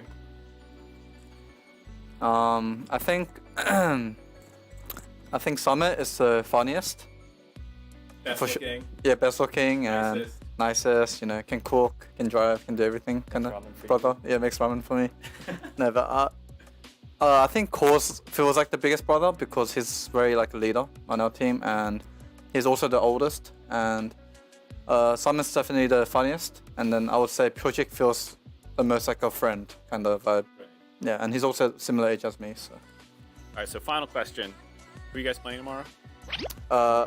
Golden Guardians. Right. Do you guys, you worried about Golden Guardians? I think Gory is. I heard scrim rumors that Gory's a beast. Is this just like become a meme at this point, or is he actually I think he's actually good. I think the mid jungle especially are probably like the key for winning games, and yeah, I think it depends on like which mid jungle will do better on the day, and I think if our mid jungle wins, then they don't really have a chance of winning in other lanes. So. Stixay making you quiver in your boots? I can't think of another non-curse word besides. Oh, thank you both for the interview, and good luck tomorrow. Wait, before that, Someone's such a good brother. He's so funny. Chelsea's like really funny as well. Treats me well. Crazy too.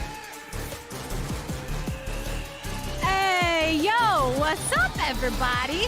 It is almost time for game number 4. Zale and I slipping in here right on time. Yeah, the transition time was a little bit faster, so I just got up here in time. But excited for this game, Golden Guardians, TL. Obviously, we had some issues today, so they are playing remote. But excited to see how TL, can continue after what was their best game yesterday. They got their first win on the board after a pretty disappointing first week. So you mentioned that the transition time was fast, so I didn't get to take my shoes off yet. So I was just what is happening? Taking care of that part. But yes, back to what you were saying for this matchup. I mean, when it comes to week 2, right, we're still on that early precipice of the actual season starting, but just far enough where we're starting to get a bit of a vision for these teams and align our expectations with how they should be performing throughout the regular round robin, assuming if they have their roster full together. For Golden Guardians, of course, they just recently became the cohesive unit that they have been aiming to be. Yeah, I mean, they just got that full roster finally here. The final player just coming in this week, just able to start scrims this week. TL obviously having, more time to actually prepare and to try to get that practice in, but, not having that first week that they wanted. It's not that shocking that there were some stumbles from TL, but I think the way in which they lost that first week was a bit surprising. It was fairly one-sided in their games against them, so we'll see how they look here today against Golden Guardians, because TL did show up big yesterday, but Golden Guardians as well, I think, despite the 0-3 record, have had some real bright spots. Yeah, speaking of bright spots, when you're looking at that mid-jungle duo and just starting to get a glimpse of it yesterday, while the game did result in a loss, I think we saw some great decision-making and coordination between the two to try and make things happen early, and then hopefully, as they get more practice and stage time under their belt, they can convert those into wins. Yeah, absolutely. I mean, I do think that it was exciting to see Gory, make his debut. Didn't have a lot of practice, but on the Azir, I think did have some really strong moments in that game. I do think Golden Guardians actually kept it quite close against FlyQuest yesterday, who dominated Cloud9 today and is looking to be our best team. So it was an impressive loss, if you will. I also think that River's still looking really strong for the team, and we heard in that interview that Mark just had them talking about the fact that really if TL feels if Golden Guardians were to win, it has to be through mid jungle. So that does put a little bit of pressure on Harry and Pioshik to be able to perform and shut down their counterparts over on the other side. And there's a ton of pressure on Harry and Jan as well, as those stepping in from the younger side of experience within the pro scene. So when you're looking at a mid laner like that, who has been formidable and showing up in these games, and seeing how he and Pioshik can develop over time. As we get through the early stages of the draft, Team Liquid electing to lock in the Sejuani and answer with the Varus and the Caitlyn on the opposite side. Mm-hmm. So Varus, Caitlyn coming through, expecting it to be probably Varus support, but we have seen a bit of each actually. Was watching some LPL earlier today, saw Varus support played there, has been played in a few different places, but we have also seen Caitlyn support pretty rarely, but we have seen it. Xayah coming through, though, is actually pretty interesting. Haven't really seen this in the LCS just yet, but Xayah is one of those champions that I think with the 13.1B changes to Infinity Edge, I do think benefited quite a lot. It is one of those champions that really wants to get to that crit benchmark. You can get that on 2 items very early. It's not going to be Xayah or Khan, though. Xayah Blitz. And I actually love this from Core, because you're going up against Caitlyn Varus bot lane. It actually doesn't matter who you hit. If you just walk at either of these champions, they have got to retreat, and just the amount of pressure that is going to be put on with this Blitzcrank, and especially if you call down Pioshik on the Sejuani, is going to be terrifying. Anytime you see Varus starting to wind up that Q, that Blitzcrank is going to be right there at the ready, attempting to grab through. So definitely something that they will have to be wary of when it comes to that lockdown potential that Team Liquid are bringing. And then also for the Xayah, when you're thinking about that CC that is offered by the opposing bot lane, when you have something like Featherstorm for that increased escapability. So a lot of utensils available for Team Liquid in this matchup. Yeah, absolutely. I mean, it's only the 3rd pick of Blitz this split globally that I'm actually seeing here on Games of Legends. So it looks like, barely been played at all. Xayah as well, only having a handful of picks there. So, is going to be something that we're seeing more of, I think, on this patch. But the Blitzcrank definitely something that Core is really comfortable on. He loves playing a lot of these engaged champions, though that hasn't been the meta really. Right now, it's so much about the enchanters, about these AD carries playing support. So Blitzcrank going to be really interesting. And I think you made a great point talking about the Varus self-slow on the Q. When you're charging up that Q, you are slowing yourself down. Makes it really easy to line up things like a Blitzcrank hook, or in certain matchups we've already seen earlier, we heard supports talk about hitting Ash arrows on Varus while they're charging that Q is also really, really easy. And you're thinking about the fact that Golden Guardians have to be considering that somewhat when they're locking it in. A lot of pressure on Stixxay to be very particular in when he decides to execute on some of these abilities. The bans here locking out. It's Jax and Cassante on the latter end, so offering a different solo lane matchup in the future. Yeah, 4 top lane bans here in the second phase across the board. You know, Renekton, Cassante, Fiora, and Jax all taken away. We still have some really common champions like the Gnar still available. You know, Renekton obviously taken away, but Gnar is the most picked out of the champions that are still kind of remaining. It is interesting seeing the Gragas come through. So it should be Gragas top. I'm expecting for Licorice. Wukong in the jungle. They could, if they really wanted, like change that around. Like that could be a potential flex, but I haven't seen much, if any, Wukong top lately. And from what I'm seeing here, there hasn't been a single one picked in pro thus far. So definitely expecting to be Gragas top, even though that is pretty uncommon as well. So with that considered, the Gragas, the way these bot lanes are shaking out, a bit of a switch up in the ADC position, how much of this defying your expectations of what you were expecting to see in draft from these teams, or is it kind of along the lines of trying to experiment? I mean, I think that the bans are kind of forcing things to pivot somewhat because there's been so many top lane bans. But I will say I'm pretty surprised by the Blitz. I'm pretty surprised by the Xayah. The Varus support, I think, you know, is maybe slightly surprising, but we have been seeing that more so than these other picks. Gragas top, Xayah, those are only like 10 picks that I'm seeing, you know, assuming this data is right. And it's going to be an Aatrox top to answer here from Summit. So definitely something he's very comfortable on. I'm excited to see how that matchup goes because I think Licorice, you know, hasn't really been performing to expectations. You know, they do have this new roster for Golden Guardians. I think the expectations are high for Licorice and Stixxay to step up. I got to talk to some of the Golden Guardians staff, you know, prior to the split, and that was one of the things that they were really talking about is the fact that, you know, Stixxay and Licorice, they felt didn't have the pieces in the past around them to really, you know, enable them to succeed, and now they feel that they do. You know, now they feel that they do have that strong surrounding cast, and they're expecting them to be able to step up. So we'll see if they can do that. But it is going to be last pick LeBlanc for Gory. Excited to see if he can actually exploit this matchup here against Harry, because he had 5th pick counter pick on red side. It was a blind Sylas here, and you are going to want to see Gory really kind of push the pace in this type of matchup. And Wukong is a champion that can gank through those side brushes, you know, with the clone coming through that side brush as long as they can control vision. Maybe put some pressure here onto Harry on the Sylas. Corey debuting on the Azir yesterday and coming through with the LeBlanc. If we're looking in totality at these drafts, what would you identify as the win conditions and who are you favoring? I mean, I think the win conditions for Golden Guardians feels like your lanes have to go well, right? You know, you're playing this double marksman bot, you're playing LeBlanc early. I do think that their lane has to go really, really well.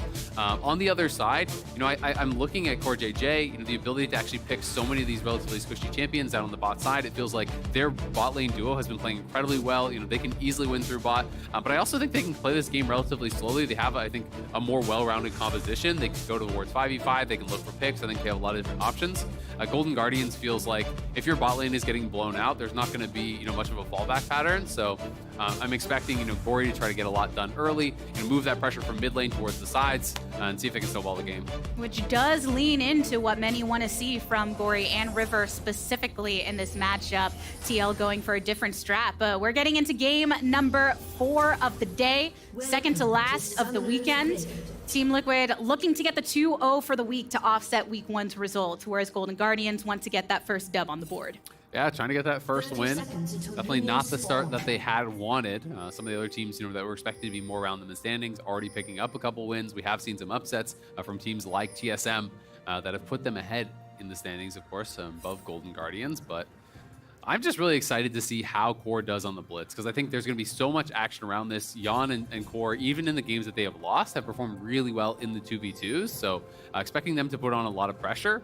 And Hui is actually playing Barrier. They're playing double Hail of Blades down on the bot side. So that is hyper-focused towards that laning phase, you know, really trying to make sure that they can have that pressure.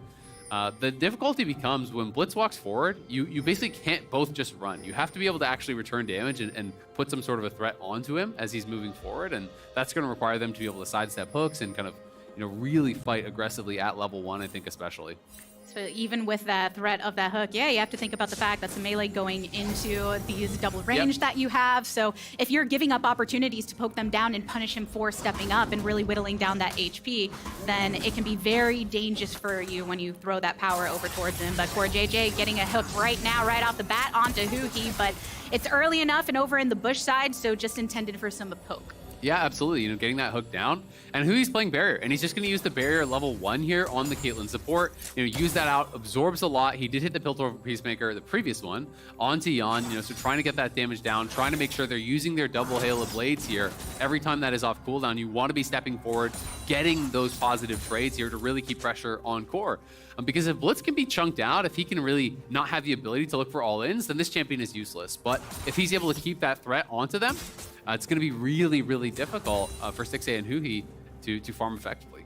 And a lot of mindfulness in positioning for Stixxay and Huhi, not just because of the hook, but you've got Feathers you have to worry about. You've got Pyosik right now just hovering around, but trying to find another angle. Yeah, trying to actually go for a wraparound here. He may come fully wrap around and look for a blast cone over, but he's going to be spotted now. Will they actually look for it? They don't have 2 yet, so they can't actually go for this. Now they have 2, so they could potentially look, but they know they've been spotted. And Wukong is clearing down towards bot, so, you know, River started top, you know, just went 3 camps top, straight down towards bot. There's no way they can pull off a dive, but he wanted to at least make sure that they are safe from Pyosik, who should have been spotted again walking over that ward, and now looking to pressure over around mid. Licorice and Summit hanging out over in the top lane. But yes, I think in that moment too, early on, you see that wave pushing in. So a lot of caution from these junglers. River trying to answer, but over in mid lane, Gori is the subject of the assault right now. Does get the lockdown onto Harry. Pyosik dropping some pursuit here, but really just making that movement off the map considering where he was previously. Yeah, absolutely. He's going to be going up back towards top side, you know, trying to continue that clear here. Pyosik putting on a decent bit of pressure, I would say, though he was tracked well by the warding here from Golden Guardians. And that drive-by gank on mid is often just to relieve a little bit of pressure, try to make sure that Harry can actually push out this wave, because Gori is playing pretty aggressively in his base. There's no additional pots remaining there on Harry, and he is relatively low on mana with that Doran Shield start. It is more defensive, but you know, instead of going for something like a Doran's Ring, you're really going to lack that mana regen. So we'll see what his first reset's going to be. It looks like he's just going to kind of have to take the L on the wave that's still pushing away from him and TP back. By himself that time and see what he can do when he returns, what direction, as you're saying, Azale, he goes in terms of build, and here comes the TP. And now Gori, you know, did elect as soon as Harry backed off, to actually shove in this wave. And so he can actually go back to base now, and if he wants, he can even hold on to his summoners, you know, just try to continue moving around the map. Like, he has a window here where he could actually look towards top, he could look towards bot if he wanted to, try to join up with his jungle. But probably just going to head straight back out towards mid. He is playing Ignite, of course, so you know, needs to have that lane pressure to make sure he's not falling behind when his opponent is going to commit the TP. Enable himself to play that aggressively and get the farm over on top side. Summit has been using his harass upon Licorice to push up the waves in his favor and start acquiring that 30 CS to 19. And down bought a slight advantage for Stixxay, who we were talking about which way the Varus was going to go, actually, and who was piloting it. But in this case, it's Stixxay on the Varus and then Caitlyn for Huhi. Yep, we did see Carrier play this. I think he was the first person to bring out the Caitlyn support. And a lot of people have been trying out some of these different things. We got to see Sven playing Kalista support. You know, that actually worked really, really well for him.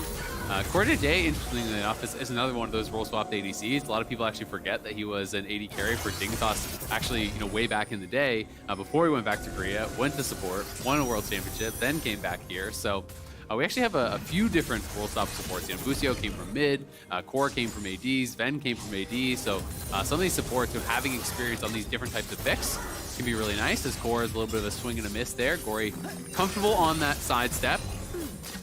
Pressuring over on mid here while Stixxay is given some time to farm. I feel like a lot of times in that role swap, those that switch to support, it's probably one of the strongest when you think historically. ADCs that switch that way, so you have that laning knowledge work through. We're getting a little more contact though. Pyosik going in on River. Some response, but you've got the clone here to be able to escape.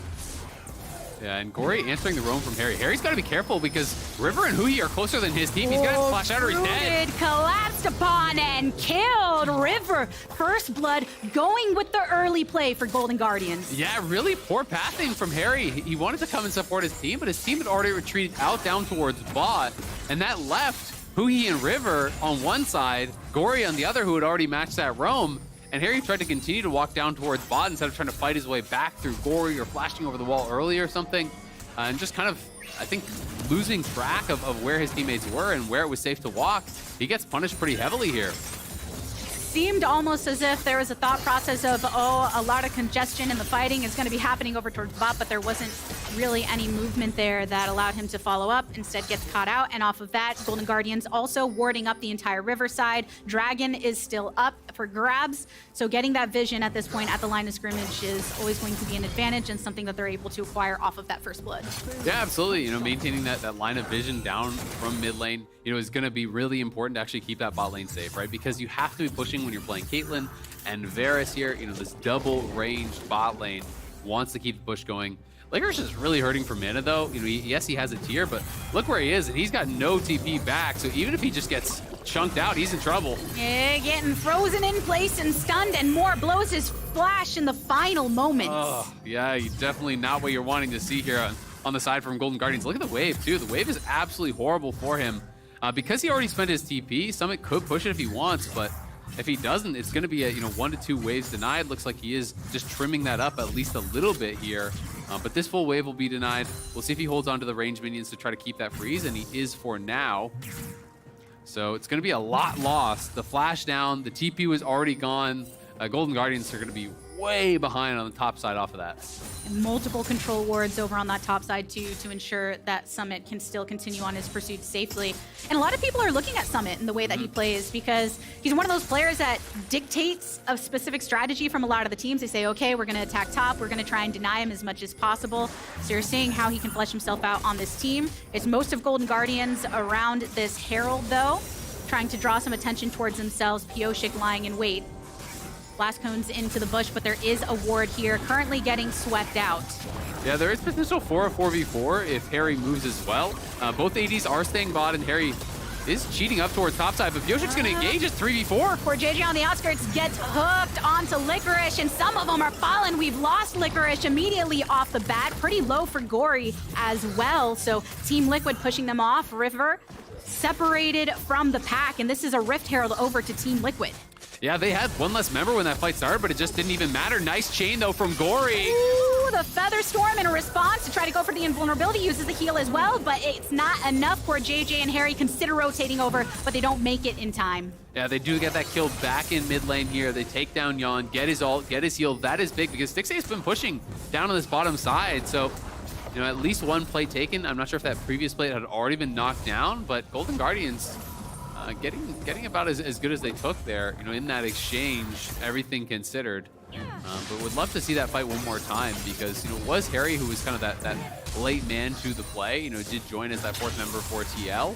But Golden Guardians had the extra member there to start, and Pioshik was just confident to engage it. You look on the mini-map, and look where Harry is. Harry's still over here as he's actually going in, so he's quite far away, but the engage comes in immediately. Summit and Pioshik very, very strong here. Summit just coming forward, helping to finish them off. Harry does arrive, and they got such a good chunk off that initial engage with, multi-man ultimate there hit by Summit, getting in, hitting multiple people with those Qs. The ulti as well from Sejuani, locking him up. Just doing a really, really good job in the initial part of that fight to be able to chunk them out and win that fight. The objective play working in the favor of Team Liquid there, even though a kill was thrown to the other way. I'm wondering, it makes me kind of want to tune into how the communication is going as well when you're looking at these slightly late rotations from Harry, slightly delayed from the rest of the team's movements. And you imagine those are things that will shore up, maybe not even just through this game, but throughout the season. Yeah, it's possible. It's one of those things also where maybe he was worried that they were going to try to pincer him if he came over a little bit earlier or something. I'm not really sure. Or maybe they just felt it was fine for him to push mid then come, but definitely could have gone the other way had Golden Guardians been able to handle it a little bit better.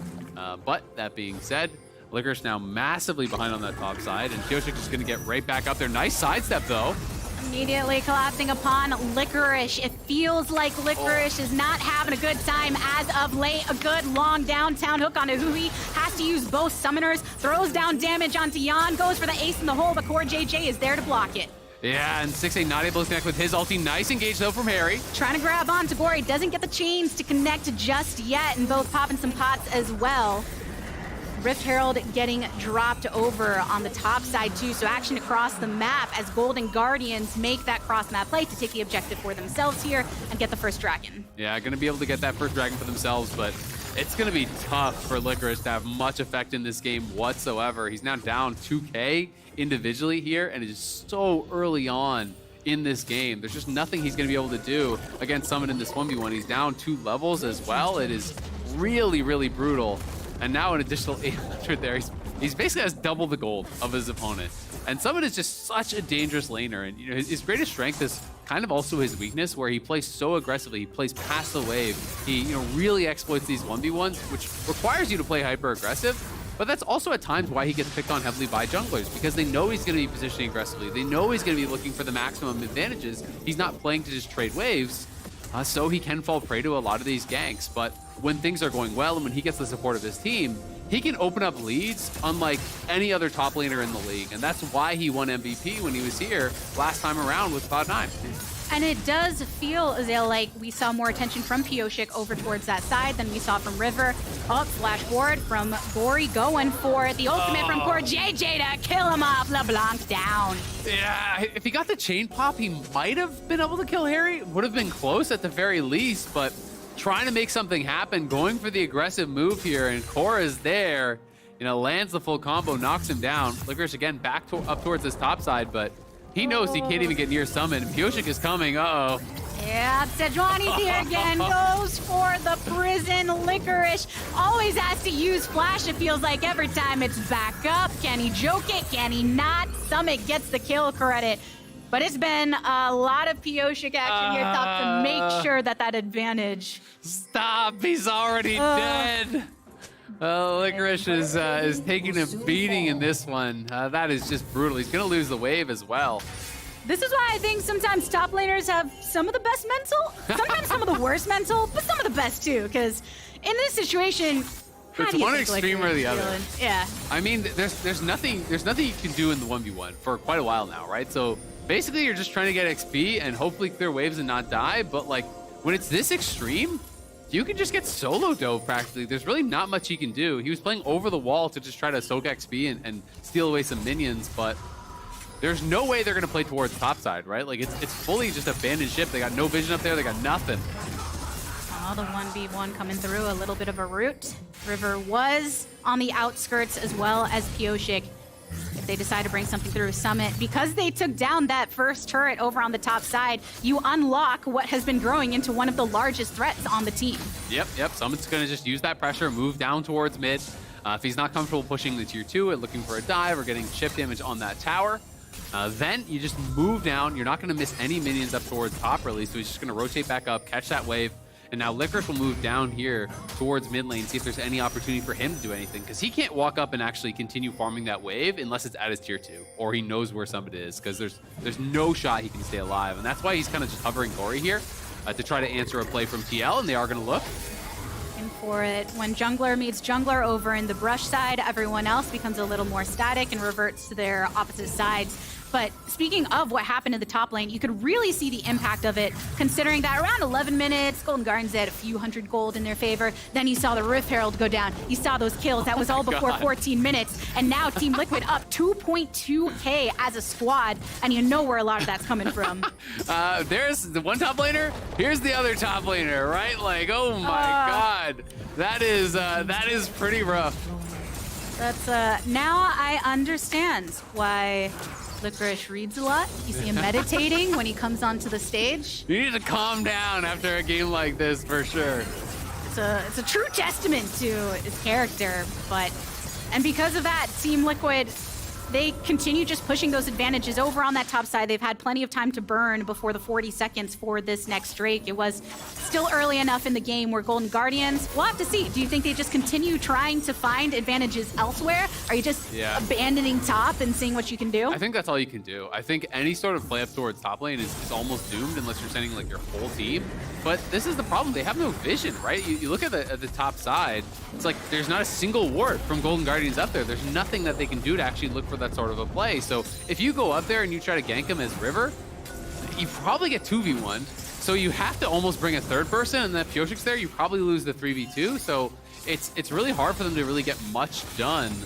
They're going to be hoping to find picks, hoping to find plays on the other side of the map, but like I said, I feel like if you fall behind with this sort of a composition, there's not really that much to come back into it. You have an AP Gragas who's thousands and thousands of gold behind. Who's supposed to actually check rushes and get vision for you? Wukong can kind of do it by cloning backwards. He definitely can't do it. He'll just get engaged on and die. So it's very, very difficult. Golden Guardians want to keep the Dragons stacking because that's their only edge, but is this even safe to go for? Team Liquid are so aware of how ahead they are in this game right now that starting it up, they're immediately on the objective, bringing it down to 50, and Golden Guardians say, we can't get that, so let's see if we can find Harry. Flashes over the wall and gets rid of it. Summit is here to respond, but River is going for the dive. Blue team for Team Liquid, they get the dragon, but the fight is still going. River in the center of them all gets knocked up, and ultimate coming from Core JJ for the additional blast down. Summit still strong with World Ender intact. Stun onto one, and Stixay is down. 2 eliminated for Golden Guardians. The CC's just too good. Yan going for the Feather Storm. Everyone in Golden Guardians backs up behind it, but it's not enough. Team Liquid set up Yan for the double kill, and he's going for the wave to get this push. Yeah, TL get another kill here on top. They get the dragon. They're likely going to be able to take this tower as well. A nice distortion to dodge the hook there. Yan stepping forward very aggressively, but yeah, I mean, Harry just kind of in a weird spot, I've got to say. He was kind of just positioned very far away from the team. Summit was down there, but he gets sectioned off, and it is that pretty easy kill for Golden Guardians. So a good job to actually spot him out. Harry was trying to come through that bottom brush, but that Golden Guardians is in that area, so a little bit disrespectful from him. He gets ulted up. He steals the ult to try to peel for himself, but he is burst down. And then Summit just feeling himself getting very, very aggressive. But we have to remember, there's not that lifesteal, that Omni Vamp on Eclipse anymore, with the fighter update. So despite the fact that he gets in, he's not healing nearly as much as we're kind of used to with the old Eclipse builds, or even like, if he's playing a Gorjinker or something, he's in the middle of the team, but he can't just life drain tank them. He is a lot squishier than he would have been on a previous patch as a result, but it does buy the space for Yan. Yan picks up a double kill there, and is going to be working towards probably a Navori Quickblade second, it looked like, which is going to be a really big spike for the Xayah. Item changes are always so interesting in the game because it feels like it takes a little bit of time before players either adjust their build or get a new feel for it. You're seeing Xayah coming in, right? We have seen a lot of the same ADCs as prior, but then now starting to get a little of that filtering. Pioshik, though, finds 2 members of Golden Guardians. You've got the power of Summit, though, so even if he's not healing up as much, he is still having such an impact on the game. Yeah, and you have the additional CDR. You have a ton of damage still. The shield proc is a lower cooldown, so there are obviously some trade-offs there. But you're definitely squishier. It's harder to just be straight up drain tank, and that's one of the reasons that at least I have been seeing less Aatrox on this patch, because Omni Vamp got taken off, and even on some of the other items, it got changed from Omni Vamp to just lifesteal. So Stixay trying to kite back. Oh, nice side steps. Oh, he's making it so far and throwing down that CC, hoping that he can follow up. Does manage to do so with the Q, but Harry goes in. A slash onto Stixay. River cycling around, trying to spin his way through this one, but it's a double kill for the support in Huhi, and Summit retreats. Pioshik also looking to do the same, but the ace in the hole is going for the damage. Stuns on the way out, but Licorice has got one more to toss, but there you have it. Sejuani manages to survive. Damn, Stixay actually popping off there. Multiple sidesteps, sidestepping the Sejuani ult, sidestepping the hook, sidestepping everything, and then they get pulled back into that tower. They start taking that turret aggro. Huhi shows up, who's quietly having a great game on the Caitlyn. Has 4 kills now. And in that previous big fight, he was actually top damage. They're TPing. This is like a solo TP. What is Summit doing? That's an int. Summit? That's a huge int. Where'd you go, bro? Oh, look at the map. This team is not even close. That's like a 1v5 TP from Summit. That is straight reportable. I don't know what he was doing. Huh. This is why, as Pioshik looking to close it, but there's so much mobility, actually uses the ultimate to try and this one kill onto Gory. But I'm still just taken aback, though. I feel like we build up towards talking about one version of Summit in this game, and We we're get like, both. We get it all. Yeah, hey, get it all. I guess, both. He's going to give and he's going to take. But this is beautiful from Stixay. Look at the sidesteps left there. And then he pretends he's walking right into that corridor and then backsteps again because they're waiting. Once you go against that turret into that little left corridor, there's nowhere to dodge. So Stixay knows that they're going to fire their skill shots right into that corridor. He backsteps on both those skill shots. Yes, he does get taken down by Harry, but Harry dies to do it. That's another couple kills going over to Huhi, who, as I said, was already having a really good game. And then this is just kind of a weird series of events as Pioshik is able to get away. But then I'm just really kind of confused on what Summit was even thinking or what the comms were on that TP back in, because his team was all coming out of base or currently basing. He saw all of Golden Guardians there and just TP'd in for a solo play. Maybe he thinks he's a lot stronger than he is, or maybe he just misunderstood what the team was doing. I'm not really sure. It's one of those things, I feel like I can try and conjure all the potential reasons and we'll still have the wrong one without talking to him, because it was a very interesting choice. And in terms of the plays over the past couple minutes, 3K gold slowly whittling down to 2. Team Liquid had shown a lot of power on the side lanes, pushing those out to get those turrets, and now Golden Guardians over in the mid lane, now that they're able to group together and get that lockdown, they've been able to make more leeway. Yeah, and Huhi has been kind of getting ignored in a lot of these fights. He actually has 2 full items now as the support Caitlyn. He's already got a Duskblade, so it is not like necessarily the highest DPS build, but it is a very high burst damage build.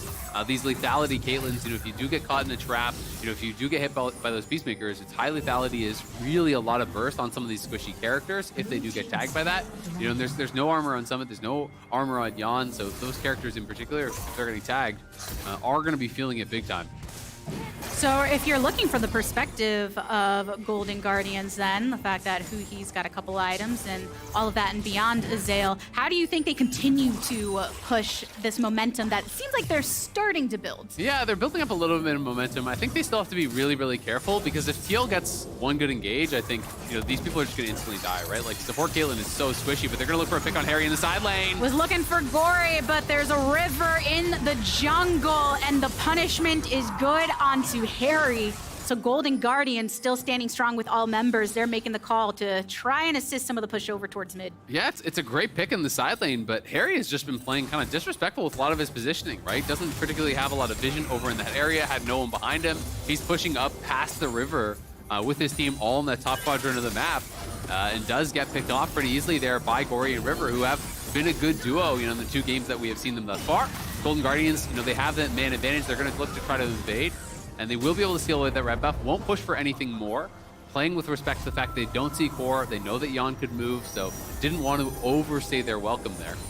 And for a while, Golden Guardians were just having a difficult time moving throughout the map because of the ample controls and more over on that top side from Team Liquid. They had no vision themselves, and now they've finally been able to move their own vision line forward, get to move as units as well to increase their chances of surviving a hitting core JJ or something and the like. And when you're handed something like Harry to go and give you a kill, it definitely opens up that movement a bit more. Absolutely does, and there's just so little armor on this team that double lethality marksman from the bot lane actually is going to be potentially threatening. It is double AP soul lanes, but there's still a lot of physical damage on Golden Guardians, and you look at Yan, obviously he's not going to be building any armor. That's not a big surprise, but it's Mercs and a Banshees from Harry, so he's going to be pretty squishy to that. The only resistance purchased up by Summit is that one null magic mantle, so your double lethality marksman, if they can actually stay safe, not be getting hooked in, not be getting ulted by Pioshik, they have the potential to carry these fights. Like, they will be putting out a lot of damage, so it's just going to be up to their positioning and up to their play to see if they can actually make something like that happen. Both teams have been fighting for vision around this Baron. Summit and Licorice, both on the bottom side, but have Unleashed Teleport available. Remember, Harry brought that teleport, but Gory was going for that kill pressure, and Ignite will be up soon. Yep, and they did see that flash forced off of Huhi, so Pioshik throwing the ult out, forces that flash, and TL are doing a really good job playing around vision. They're just trying to choke them out, and they're forcing these squishy members. As I was talking about earlier, there's not really anyone who's well suited to actually clearing out vision to checking brushes. So TL is just trying to keep that whole top side of the map dark, right? It's this line right here in the river. There's some pretty good defensive vision from Golden Guardians, but as you can see, there's nothing else beyond this. So TL was just trying to create these pockets of darkness, draw members from Golden Guardians in to try to get wards, and then look for those hooks, look for those ultimates from Sejuani, and at the very least, they got that flash off Huhi, so if he gets found again, he's definitely going to go down. If you got a bit more of a beefy support or engage, as Court JJ has, and you're moving through the jungle, you can afford a couple slap on the wrist autos, but when you're Huhi on Caitlyn, it's a bit more testy for you to try and go through. Yeah. You don't really have that leeway. Oh, just out of line, but the continued follow-up is good. Stixxay flashing away, tries to throw out his ultimate for some lockdown, but it doesn't quite connect. Both summoners unavailable for the bot laner. Yeah, he's going to be able to stay alive. Nice 90 caliber net there from Huhi. Quick reaction time to get away from the flash hook from Core. But then Stixxay, he just gets caught by that ultimate anyway, and unfortunately for him, couldn't actually hit his ult on the way out to trade anything back. Trying to get some damage down on Pyosik, but Gory needs to be careful as Core comes in, swinging a miss on the hook, and he's playing with fire. That's going to be 4 stacks almost. It does expire. Every time you see Sejuani line up, you got Gory ready to try and dash away here, and so far it's been good, but it can be dicey. It's been a long, aggressive fight over the vision in this jungle side, so you're just waiting for one of these bits of CC to connect. All the while, though, a little bit of weight going towards top. Harry has been trying to push that so they can attempt to get a tier 2. Yeah, and TL now just pushing in, clearing out all this vision that they can. Pyosik is getting hit a lot, but it doesn't really matter. He's not really taking any damage from this, and Licorice is just getting shoved back. They take down that tier 2. They've now cleared out a ton of the vision here, walking in with a lot of sweepers, a lot of pinks. River's got to get out of there as well. Gory over the wall, knock up onto 2 from River, tries to go for the back line and a route onto Summit, but he's got his World Ender on lock. River about to die. River does die. It's a 1-for-1 trade with the junglers down. And without that, everyone should be able to back off. That's a lot of damage that Gory was taking on that poke. Yeah, Gory, getting chunked down to about 30% HP there. His clone got even lower. He's going to have to back it up. The Dragon is here, but there's no ulti on Summit. Do Golden Guardians feel like they can actually try to take this? Pretty much everyone is missing their ultis on both sides. Yon does have double summoners, and he is the healthiest member, so I think TL are advantaged if this gets started up. Harry also did base and has TP, so I think they're sitting in a much better spot. He's going to TP out towards bot, should be able to move in here and try to get back with the team. River's still going to be dead for a couple more seconds, so is Pyosik, but TL should be the ones controlling this area, and it should be their Dragon. And the only flashes up are on Licorice and Yon, which feels good when your bot laner has that additional level of protection for Team Liquid. I mean, it was that first Dragon that was taken by Golden Guardians, but Team Liquid has been stacking them after that. Gory subject again, Harry, throwing back a little bit of that medicine he has been receiving in the earlier portions of this game. Yeah, nicely done. Just tracking the fact that Gory used his W, used his ult, used them both for wave clear, and when you don't have that distortion, there's no way out there. So Harry just comes over the wall, steals that LeBlanc ulti, is able to go right in and actually burst him down, and now TL feeling even more confident to move in, take over vision once again here in this topside jungle, and at the same time, Harry is pushing, so someone will have to answer him. And when they show there, mid lane's pushing as well, so TL really taking over the map in these last couple minutes here, extending their lead pretty massively. Taking down their 6th turret of the game. Really pushing effectively across, and Golden Guardians, when you're already so worried about individuals getting caught out, for instance, the very immobile Stixxay on the Varus, and Huhi also being very squishy, it's difficult when you have to spread across the lanes and send 1 or 2 to try and answer somebody that's got sustain and pushing down. Yeah, absolutely. It can be very, very difficult, especially when your top laner just kind of got put so far behind so early. He's like a little bit more relevant in the game now, I will say. He's still down about half an item, but Licorice, is much more comparable to Summit and actually has more XP now, so he does have a level advantage. As Summit, wasn't able to really kind of continue pushing forward with that lead. Started grouping a lot, had that silly TP, which put him behind as well. So, Golden Guardians are still in with a chance, but it is definitely getting very, very difficult. Yon is already on 3 items. He did go for the BT third. He went for the Navori Quick Blade, so playing more for that kind of CDR instead of the straight up auto attack damage. And because it's such a squishy team, I think this is actually a more intelligent build, so I do really like it. And Gory has been so aggressive on the LeBlanc, moving forward all the time, looking to poke away. And Bloodthirster basically negates all of that, right? Like, you have to 100 to 0 this guy, or he's going to heal the full off one wave. Going for it. River. It's just the clone ahead. But I do like the way that Gory, not just on the LeBlanc today, but on Azir yesterday, was playing pretty aggressively. And I think that's a trend that can do well for Golden Guardians in the future. I mean, looking at this game, one thing you had called out after the draft was Golden Guardians had these picks that needed to be able to handle themselves in lane, but it does feel like Team Liquid were the ones with the earlier portion, and now it's Golden Guardians trying to scrap back. It's just so difficult to get that map control. It is really, really tough, right? It's just tough for them to walk in. They kind of need eyes on where TL are before they can actually start fighting. They do spot Pioshik, so Licorice trying to push him out, but it is phase rush to Sejuani, so he can easily walk out of there. And we're just kind of stuck in this window where they're going to go for an engage now. River's trying to find the opening, but Summit, he's winding up for it. Isn't the whole way downtown. It was Jan that was eliminated right off of the top and looking for the continuation onto Harry. River down low. But Core JJ backing up as well. Can they finish him off? Pioshik still nice and healthy, trying to go for Hui. Attempting lockdown here, but Hui so low too. There you go into stasis for Pioshik, but he's rejoined the rest of the team. Manages to avoid the Varus. Oh, man. Couple kills down the road. Oh, Harry's TPing back in. What is he? He's trying to hunt for someone. Maybe they're just going to try to start up the Baron, but they don't have any damage. There's no way they can do this. So I think he was hoping he could find someone trying to retreat out towards the top side, as there was a lot of low health bars there. At the end of the day, it is just that 1-for-1, but that was a 1K shutdown, I think, actually onto Jan. It looked like he got the 1K off of that, on River for that kill. So a massive gold injection onto River.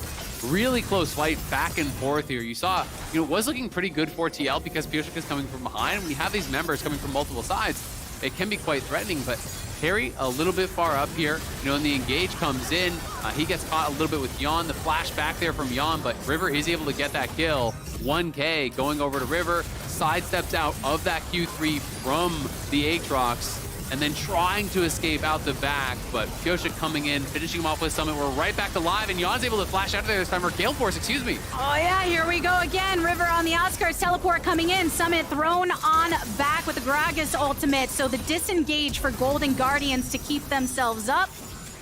But Team Liquid, they want to keep pushing this forward. Yeah, TL going to be continuing to push. That's flash off Harry, so that's the flash I heard. It was Gale Force, I believe, from Jan to actually escape from that, so the two rookies getting caught out a little bit there in mid, but now TL with that side brush control, and they're looking to pincer from multiple sides here. They keep wanting to find those ambush opportunities. Summit collapsing upon River, but he has the retreat, a flash away from Licorice, and Harry has him in his sights. Caitlyn damage coming from downtown, and all of Team Liquid keep their eyes on Licorice before eliminating him off the map. It's another single kill for them here, but separated enough from the rest of the team, and Team Liquid looks always ready to re-collapse upon them with the positioning that Pioshik has been setting up. Yeah, absolutely. I mean, Pioshik is playing Warmogs, which again, I think is super smart because it's so heavily poke-based. It's double lethality marksman in the bot lane. It's LeBlanc, who is really functioning more as a poke mage at this point in time. So you have Bloodthirster now on Jan, so if he doesn't get under zero, he's healing right back to full off. 1 minion wave, 1 jungle camp. You have the Warmogs as well on Pioshik, who's just constantly healing right back up with that. But River maybe catching a lazy recall on Harry.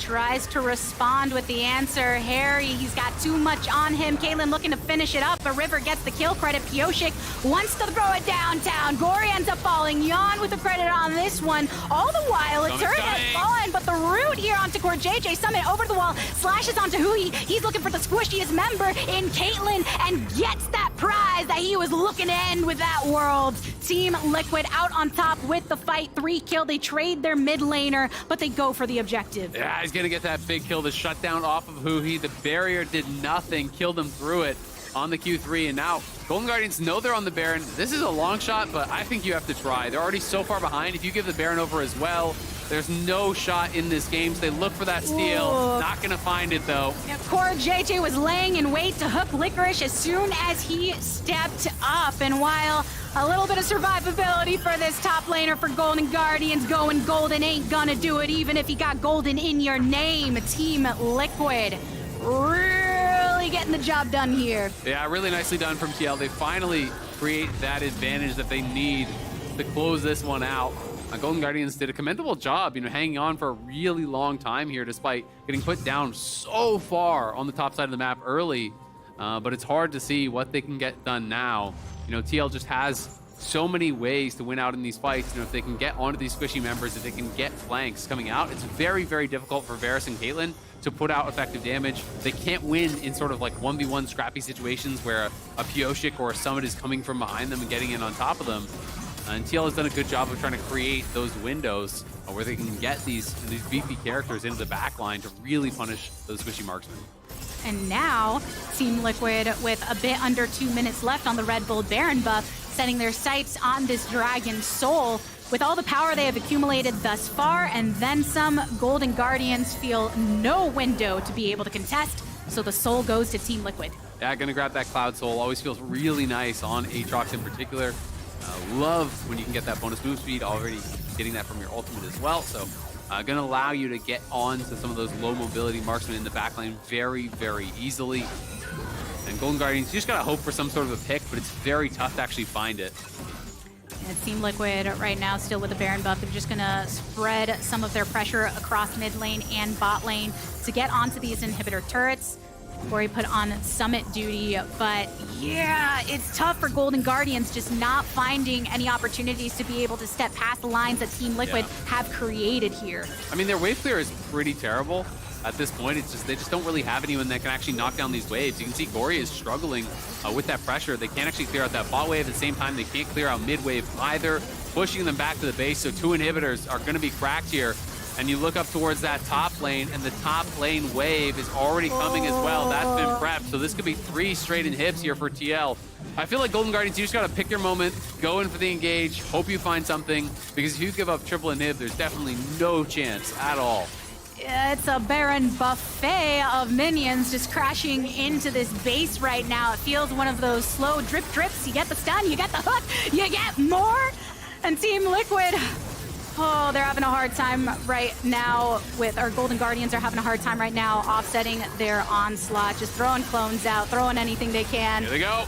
Going into the backline as much as they possibly can. River wanting to give his life, but Team Liquid, they just focus themselves onto one. The GA is popped. Summit collecting all of the eyes of the remainder of Golden Guardians. So they split it up, but River is the next to fall after Summit is at the hand of Golden Guardians. But Team Liquid right now, even when you have the one down on both sides, they have a little bit of the wave coming. They have a super coming down in the bot lane too. They go onto Huhi, they blast him down. They keep their eyes on the turrets so that they can get towards this Nexus. Harry throwing down the gold just as a little bit more of a statement. But Golden Guardians, they do manage to clean up a bit. They've taken down 3 of Team Liquid here. But they're gonna survive? Yeah, it's looking like they're able to offset a bit of that pressure from Team Liquid thus far. Yeah, they get enough kills there, so they are going to hang on, but base is in shambles. TL going to be able to go back, complete up a bunch more items with all the gold that they just earned. And it's only going to get more difficult with all the waves crashing in here. TL just kind of have to escort those waves in, walk up, and just basically make Golden Guardians fight the supers. Because with 3 inhibs down, it goes with 2 inhibs down, it's only 2 of those supers coming in at a time. Now it's 6. It is incredibly difficult to actually wave clear that. Unless you have like a full build Sivir or an Azir or something that has incredible wave clear, you just end up doing nothing but fighting minions. Like, you don't really get to actually contest your opponents. So really, TL just kind of has to walk it in, stand there, and just wait and slowly push those minions in, start to chip away at that final Nexus turret, and close out the game. No reason to not step up without all the little blue dots that are, those big dots. Probably a lot scarier than most dots you see in your docks and stuff. They hold a little more power. They increase that stroke size for those ones, but you can see Team Liquid doing exactly that. They're just waiting for these waves to come through. Golden Guardians trying to clear as much as they possibly can, but you always get that every time you have all of the inhibitors down, that additional bonus. That's why you see the doubles of these supers, and it's so difficult to offset, but Golden Guardians, they'll have another chance to try and make their stand. Pioshik is the first one to try and initiate and gets a little bit of a slap onto Gory. Some swinging around, Huhi going for the ult onto Pioshik, but he's got a lot of health at his disposal to keep on pushing through with the rest of the team. Harry focusing onto the turret, wants to maintain the objective focus, and while Licorice goes in to contest, the rest of them slap him down. It's a single kill in the favor of Team Liquid right now as they push the remainder of Golden Guardians into their fountain. They've got the supers doing the work for them on the Nexus. Team Liquid reversing their fate of week 1, a 2-0 for the weekend. And nicely done, TL. Going to be able to clean this one up, move to 2-2 here, taking down Golden Guardians.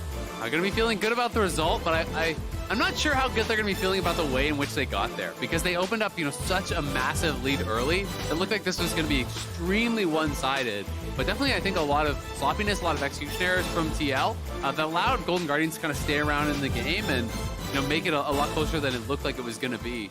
Still, at the end of the day, they do get the 2-0 on the weekend. This is a team, with 2 rookies coming in, with a lot of roster changes that are really looking to build and improve. And they've talked a lot about the work ethic that they're trying to have, and they're focused on practice and improvement. So they've got a long time to go before playoffs and before summer split and everything. So they got a lot of weeks to kind of reap the gains, I would say, of that improvement. I think that is one of the points when we talk about, they talk about how much they've been working hard and they're the grinders and they're doing all of that. And then some people say, haha, but you went 0-2. It's like, no, that kind of strat takes time. They're scaling. I almost fall over this way.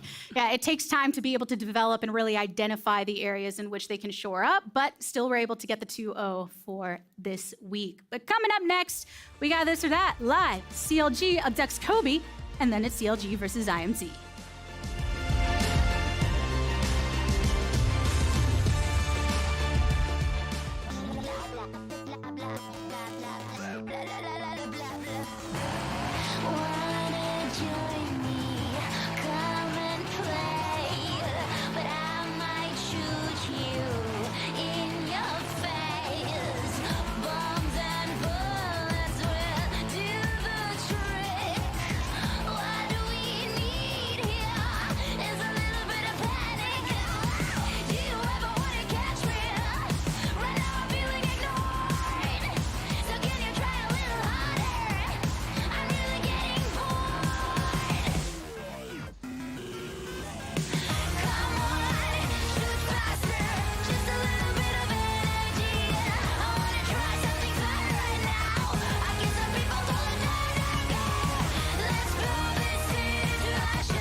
Hello and welcome back to This or That with Kobe and Jack, live and presented by Verizon.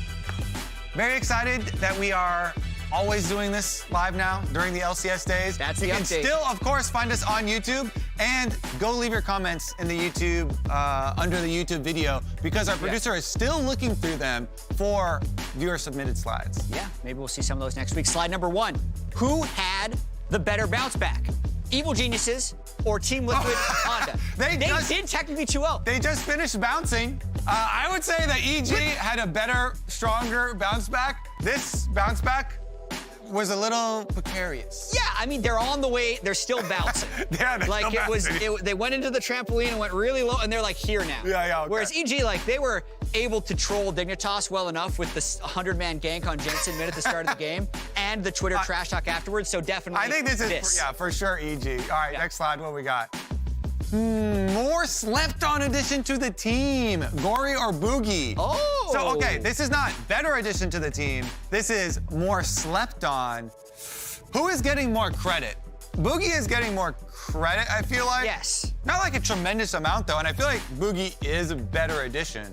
I will say, valid. In order to say that someone's getting slept on, they do need to win a game. So, I think in the future, my answer could change. I'm going to say Boogie because more impressive. Yeah. Check out his stream. He's a good Everybody's still sleeping, though. Is Fudge old? Yes or no? So this was, old, he was called a veteran. He is a veteran, but by another Cloud9 member. member. This is all because Fudge was like, what the hell? They're referring to me as a veteran? Yeah. I would say, no, he's not old. Yes. He's the veteran of Cloud9 now, though. He's basically, they rebuilt around him. I think he's 20. You don't know! He's not old. Why would you even say? You think what age he is? I mean, you can feel, when you say 20, it could be. Where's my phone? Where's my phone? I'll look It's within a 9-year range. It's fine. He's not old. He's 21. He's 20. He's actually 20. I have my instincts were correct. Next slide. 20 is definitely not old. That means he was in LCS when he was like 18. What team is the easiest to play AD carry for? Evil Geniuses or Cloud9? Oh, man. Well, let's see. FBI said himself that ADK was really easy to play for Evil Geniuses because he's slotting into that Evil Geniuses core. Yeah. I love this Photoshop of Berserker for Cloud9. I feel like Cloud9 is really fun to play for, plus having Sven, another AD carry, be your support. But it's definitely not easier. Like, you had to play with the first-time support last year, and he is a good AD carry. Like, literally, Okay, fine. Yeah, fine. Everything easier. For the AD carry. More fun, though. Cloud9 for sure. Who is the more absorbent player? So this was a discussion we had on the analyst desk. Like, who? Absorbing pressure, ganks? It's whatever you want it to mean. Like, you could put yourself in dumb situations. So I think what they're going for here is because both of these players have died a decent amount, they're trying to make fun of, the amount that they're dying. Yeah. JoJo dying, though, is him going and doing some crazy stuff. Yeah. I feel like Summit is just... he's just there trying to play, and he keeps getting ganked, and he just dies every gank. I would say the last game, Summit was not really absorbing. I don't know what the word for it is. Just dying? It's like ripping up paper towel, like you're not... It's JoJo. JoJo is currently absorbing more pressure. Summit is just dying. Mumu Jungle should be meta, or is a Speak exclusive. This is sick, actually. The victory. Yeah, he posted that picture after the win. Should be meta. Should is an interesting term. Demonic just got nerfed, so we're a little bit after the Golden Age. It would have been previous patch for real Golden Age should. I think it's still pretty good. I've always not liked how Amumu has no dashes of his own, though, and gets caught, so. I love Amumu. I do not think it should be meta. I think it is a Speaker exclusive. I think his team is super good. I think 7 junglers were banned, so he was able to pick it. It crushes lower ELO, or ELO, excuse me. ELO. No, ELO. If Immortals win versus CLG. Too many people say ELO. We're moving on. It's not an acronym. It's a Speaker exclusive, though. You agree? It's that? Was that? It was? I said Speaker exclusive, okay, yes. Same. If Immortals win versus CLG, it's off the back of... Top side or bot side? Who's more likely to get Immortals their first win? If Immortals win, I'm going to say Revenge got Cassante. It's off the top side. Also, there's 3 players on this top side, so playing the numbers game. I'm just going to say it. It would be off the bot side if they win. It's go big or go home. The bot side is go big or go home. So, listen, if the bot side doesn't go big, the top side ain't carrying them. So it has to be that. They will win off the bot side. Okay, fine. You know what? Bottom side right now is OP. That's your argument. Yeah, I'm going to be right. We'll see. That's it for This or That. For those of you watching on YouTube, that's it. Send your comments in for next week. And for those of you on broadcast, CLG vs. Immortals is next. And The Faithful abducted Kobe earlier today. Check it out.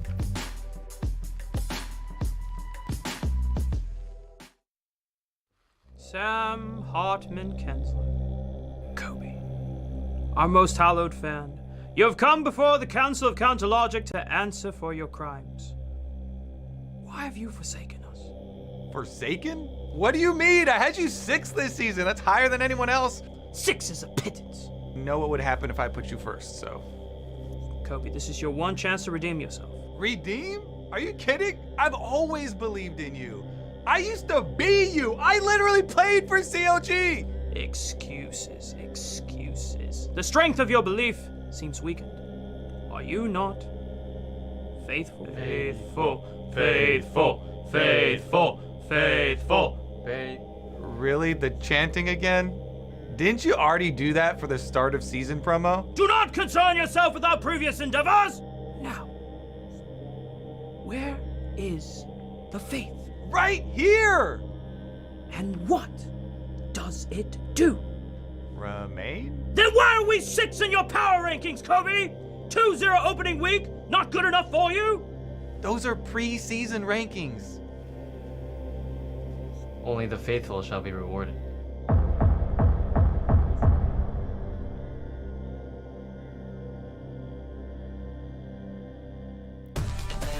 Damn, if they're coming for Kobe, I think we're all doomed. Yeah, I mean, Kobe was the one believing in them the most, and they kidnap him? They did him dirty. They did him dirty. Kobe, I hope everything. Well, I guess we did just see him on Yep, this he's event, alive. so he's alive. Made it He's out. all good. Are you faithful with CLG going into this matchup against? Well, I was Morris? less faithful than Kobe because I had them 7th. He had them 6th. Mark and I both had them 7th. But I definitely think they can get it done against Immortals. I do think, if CLG were to kind of overshoot my expectations, my expectation in the way that would happen was that they come out of the gates really hot because they're the only team in the league that has the same full roster from last year. So they have that inbuilt synergy. We saw that in week 1 with their plays around, I think, Poom's Ash Arrows and the bait around topside and stuff, I think has been really, really working well. I think we've seen some really bright spots from CLG. We've seen some kind of consistent mistakes. To me, Dokla, I think, has been having really great early games, but then getting kind of over-aggressive and getting picked off a lot. And yesterday, they obviously struggled a lot in that game. That was not a really close one, but I definitely think they have what it takes to get it done against Immortals, who has just been struggling. Immortals really hasn't been getting much working, to be honest. I think that the slide we saw in this or that where they were talking about, if Immortals wins, what way is it? Kind of poses a question that I have about Immortals in general. When you are looking at them and trying to figure out where they're bringing these wins from, the fact that it's not an easy answer makes you wonder what they should be focusing on during these early weeks, trying to have a strategy that they can correctly rely upon and try and perfect to get some of that stability. Yeah, absolutely. And I think they just need some player to really be able to step up for them and try to get them wins. Try to be that player that they can put all those eggs in that one basket, right? You're saying they need some sort of strategy. Well, they need to have a player that they can really believe in first, I think, who can consistently create those advantages and hammer home some wins. They did have 2 really tough games in a row. Their one game against TSM that actually started out, they did create a pretty big advantage, but ended up kind of getting outscaled in that one. But their game against 100 Thieves was really rough, and their game against TL yesterday was also pretty rough. So we need to see them really step it up here and try to show us something. Revenge, I think, has had his moments as a carry, but hasn't always been able to hammer home any advantages when he's creating them. And I think they're kind of just missing that next step. Let's see if they find any footing here against CLG, who are coming off of that tough loss. It was something where the tone seemed to be set once Fudge went for that level 1 invade onto Contracts to really set him back against Blabber. Fudge sacrificing his own presence in lane to do so.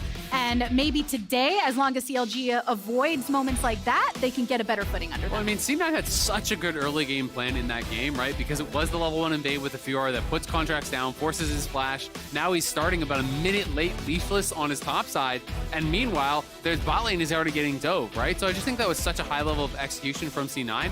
I don't think we're going to be able to see that same level from Immortals. So they are going to have more opportunities here. It is Lucian Nami for Fleshy and Tactical. when you think back to how TSM was able to get some wins last year with Tactical, and it was kind of all eggs in the Tactical basket at times, putting all their resources into him, trying to find wins there. So he has had moments in his career where, all the resources have been given to him and he's been able to deliver. But it is going to be tough. We've been seeing a ton of Lucian Nami versus Zeri Lulu, and I feel like the Zeri Lulu largely has been coming out on top. Prince, I think, was kind of the exception, who played an incredible game on the Lucian Nami. But I just think that it requires much higher execution than that of the Zeri Lulu, who can kind of just chill and scale. You don't really have to create big opportunities for yourself. Mid-range of Lucian can create difficult situations if you don't know how to pilot him when faced off against the opposing comp. And CLG locking Maokai first is what allowed Immortals to bring the Lucian and the Nami, where a lot of times it's one's picked up over on blue side. You don't always get the lane together. Yeah, definitely. I mean, they're going towards that Maokai, still high prio on him. We have seen, some nerfs from that way. Obviously, is affected by the Demonic Embrace nerfs and whatnot. But Maokai still, really strong on 13.1B. And Lucian Nami, both received nerfs as well, geared towards pro, but still getting picked a lot. So a lot of these champions are still hanging around. Cassante obviously has been very, very effective. Immortals expecting them to just throw bans towards some of these tougher matchups up on top side. Fiora is a really obvious one, and then it's kind of Gwen or Jax, I think, most people have been looking towards as really tough answers for that Cassante. So likely to ban one of those away from Dokla here as well. And on the other side, it's a mid lane ban here for Sylas. Potentially a flex. We have seen a little bit of Sylas jungle as well. And I mean, when looking over towards that top side, you had mentioned the Jax specifically. And a lot of times with Cassante, I know Fudge has spoken about saying, oh, Jax can do fine, other picks can do fine, and Immortals seeming to believe that on their own accord, decide to ban him away. Yeah, I mean, I think Jax and Fiora can both work well into it. It's kind of skill matchups, but, if you can get a lead, you can definitely outscale and win the side lanes, if you're playing from ahead. But it's tougher to have success, I think, on those champions that is on Cassante, because Cassante doesn't necessarily have to win lane. You can just show up in 5v5 and be that frontliner for the squad, which can always be very, very effective. But I'm going to be interested to see, what Dokla brings out, if he can really have a strong performance into this. Gnar is another thing that a lot of people have been liking as an answer, but Gnar, Gwen, both wouldn't surprise me. Some people have been moving towards GP, but we saw Solo have a really tough game in that matchup earlier today, so I'm not necessarily expecting that one. Well, this would be exciting. Ooh, seeing the Kindred come through. Oh, so let's go! Kenvi getting one of the picks that people have been hyping up since he came into the LCS. Yeah, absolutely. I mean, he was kind of known for this in amateur, right? He had a lot of games on Kindred, a nearly 70% win rate. So that would all have been in the academy for the most part. I'm not sure if he actually ever played any games in LCS on the Kindred, but it has been getting banned against Pioshik nonstop.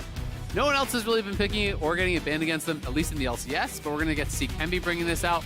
Kenvi was an extremely hyped prospect, coming up into the LCS because of his time with 100 Thieves. Really looked good in that amateur and academy scene. And it is, in fact, going to be the Gwen as the answer into the Cassante, as well as the Aurelia here as the answer in that mid lane. So very likely that's going to Palafox, but a blind Aurelia against a Blaze Olive feels like pretty bold. And he's kind of just throwing down the gauntlet and saying, you don't have anything to punish me. It does feel like something very in line with what Palafox would do, though. We've noted him for being on these melees in the mid lane and then really wanting to step up. He seems pretty amped up about the fact that others doubted them as the Together team coming into this year. Has so much familiarity playing against a Blaze Olive as well on multiple levels of professional play and looking to execute here. But I'm so curious as how these come through on the Rift. What do you make of these total comps? All right, so it is just going to be the Azir. Azir is actually a really nice pairing with the Kindred. It's one of those things, I play a lot of Kindred. It's probably my most played champion. And when you're playing with champions that have displacement, it makes the ultimate that much stronger because you can throw down the Kindred ult, then sweep everyone out of it with that Azir ulti and be able to finish people off outside of that. So that is very strong. There is some really good scaling, I think, on the Immortals side. But to me, it's going to be a pretty even overall. With the first 3 picks, I would have said that Immortals was kind of a harder to execute comp because of Lucian Nami. But I do think that playing, double melee soul laners can be somewhat difficult as well. And trying to fight, with this triple melee top side, on that CLG side, through a Cassante, through an Azir, through all these champions, I think can be very, very difficult. So I think it's fairly even overall from the draft. It's going to come down to which team sticks to their guns the most and plays the comp the way that they intend. Getting into the last game of this week, I am very excited and definitely want to talk about it more, Kenvi specifically, as we get into the game on the Rift, because it feels like when Kenvi first came through last summer and they were getting some of those bans of some of his signature picks and went immediately into the state of, let's experiment, let's pull him into a lot of the standard comps, let's try and flex the muscles and see the different ways he can play towards the team. And some have been wondering what happens if he just gets to unleash on one of his picks the way that he did down in Academy, the way that he did to garner the hype that he had alongside tenacity in the early portions of his career. Yeah, absolutely. And I did double check, so he didn't actually have any of his Kindred games played in the LCS. This would be his first Kindred game in the LCS. And, you know, as you're saying, you know, he does have that opportunity to try to have a pop-off game, and that's kind of what they're looking for. So maybe it's a little bit of Kenvi Unleashed, put him back on kind of how he made a name for himself, you know, on these carry picks and see what he can get done, because this is a team that needs someone to emerge as their star, as their carry threat, because they have been struggling in these early weeks of the split. And we will have to see how that coordination comes through for Immortals to set him up in that best light as much as possible. You called out how you can work the Kindred ultimate with the Lamb's Respite as well as the Emperor's Divide. And that's the kind of moment that can look beautiful or it can look awful if executed in a different way. Yeah, definitely. I mean, if you mess up any of those combos, it can be somewhat difficult. That one's not too bad to do. You know, if the Kindred ult comes down late, obviously that's going to be tough. Sometimes you want to use that at your ult defensively as well. And if you're scooping someone in, then Kindred ults them and saves them, that's going to be rough. But I definitely think that they should have the communication down. You just almost always, you know, with this type of a comp, if you're playing Kindred with Janna or Gragas or Zir, you almost always, you know, want to try to get that ult down early on the Kindred. Seeing some aggressive trading. Tackle's getting pounded by Poom. That was a nice blast of damage, so just enough to be able to be in range of some of these autos here. And that is one of the things that we're seeing in this matchup that we've seen time and time again. Yeah, absolutely. I mean, Lulu has really heavy level 1 power, but the concern here is that it's a Doran Blade start for Zeri. So Zeri only has the 1 potion. It's already been used. And yes, they got the cleanse off Tactical, but heal is still available for Fleshy, and Nami can actually sustain you back up. So if Zeri can't push this in, it could be tough. But Palafox fully passive stack. He's looking for a Blaze. What he's wanted to do when he took this matchup, gets so much damage onto a Blaze Olive to force him to pop some of that sustain. But Palafox is looking to harass and aggress. Yeah, Palafox, you know, when you're playing these melee versus ranged matchups, you've got to play aggressive. If you only sit back and farm, you're just going to be poked off the wave time and time again. Then you're low.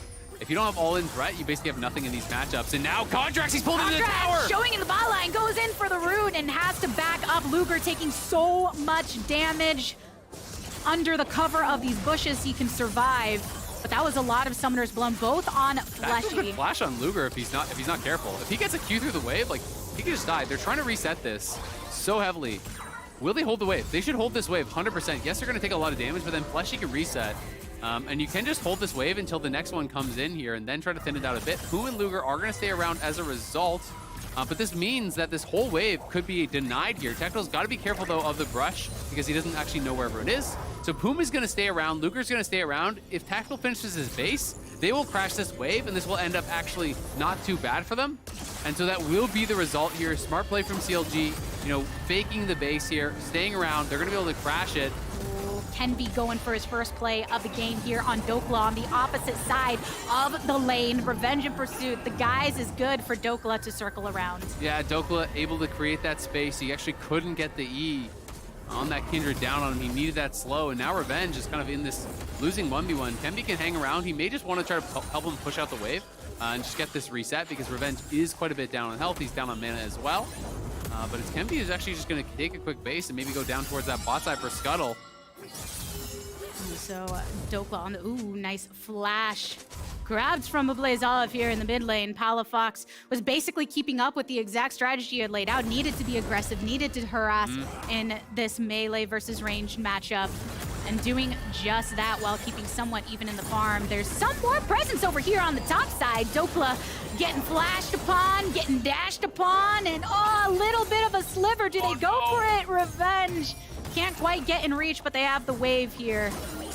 Yeah, they even committed the flash there from Kenvi. Kenvi just flashing inside the shroud to try to finish off Dokla, but Dokla able to create enough space. They don't have the damage to actually kill him off there, which is huge because this means Kindred might actually lose his bot side mark, which did spawn on the Scuttle. We'll see if Contracts can get over there because it was just that one Scuttle spawn.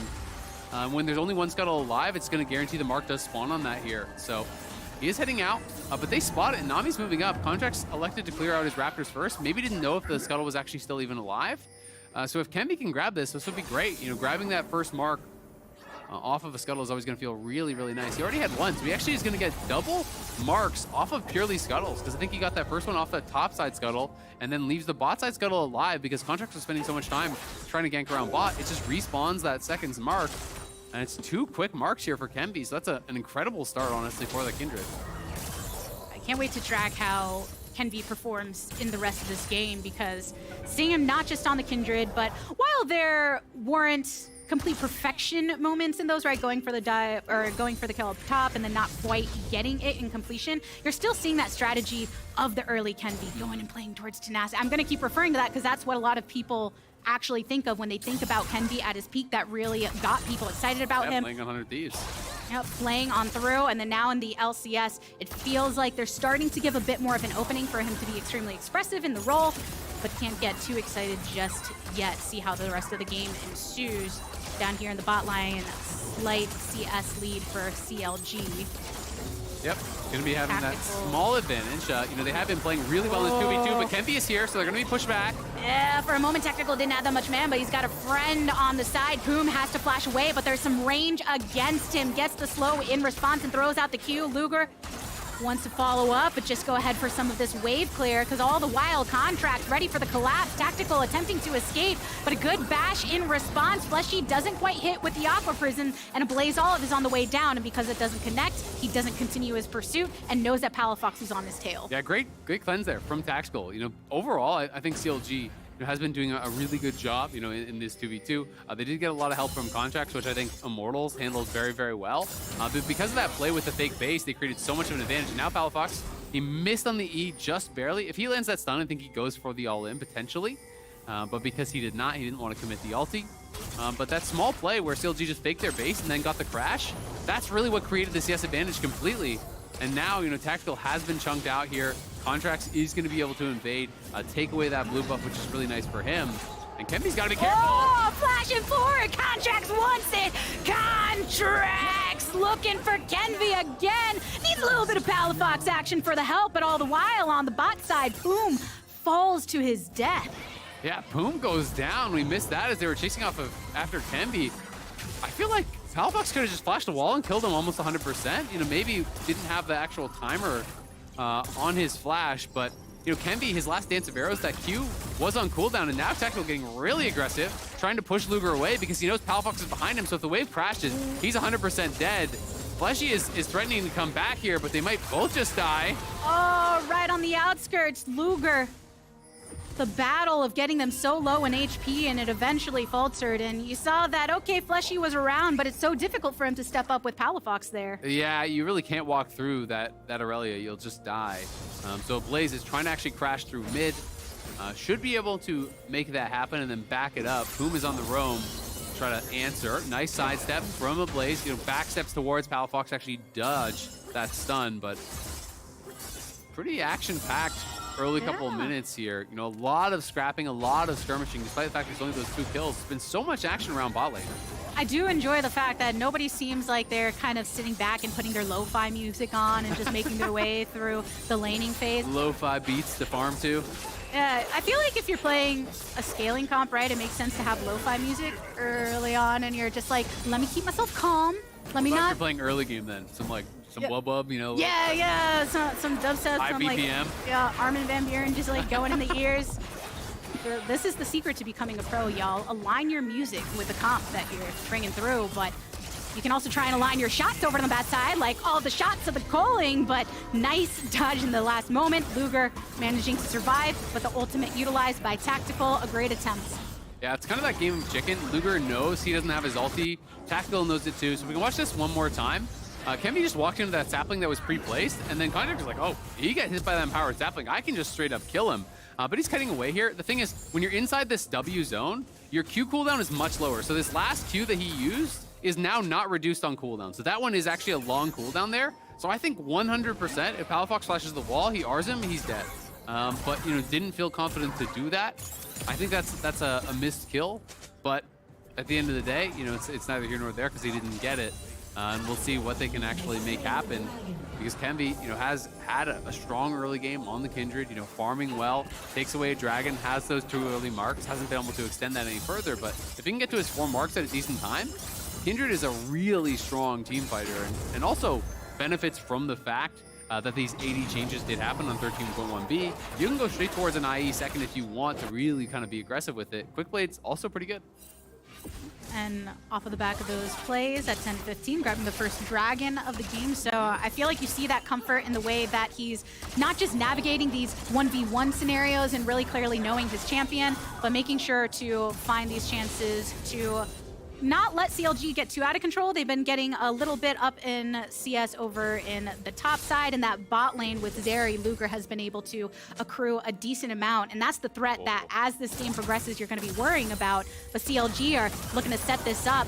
Palafox and Contracts, they are seen on the ward, but will be able to make it through. The Maokai ultimate coming on down. The double root from all of the sides. The tidal wave in response. Kenvi is here, and Palafox will bear the brunt of that damage. Blaze Olive tried to go for the swipe on him, but CLG, they managed to keep all of their lives intact. And the Rift Herald, not so much. Yeah, Rift Herald goes down without a charge, and the weirdest part about that to me is not even that they bailed out, but it's that Contracts clearly knew that people were coming and they had to leave, and he left so early, and then Palafox just kept walking in, right? Like his jungler is already left, and that just kind of seems like they were not on the same page. I don't know what the comms were like there, but Contracts was like, yep, we're leaving, and Palafox was still going in for that potential dive, and now could be in some trouble here. Mid has no flash. Yeah, they're going in on Palafox now. Kenvi grabs it.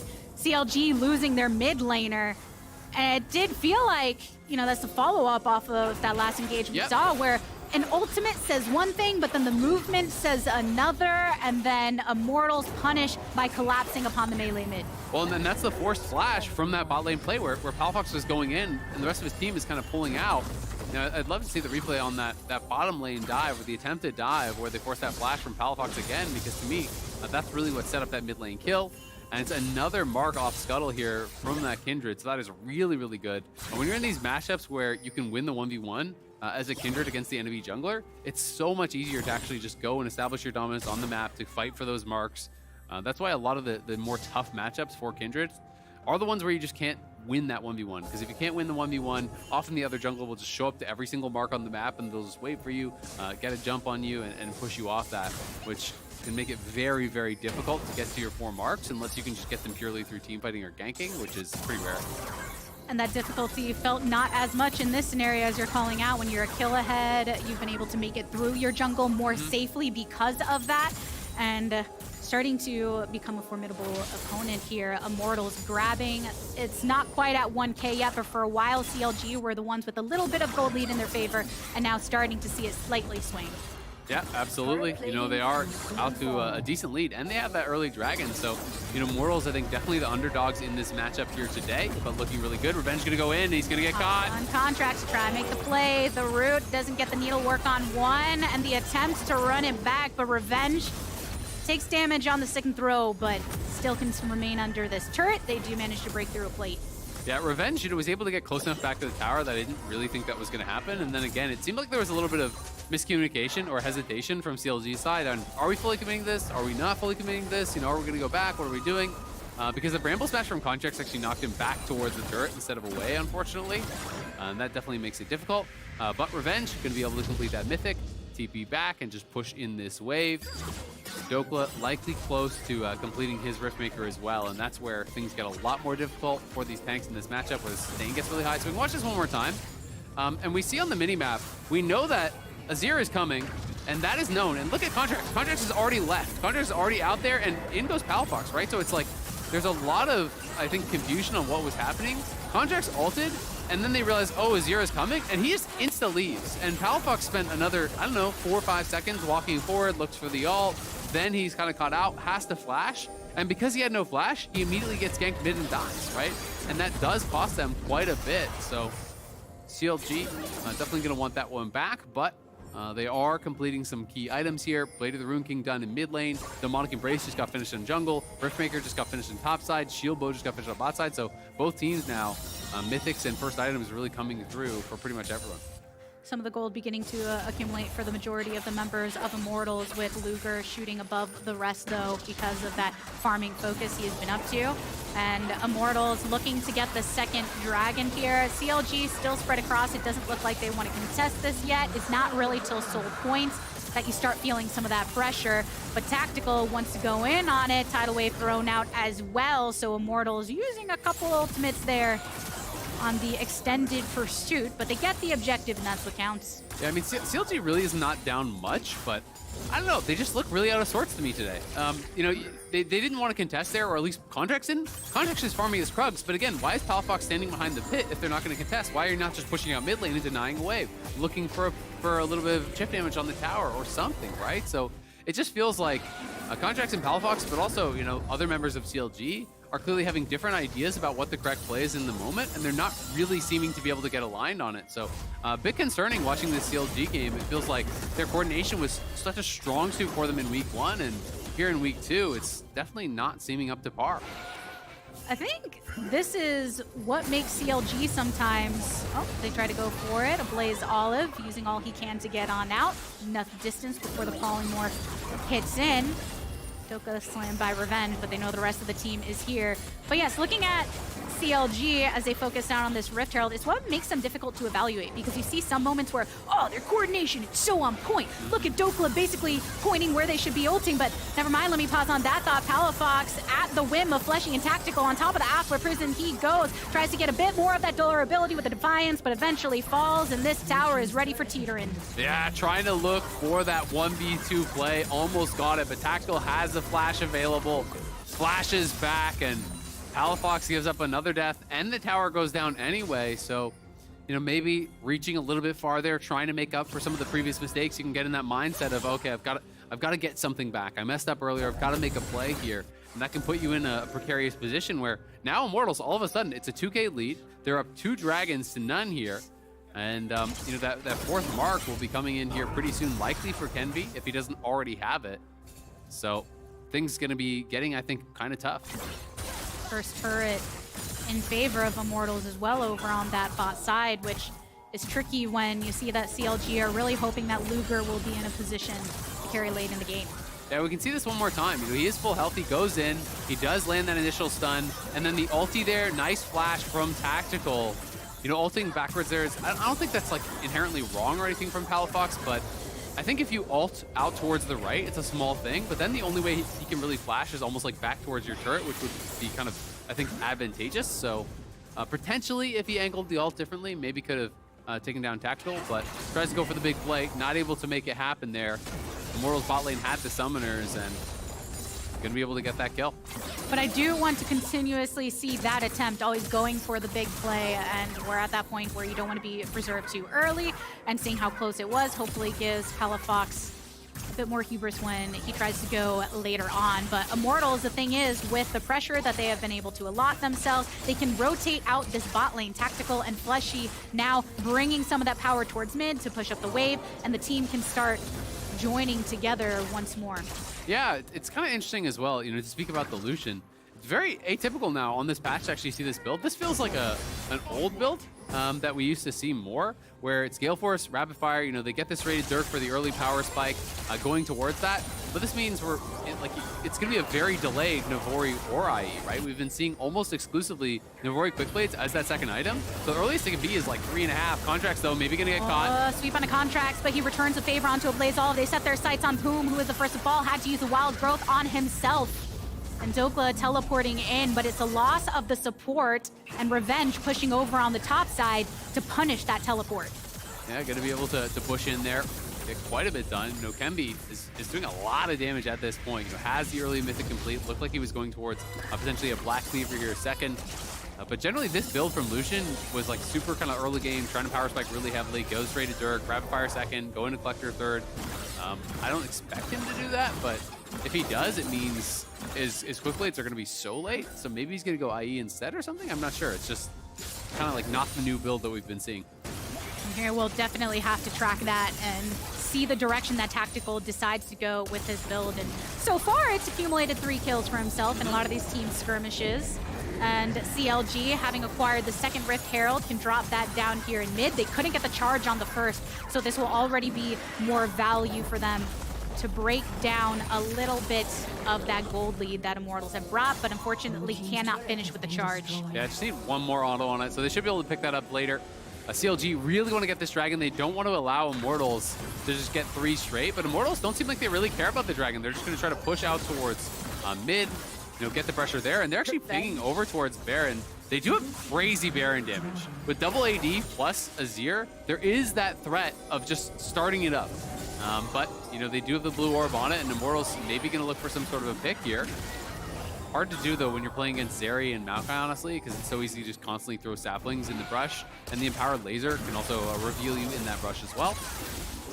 The temporary affording of sight for CLG is enough for Immortals to not be able to commit to a play that they seemed ready to do as they awaited in that brush. Revenge spent a lot of time pushing that wave over on the top side, and then does have the teleport available, so he can continue those efforts on the opposite side of the map now. Yeah, and Revenge, hasn't really had to join with the team. It's just been a complete island for Dokla and Revenge, just kind of chilling, farming back and forth. We saw a little bit of pressure on either side. The early gank from Kenby, not able to get a kill on Contracts, then on Dokla, and then Contracts comes up there. They couldn't get the kill onto Revenge either. We'll see when these two players want to start actually grouping. Nice trade here from Revenge, though, as lands the full combo, gets the pullback, hits the W stun. If he lands this, he might go all out. Yeah, he's gonna go. Oh, he's going for it, and the damage is higher than it was before, so Dokla dies. Boom, you're here, but can't do much. Revenge committing there with the ultimate, making sure that he secured that kill. Now CLG in the vicinity of their jungle. Yeah, you can't just ultimate full health, on the Cassante, but he landed like the full combo multiple times in a row there. He hit the Q3, gets the W stun, follow-up Qs, lands another Q3 there. And then, of course, you're going to go all out. You're going to actually look for the finish because you get the reset on your W. You have all that bonus damage as well. And Dokla felt like just not really respecting that here. Popping the ghost pretty late. This is after already having landed the Q3 and the W, lands the stun, into the all out, just pulling him back there. And just doing this really, really nicely. Able to follow it up. Dodge to the side with the E. Hits him with the second W, lands the Qs as well. That's just perfectly done by Revenge.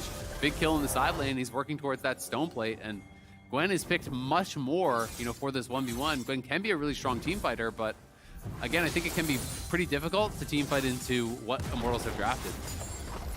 So when you think about just looking back at that last moment and what Gwen can do when you're facing off against Cassante, and he can get in the center of your Howled Mist and just really ignore a lot of what gives you that survivability in the moments. Yeah, it's tough, right? I think in those situations, if Cassante is already getting back out of a trade, the answer is just you have to back off, right? Because you've already lost that trade so heavily. When he lands that full first combo already and has you down, chunked about 30% HP, you just can no longer take that fight. You got to sustain up off the minions, wait your turn, just farm it out under the wave, not play too risky. But instead, tried to get a little bit more feisty there, tried to continue fighting with Revenge, and Revenge just smacks him down. Feeling himself a bit when he can come back down here to clear that additional wave. Still has a teleport at the ready, while the majority of CLG and IMT are over on this top side. Baron has been up for a while. Immortals holding a 4.5k gold lead for themselves. That's a lot of damage raining into Contracts, who has to flash away from the culling. And it looked like Kenby just grabbed another mark there. I can't quite see exactly how many he has, but I think that was probably his 4th mark if he didn't already have it. Yep, he has 4 as well. So they're just going to be right onto this Baron. Azir Kindred going to be killing this off incredibly quick. It is spotted now. Do they commit to the finish? This would be risky. I think they've got to leave. You've got to leave. You're already chunked down so low, but they're going to try to finish instead. Oh, Poom Wild Growth upon him. Palafox in pursuit. Kenby in the back of the pit. Has to throw the Lamb's Respite. And even the Baron is in the center of it all. Palafox in the back of the pit. Kenby and a Blaze all try to go for the retreat, but it's actually 2 down in favor of Immortals. One more slam onto Dokla. Nice Aqua Prison onto Luger, and CLG have been pushed off. Immortals do lose Tactical, but they take down many. Yeah, they get a couple kills, but they lost the Baron, and they kind of just gave a freebie over. I think that's like almost a game-losing play. Thankfully, they're still quite a bit ahead, and they did get a couple kills, but there's just no reason to hard commit to it. You know, they have the Kindred ult, they have the sweep, so I guess they think that they can just make some sort of a play around this, but like, look at Kimby's health. He's at 40%. Why are you hard committing to this? You know, they are skirmishing on that other side, but it means you're gonna have no damage from your Azir or your Kindred on the enemy champion, so they try to commit to this. They dropped the early Kindred. Wait, did he smite into his own Kindred ult? Kimby, what is happening? No. His smite was immune by his own ultimate. Oh no! It's chaos! It's chaos! That is like, oh man, that is so embarrassing. That is just so embarrassing. I don't even know what to say. I think everyone, if you're a Kindred enthusiast, thinks back to the Smithy play at MSI in like 2016. You go over the wall, you use the Kindred ult to immune the enemy jungler's smite, and then you smite it right after. He immuned his own smite, I think. I don't know if it was just for the heal and then to try to bail out, but like, that was not it. Take out the word enemy in immuning the enemy smite, and he immune smite. He so did. He did half of the thing. And maybe to, you know, give him the benefit of the doubt, maybe he just decided he wanted to use it for the heal, but then, I don't know, that whole play was so bungled. Like, they were in such a good position here. They are still 3K up, but there's no way they should have tried to finish that. And if they lose this game to CLG, they're going to be kicking themselves, because Zeri Lulu can win this game for sure. The solo laner's not really having a great time on the CLG side, but sometimes Zeri Lulu is all you need. It felt like, so you saw them on there for a while burning it down, and there was that moment where you notice that CLG is ready to move in, and there's just too much hesitation on, do you want to abandon it? Do you want to go for it? Is it okay? I'm in the pit. I guess we're going for this play now. And then a bit of that frazzled nature coming through a bit too much into... And it's like, if they want to hard commit to it, then maybe, you know, Fleshy kind of just sacrifices his life and throws out his ultimate, and Tactical, instead of going for the chunk, is on the Baron with them, and they try to just really burst it down. But when you're trying to go for a two-man play, and it gets blue orbed out like that, you're almost never going to be able to finish it in time, unless it's like maybe super late game, and these years just like one-shotting the Baron. But definitely a risky play. They are still, though, in the driver's seat. They are on soul point. They are 3K up, so the sky is not falling just yet. We will see if they can actually, you know, secure this game.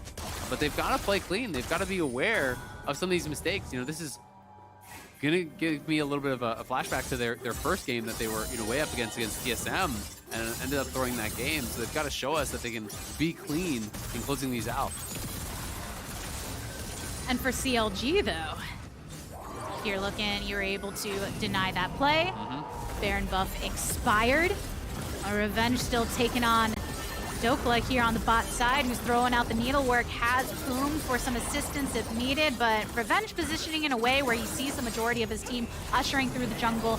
No, he has some safety for the retreat, and just trying to pressure right down on bot side. But I think it's actually really good for Revenge, because even though, you know, Dokla wins out on that trade, he spent his ultimate and Revenge didn't. So, you know, if they get some sort of a scrap, you know, after that, Revenge can reset, you can come back out. Dokla's not going to have much of a chance in that 1v1 without his ultimate. So you're just applying the pressure, you get the ulti out, you back it up, Revenge will still push in this wave, and can look to reset likely after that to just heal right back up. As it is Quick Blade's third for Tactical, so they're just going to be sitting on this rated Dirk for now. I'm not sure if he's going to go towards, you know, completing that lethality item next, or if it's going to be moving a different direction. But on the other side, Navori Quick Blade's also done for Luger, so Zeri going to be at a really, really strong part of the game. How are you feeling if you are CLG at this point in time? Because yes, you won out on that play, but you do still have somewhat of a deficit to make up. Yeah. You have a lot of your map has been broken open, and your vision you're trying to move up. I mean, I think you're still kind of sweating a little bit because your solo laners are not having great games, right? Palafox has not had the best game, and he's pretty far behind. Dokla is also getting pushed in pretty heavily in what is supposed to be this kind of good answer into Cassante. It's all going to come down very likely to this next dragon, right? If we see the soul go over to Immortals, I think it's very, very difficult to actually come back as CLG. So they've got to focus on finding good teleport angles, getting some deep vision so that their melee champions can be coming from different angles. If you're trying to run straight through the Azir soldiers and straight through the Nami tidal wave, straight through Cassante, it's not going to work. So you have to have Dokla coming from a different angle than Palafox, Contracts throwing the ulti in at the same time, and kind of create that chaos that is going to buy time for Luger to run over the fight. And that time is going to come in over a minute from now, so they still do have moments to be able to set things up. Contracts getting a bit chunked here. You do have to worry about what Tactical can do if he gets his sights on you. Yeah, absolutely. I mean, Contracts is playing full AP, right? We didn't actually talk about this yet, but Demonic Embrace start is pretty standard. But then a lot of people generally do go towards like Radiant Virtue or some sort of tank item. Radiant is by far the most common. He went Leandry, so he is just full squishy. He is going to do a ton of damage with the saplings, and that is an advantage playing around this dragon, is that it can be pretty annoying, but he's got to be careful because if he ever gets caught, you have no front line, right? Like, they basically just have another AP character here who's going to die almost instantly. A full burn, baby burn build for Contracts. And I mean, maybe when looking upon some of the squishies for Immortals and how to interact with the Kindred ultimate as well, see if you can blast somebody down on the outskirts of it. But yeah. Immortals right now are making their movement over towards that Baron side. I mean, this is an area that is absent of a lot of warding from both sides. Starting it up, though. They like to just position in these bushes, though, to try and bait out. Yeah, and Revenge is just trying to tank the saplings. He's got to do that for the team because he is their main tank, but Kemi took a lot of damage there. Immortals can't just finish it in their face. He's going to go in. Yeah, Tactical's going for it, throws down the coal and gets about 50% of Luger's bar. Oh, that's bad because now CLG has actually lost control of mid. You can see the Azir tower is getting dropped down. Luger doesn't have anything to heal off of. He's got to try to get some lifesteal up. He looks like he's heading down towards bot wave to try to get that and lifesteal up, but Revenge isn't going to let him. Oh, in the center of it all, and the Maokai ult coming through, but Maokai does fall. Tactical with the kill and into the backline. Dokla goes, getting lots of hits, but can't fall yet because Lamb's respite is up. Fleshy ends up flashing out, so does Kenby. Palafox falls, 2 for 1 thus far. And a Blaze Olive all the way over in the pit. It's a shutdown. Immortals out on top in this fight, feeling good. Luger trying to go deep there and finish off all those low health bars, but they didn't have anything to burst them down really after the Kindred ultimate. Kenby gets a great Kindred ulti down, keeping him alive, and it's a good engage as well from Revenge on Contract, just punishing this AP Maokai. Maokai just playing a little bit too close here. The Ghost is popped. He can't get away. He gets stunned up by the W, ulted back into the team, and they just burst down Contracts. You can see Dokla on the side. He's going to try to go in, but he just gets scooped out of his shroud here, and they're going to focus him down. Palafox now comes in. The ulti is dropped, but unfortunately for him, the Kindred ult is there to respond, and then you see Luger, he's waiting, and then he's going to try to ult right out of that to burst him down, but a Blaze Olive flashes over the wall. He's got great positioning over here in the pit. Fleshy and Kenby are able to get away on that top side of your screen over there.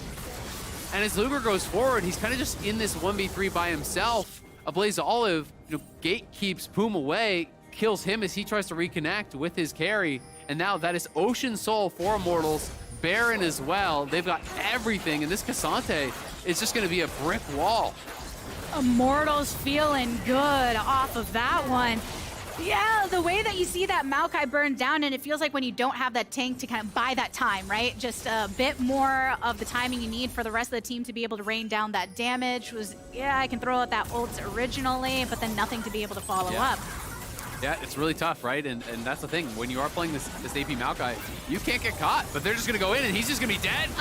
Again, the blast is so good. Immortals, they are going aggressive on this one. Luger is putting out the flash so he can circle around back into the base. Now at the side of his support once more. CLG have to focus on just getting out the canyons and the Baron push that's coming on through, sending Dokla over towards that top side.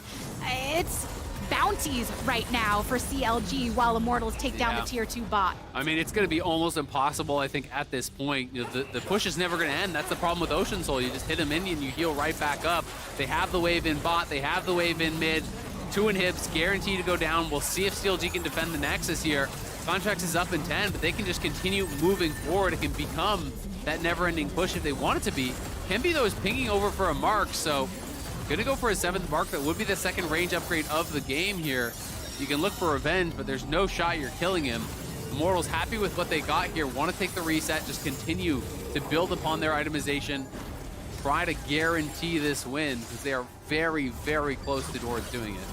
Making the controlled move, because look how that jungle is also lit up in the favor of Immortals. Whenever you get to this point when you've knocked down so many turrets and you get there first when you're aggressing alongside those Baron waves, it gives you such an opportunity to set up just in that way, which means CLG, not a lot of freedom in the way they can move. Gonna have to pair off before they make any foot forward. Yeah, it's so tough when you're playing, especially these kind of compositions, right? You're playing this triple melee topside. You need to be out split pushing. You need to be able to create pressure, come from different angles to actually expect. And when you're pinned into your base and you have no vision, as they are, all you can kind of really do is just run straight at them, which just doesn't work with this comp, right? And Contracts, when you're playing full AP Maokai, you need time to actually poke away with him with the saplings, but these last 2 fights, he's just getting engaged on and dying instantly, so boom. Oh.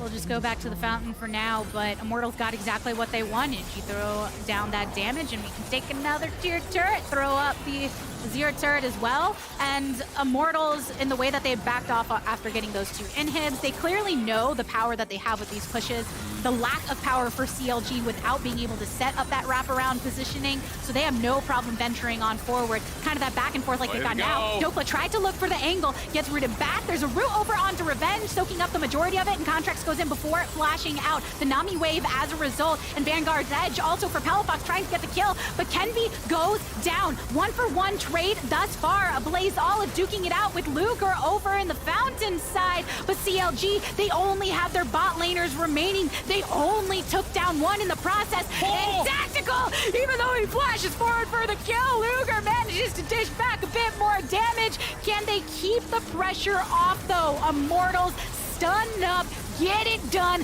Luger falls down. Boom, you are a Yordle, my friend, and people in this game like to kill Yordles. So they do just that, turn their sights back over on the turret. After a lot of doubt from those that witnessed the losses of Immortals, now finally... He's spamming the CLG logo. Oh, Fleshy! Welcome to the LCS, Fleshy. Your emote game is on point, my friend. Yeah, they're gonna take him down. Dancing on the well there, dancing on the fountain, spamming out the CLG emotes. Immortals get their first win of the season. A big one to build some confidence for them. It's definitely nice to see Kenvi playing the Kindred, had some really good moments. I definitely had some head scratchers, some ones you didn't want back. But overall, a good performance, I think, from Immortals, something they needed to have. Wanted to see them have a little bit more stability. Wanted to see them, showcase someone that could maybe step to that forefront and kind of be a star of the team, be a carry of the team. Revenge took more of that kind of backseat role in this one, playing that tank top. But honestly, the solo lanes did outperform both the CLG solo lanes. Tactical had some really good moments on the Lucian. I think was able to create, a lot of good plays for themselves. We've seen some Lucians do really, really well. Like Prince, we've seen some really kind of falter and not be able to find those plays. And I think Tactical was able to find a lot of aggressive moves, a lot of good plays, actually chunk people out or knock people down. But definitely concerned for CLG. I feel like they just looked so out of sorts in this one. They looked so kind of uncoordinated. Felt like they were making a lot of kind of split calls. And it's just such a step back from what we saw last week. It's what I get at when talking about why it's difficult to evaluate this team, because you see those high highs when they're coordinated and you think, all right, shut the F up. They really are punching above where a lot of people have them ranked. And then you see a game like this where, okay, there's not enough consistency in their synergy to be able to perform on that level that you want from them to really punch up there. But I think the way, or the reason we talk about them in this way, is because we're looking for this team that is stuck together to really make waves in this first round robin. Yeah, absolutely. I mean, I think that's where they kind of have their biggest advantage, where they've spent all this time practicing together, all last split and everything, and they stayed together. Some of these teams don't even have their full roster here yet. FlyQuest is still missing a player. Dignitas is still missing a player. So this is their time to try to kind of dominate. And in week 2, it was definitely a big step back. But Immortals, baby, pulling out the victory. Kindred for Kenvi. I'm sure we'll see it again one day. But for now, let's hand it on back over to the LCS Lounge to close out our day. Thank you so much, Gabby and Azael. Unfortunately, we don't have a way to get an interview with Immortals after their first win. We're slacking. Yeah, we will get one, we promise, for one of you, probably the poggers from that game. Space Fleshy. Space Fleshy. Space Fleshy. We'll explain that one another time as well. First, let's pull up our Samsung SSD Fast 5 for this week. Here we go. I gotta point out thing. Huhi on his Caitlyn absolutely smurfed that game. Even though we lost, he was popping off #1 in item transformation. He's a beast. Actually, his last few games, even in all their losses, the Lulu gank mid after a pretty damn good trade bot side versus FlyQuest, actually. And then this game, where he was actually just the AD carry. So, congrats to him. And then Tenacity and Closer from the 100 Thieves side, topping the charts on their end. They had a stomp of a game today. So it was a good call from both those sides. My boy Harry, fastest mythic item. yeah. There it is. Easiest one to cheese if you wanted to. Because you just don't need to build boots. You can take Futures Just rush Market. it. Yeah, you look really smart. You can get so the, good. That was the the sub 10 FUD minute. strat from last year, Yeah, the where start he of was last just year. always, Futures market. yeah. Yeah, the classic. Alrighty, a reminder that Samsung has partnered with Sleeper and Fantasy LCS. You can now earn bonus points each week for correctly predicting the fastest performers. Congrats with a Z to those of you who claim that reward this week. Congrats, Z, from Mark Z. Oh, that's cringe. Great. All right, let's start the week 2 recap by just addressing the elephant in the room. Weird day. Yeah. That was a really weird day. Yeah. Well, the stomping games, but more importantly, Yeah. the fact that none of them played in studio today. Yeah. If you're watching this like on VOD or something, you might not have known that there was a big audio issue that led to an hour delay into everyone having to go back and play from home. Which must be really weird for the player. I mean, it is weird for the players because you have Yeah. a big audio boom. You come to the studio. I'm sure a lot of them get makeup done and they're in the whole, like I mentioned it much earlier on in the day, like everyone going through their routine. Blabraz typically has his music in and just vibing. And then, guys, we got to head back. You're like, okay. Yeah, we were Changes everything. saying, like, it's an easy excuse for C9, but the game might have been closer between them and FlyQuest had Yeah. they played in studio. But it might not have been as well. Right? Yeah. There's no way of really knowing. I would say if teams had known weeks ago that they were just going to be playing from home, I think they might have actually played better. This is maybe like the most hopium take. Game 4 and 5 today were ugly. Yes. Those Yeah, were it some was a rough really time. ugly games. Maybe 2 of the lowest quality games we've seen this year from North America. Yeah. I think it would have been. I think they just would have been sharper if they were in the studio. Yeah, I don't know about the last few games, but I know for certain the first game that impacted the players the most. I know you at the very top of the show, Mark, you talked about the element of like just being in a more comfortable environment since you're back in your facility that you've been scrimming the entire, like, you know, early split, but also if you're a returning player, last split too. But like, that's true, but routines matter so much for players. There are players that are like, oh, I forgot my coffee, so I just played like, Well, even stuff like that, like Palafox did an interview with Travis. Yeah. He was talking about how like, oh, in scrims, we kind of run it on some plays that like, oh, we just wouldn't do that on stage. But then you go back to your comfortable environment, and they just lost this game, and like, I'm not excusing it, but like, Yes. we had 3 huge stomps and then 2 super messy games. And I Yeah. feel like that kind of correlates pretty directly to the fact that it was a curveball of a day. By contrast, maybe it can take some pressure off because for IMT, for example, we finally saw them look, I mean, it was still a really rough game, but we did see a little bit more cohesion from them as Yeah. a team. I definitely would have expected them to grow. I didn't expect them to necessarily take this win at all. But knowing how it was really close versus TSM, that they had a huge winning angle, like they were just ahead of the game early on and then just made 2 critical mistakes that threw that for them, I was like, they have to get better. But I had to check myself because I said the same damn thing last year with the IMT. And I was like, guys, they're getting better. They're just in winning positions. They're just about to end and they throw it all away. So I was like, I should check my opinions on that. But finally, they take the win. It was not easy. It meant that there was a bit of a barren throw. Oh my God. That was that rough. play. Kenvi, Kindred ulting on the Baron, and then smiting the Baron before his own Kindred ult expires. Just like, Yeah. But then they won. So no one. You know what? Fine. You get the dub. You just never VOD review that game. Yeah. You have those sometimes where you walk away from the game, you go, we got the win. Let's never Voice do of that Men in again. Black just Forget flash your that eyes. happened. Let's get Korean barbecue. All that right. would legitimately be a game that I actually wouldn't ever want to bring up again. Like if I was Immortals. We had a game with Curse where we had an 80-minute loss to Complexity, if people remember that. Yeah, It was yeah. for a period of time the longest game in LCS history. We didn't really VOD review it, but we did rewatch the ending at some point. Just like laugh at ourselves, you know, like just to like get over it, have a good time. Speaking of some of these surprises that happened this week, what was the biggest 180 that you can think of? There were a couple 2-0 teams that started dropping some games, some 0-2 teams like Team Liquid that went 2-0. What's the biggest turnaround? I'm going to go with a positive one because I'm sure there'll be plenty of negative ones to come. But I really liked what I saw from EG this week, actually. I think that Evil Geniuses, when we found out the changes they were making, we were like, okay, why would they pick up these players? Specifically, I'm thinking FBI because they wanted an 80 carry, and I think they wanted someone who is, or they needed an 80 carry rather, and they wanted someone who's a little bit more lane dominant. I think he slots right into this team.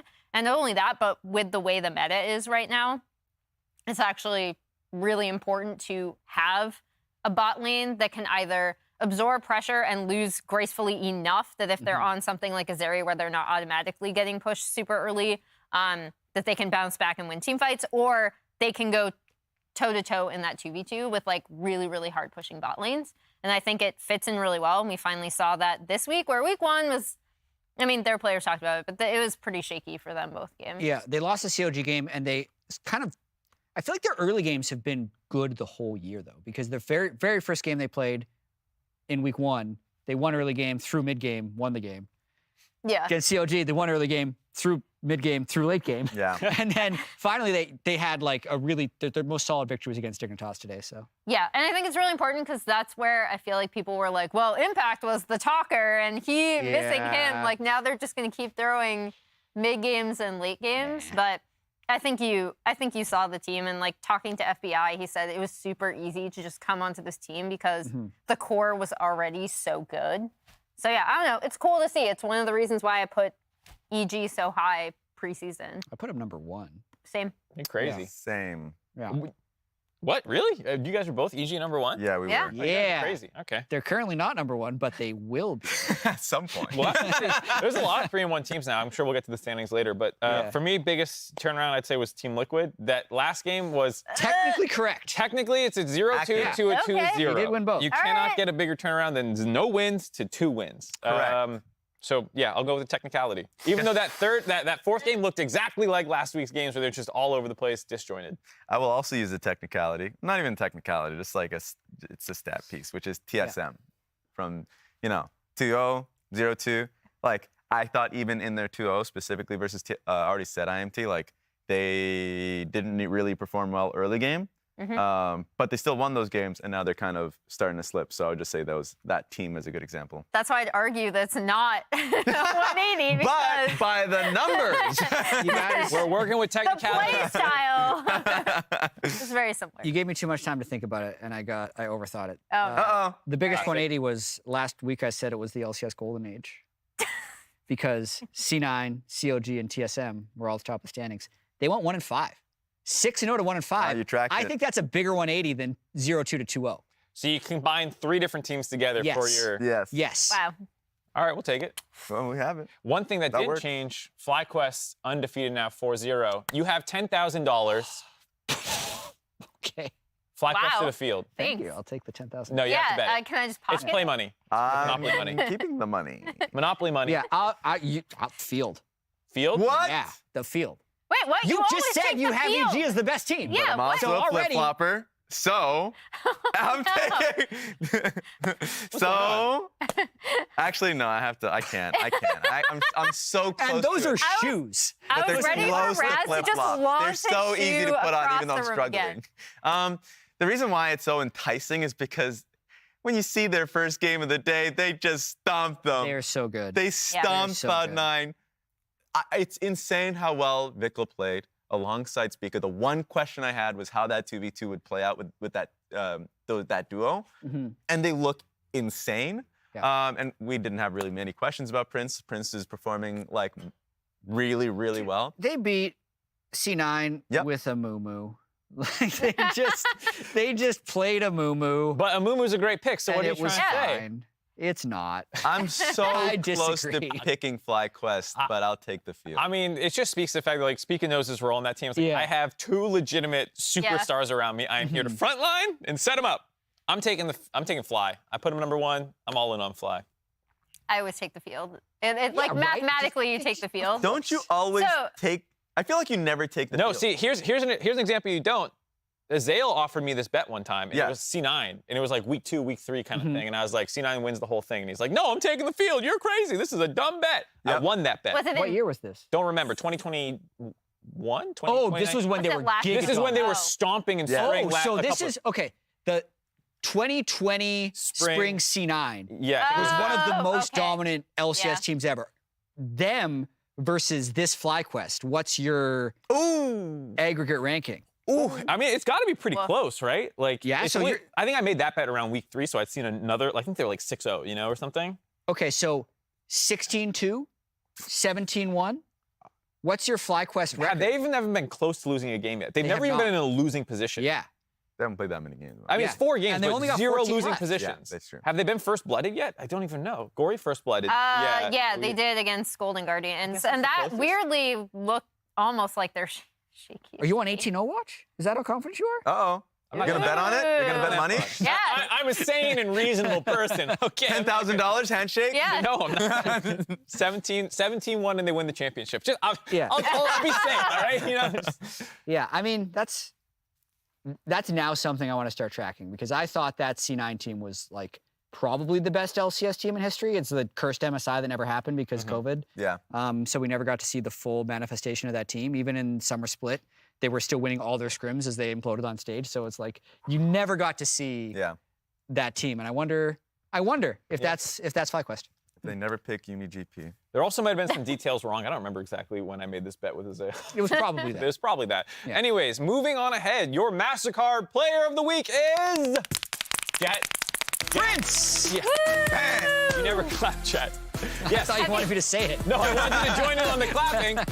But yes. Have you guys seen the evolution of his like photo pose thing from? You should go back and watch his initial ones with Live Sandbox. Someone was tracking how like clean they've become in terms of him framing his face. Those are really not crazy score lines, but in game I think he felt more dominant.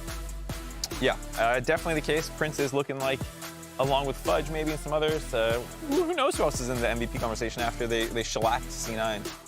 When it comes to his individual play too, like again, it's not always that, oh my gosh, he's like stomping lane and then we're snowballing, but he has so many small, really smart plays. I keep going back, I don't think it's gonna appear in this, but when he's just kind of like dancing around mid lane, making his opponents blow like everything on him, like he's a very smart player about where he actually positions and how he approaches team fights. It's amazing. Prince said, I heard there are many trash talkers in NA, but none did. Am I scary? He's too good. Yeah. Wasn't there like a Mark and Piosik trash talk with Prince already? Was there? No. Well, there was just the Piosik saying that like, oh, I'll retire if I lose. Yeah. Fly, but... And then Prince is the one trash talking. Yeah. I feel like he's the one just firing shots off. Yeah. A lot to his own teammates, but so it's at least he's bringing the fire. I mean, I'm looking for some collision courses between like him and double-lift and stuff. Yeah. Yeah. If I were to say, because like these votes are always interesting. So congratulations to Prince just immediately getting this on his second week in the LCS. You know, you mentioned double-lift. 80 carries in the league are insane. He had a really great week, double-lift as well. So like this 80 carry pool in the LCS so far is just fun. We just saw Jan. We're talking about Prince and double-lift. And on top of that, Berserker. So, like, the pool that we have right now, at least at the top. Put some FBI in there, dude. Get some. Oh, yeah, and FBI. I knew I was missing somebody. FBI as well, who's dominating alongside Vulcan. Like, those core players, I think, are going to really be shining for the next few weeks. We're going to get a lot more player of the weeks in the bot lane. Definitely going to be the case. We'll have to pull up the standings, though, and see exactly where we land at the end of week 2. FlyQuest remains the sole undefeated team. A little bit of a pack there at 3-1. Another pack at 2-2. Immortals the 1-3, and Dignitas and Golden Guardians still searching for their first win. Moving ahead to the schedule. Bring it up. I don't know the schedule. I can't ad-lib. Bring it up. There it is. Oh. All right. Pretty big games next week. We got FlyQuest versus EG. Yeah. Yeah, that's going to be really good. 100T versus TL. Man, I really want to see the platonic ideal of what this TL team could be. Like, I want to see it. They did not have... the game that I just watched with them in it is still in my mind. It's not great, but I'm looking at that match. Ideally not Summit jumping in. Sending in. That's what I would appreciate. Whereas for, like, you already kind of mentioned FlyQuest EG. That one's beautiful. So I think we have a lot of great games there. I'm probably going to be looking back at a lot of EG games, just studying them, because, yes, I think the biggest tick of the box for me is Jojo Pian playing a lot better. He's in form. That was the weirdest one for me, is just like he had consecutive games where he was just dying. He was doing well in lane, actually, throughout this split. So he was actually doing extremely well in lane, and then in his own words, like in his interview with Travis, like losing focus and then just dying. So it's like, those are the type of things we don't want to see from a player who should be like drastically improving in that one specific area in his play. So want to see that get better.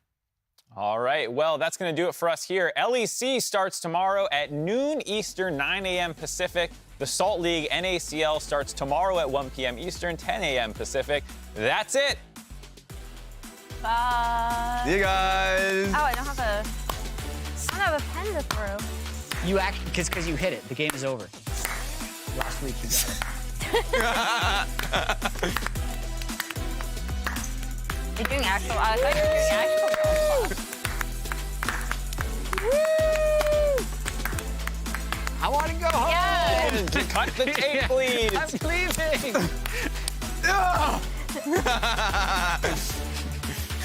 Get out of there, walk. Are we just walking Walk off? away.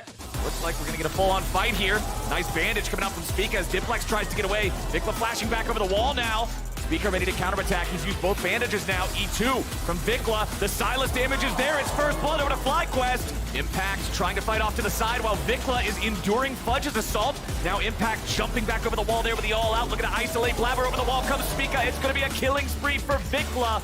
FlyQuest's coordination baits in C9 and gets him a kill. Inspired throws the ulti over the wall. They're gonna find Biofrost, Chains of Corruption, lock him down. Santorin drops next. Jojo looking to get away there. It's tough. Armit jumps in, goes for the Q3. We ain't gonna find it. He tries to survive. Nope, everybody's already dead. You didn't even get to see those health bars. Blink and you miss it, baby. EG 14-2, 26 minutes into the game. And now 100 Thieves are in retreat. They still got the Bjergsen ulti as they're gonna throw Bjerg right back in with the Azir ult, and Devil is ready to fire back. He jumps over the wall. He's trying to kite out and outplay, but he's stuck inside the Raptor pit. Tenacity's there. Bjergsen's coming in now too. 100 Thieves are ready to force it. Closer goes in. Bombs over the wall. Neo under pressure. Doublelift coming in for the flank. Nobody dead just yet. Boogie tries to get back over the wall as Doublelift kills Neo. Doublelift kills Chime. Double kill. Double lift. Back over the wall goes Boogie. It ain't gonna matter. He's dead. Maple's dead. Everybody's dead. It's Solo, the only man standing, and 100 Thieves clean him up like a mopping bucket. Summit still strong with World Ender intact. Stun onto one, and Stixay is down. 2 eliminated for Golden Guardians. The CC's just too good. Jan going for the Feather Storm. Everyone in Golden Guardians backs up behind it, but it's not enough. Team Liquid set up Jan for the double kill. And Previous big fight, he was actually top damage. Their TP, this is like a solo TP. What is Summit doing? That's an int. Summit? That's a huge int. Where'd you go, bro?